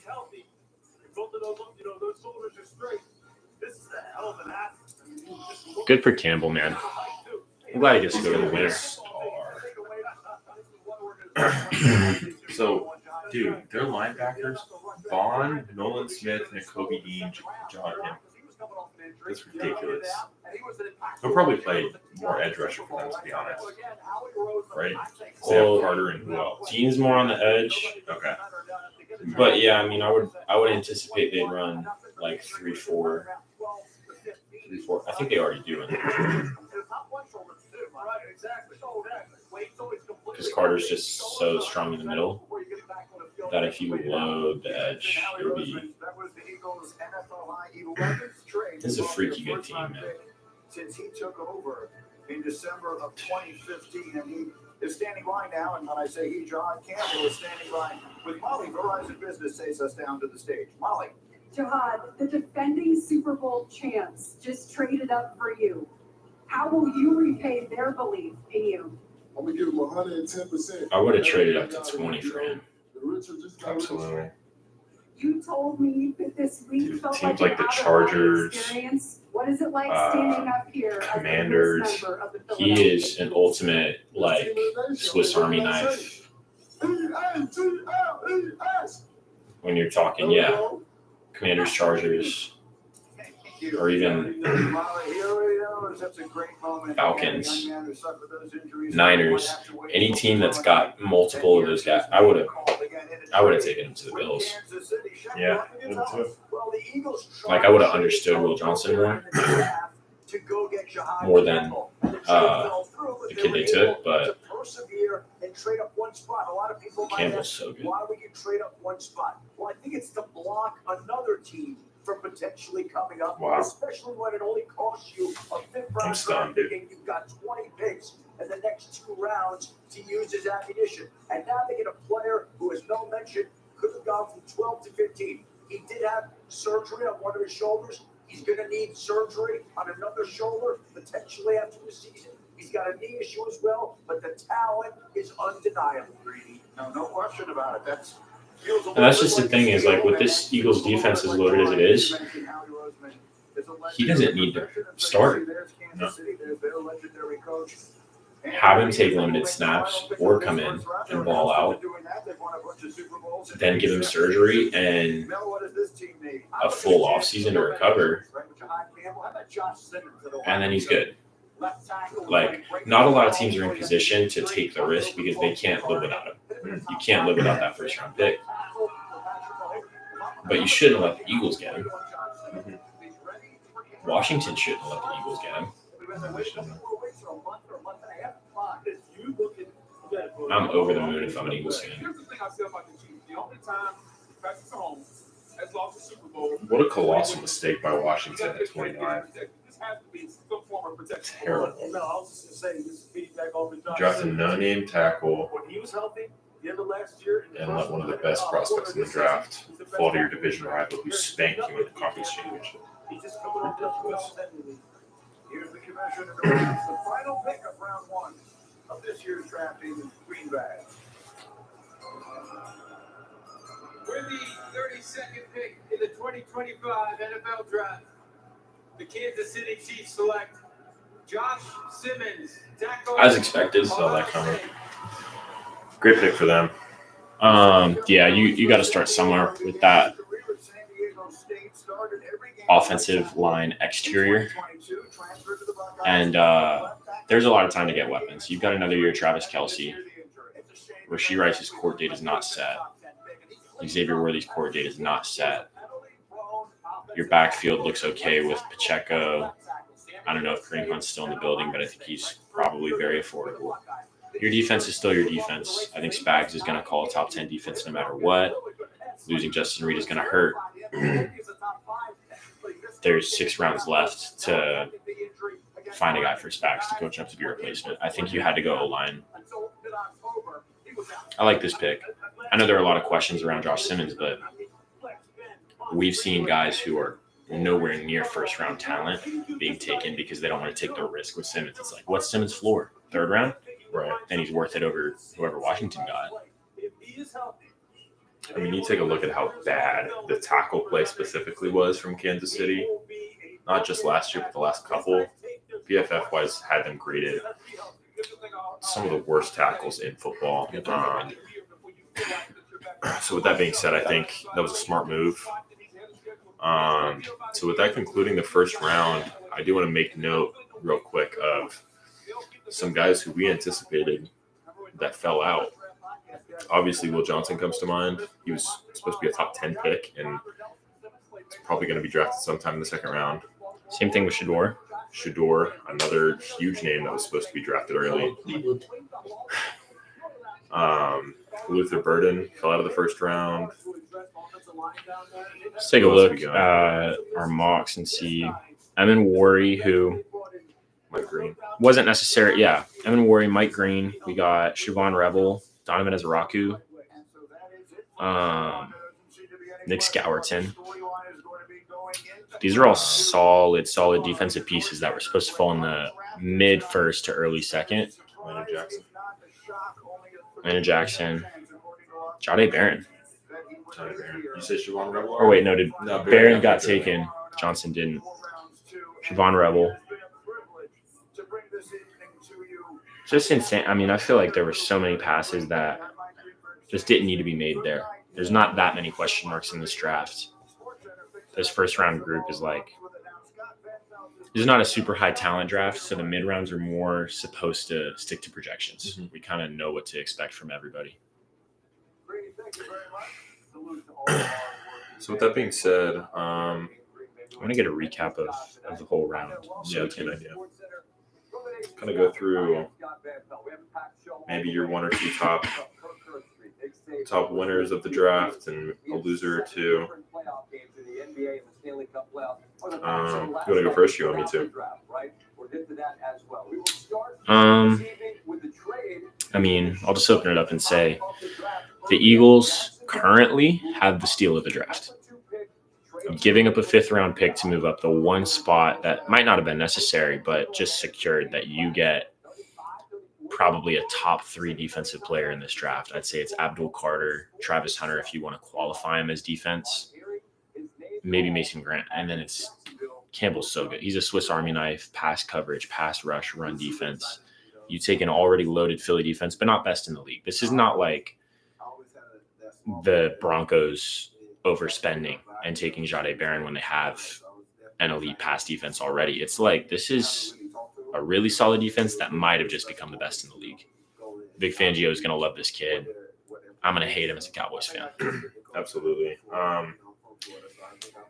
Obviously, the guys who ended up landing the top prospects, GT to the Raiders, Travis to the Jaguars, stand out as some winners to me. I will say I did really like the move, probably more than I should have. Gray Zabel to the Seahawks, kind of an underrated pickup for them.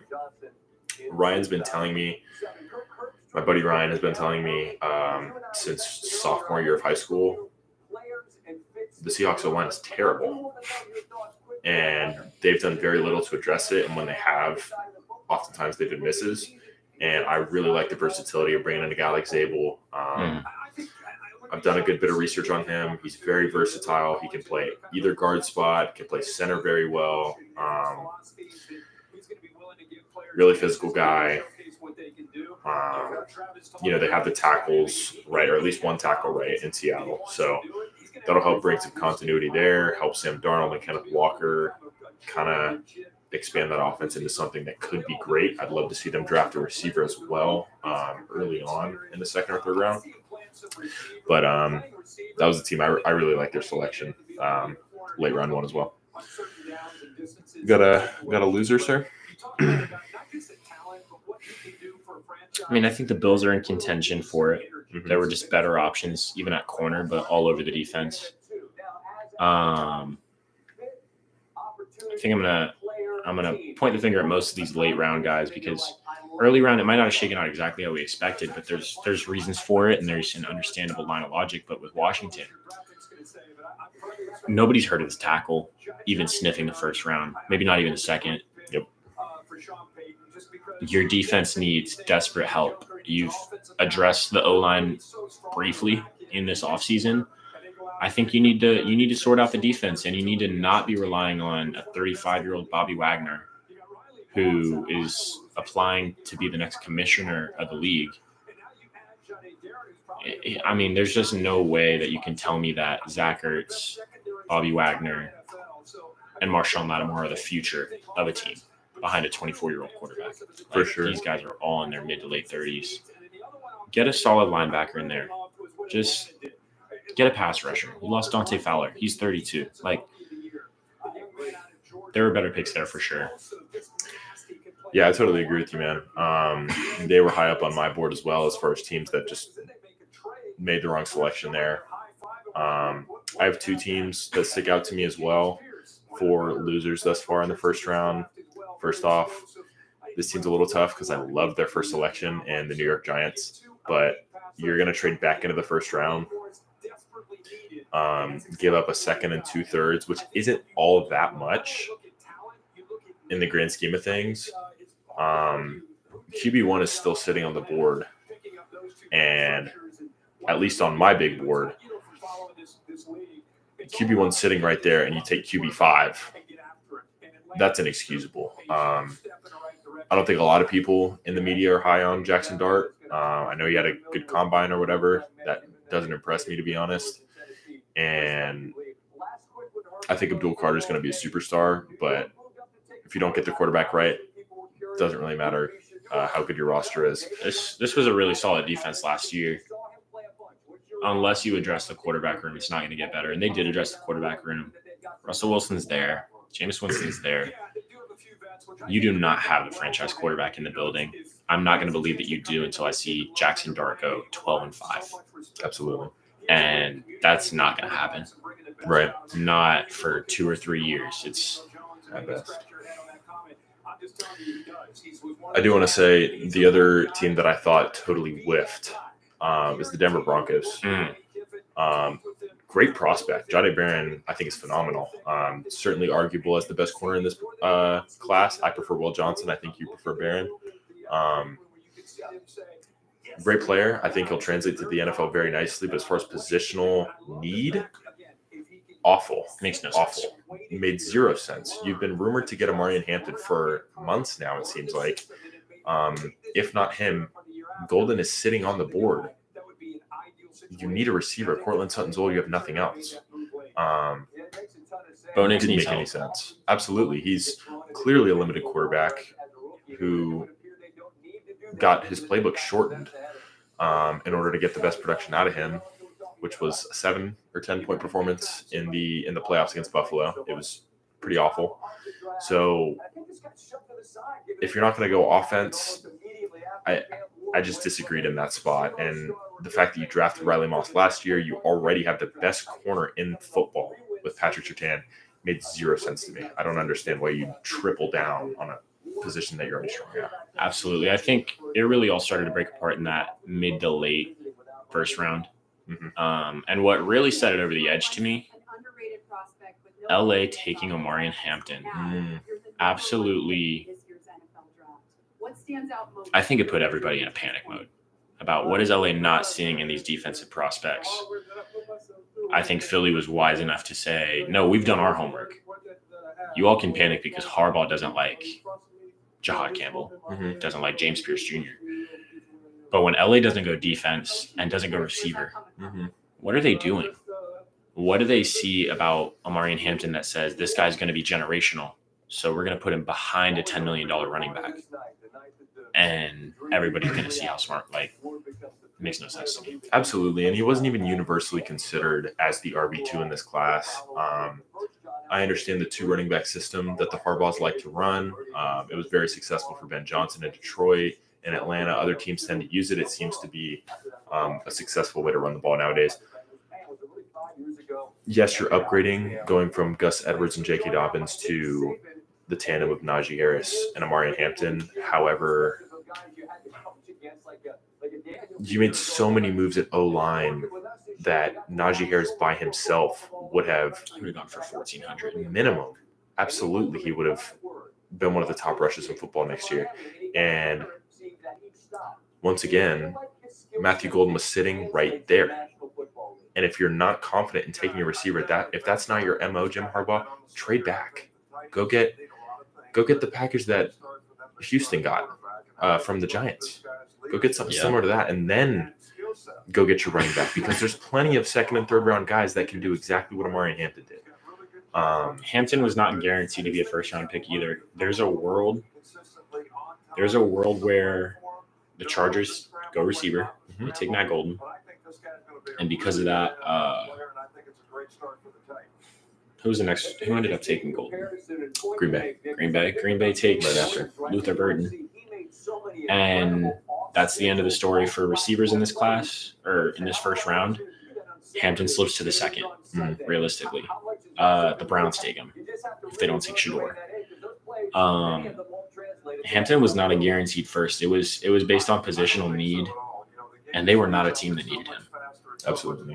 Yeah. So my stomach turns a little bit over that pick. Yeah, I mean, I feel like the top 10 really went about as we expected. That 10 to 15 slot. Okay, a couple surprises, starting with the Bears, really. And then from then on, it just seemed like nonsense. Yeah, absolutely. Other than the Browns trading back for anything less than a king's ransom for Travis Hunter, that was the only move I blatantly disagreed with in that top 10. Other than that, I think everybody went about where they were supposed to. And yeah, you really nailed it on the head there. In the teens, it started to get iffy depending on the team. In the 20s, it was a mess. Every team was picking, like with their heads cut off. And even then, if the Browns had made a pick that we liked more at pick 5, I think that trade would look outstanding. Sure. I mean, what did they really even get for it? It was like a first, a fourth. I think they picked up. I think they picked up another second. So they traded back 3 spots and got a second, fourth, and sixth. A second and a future first, I believe. I don't know the exact details. I know looking at tomorrow, they have 2 of the top 4 picks. That's interesting. So Cleveland, in a way, has 3 firsts. If that's how you want to view it. Because you consider all the first-round talent that's fallen. And at this point, it's like, okay, they go get Luther Burden to start and Shedeur Sanders. And who's going to tell them that they can't have a top 15 offense? Well, let's say you don't trade back and you have pick 2 and pick 33. With the way this draft shook out, you could have took Travis at 2, and you still could have took Shedeur at 33. And then you could have paired him back up in the NFL. It didn't make any sense to trade back. And now you're taking at 33 and 35 or 36, whatever the heck the Jags had. What are you taking there that's going to make a more immediate impact? Like, you can still get Shedeur, but nobody in this class compares to what Travis Hunter has the potential to bring to a football field. And it just the fact that you didn't get something anywhere similar to what the Panthers gave the Bears a couple years back for that number 1 overall pick. And yeah, Travis Hunter was going at 2. But as far as what he brings to the table, and like Cam Ward, everybody knew Cam Ward was off the board. So 2 was really the leverage spot. And you absolutely should have gotten more than a second, fourth, and sixth.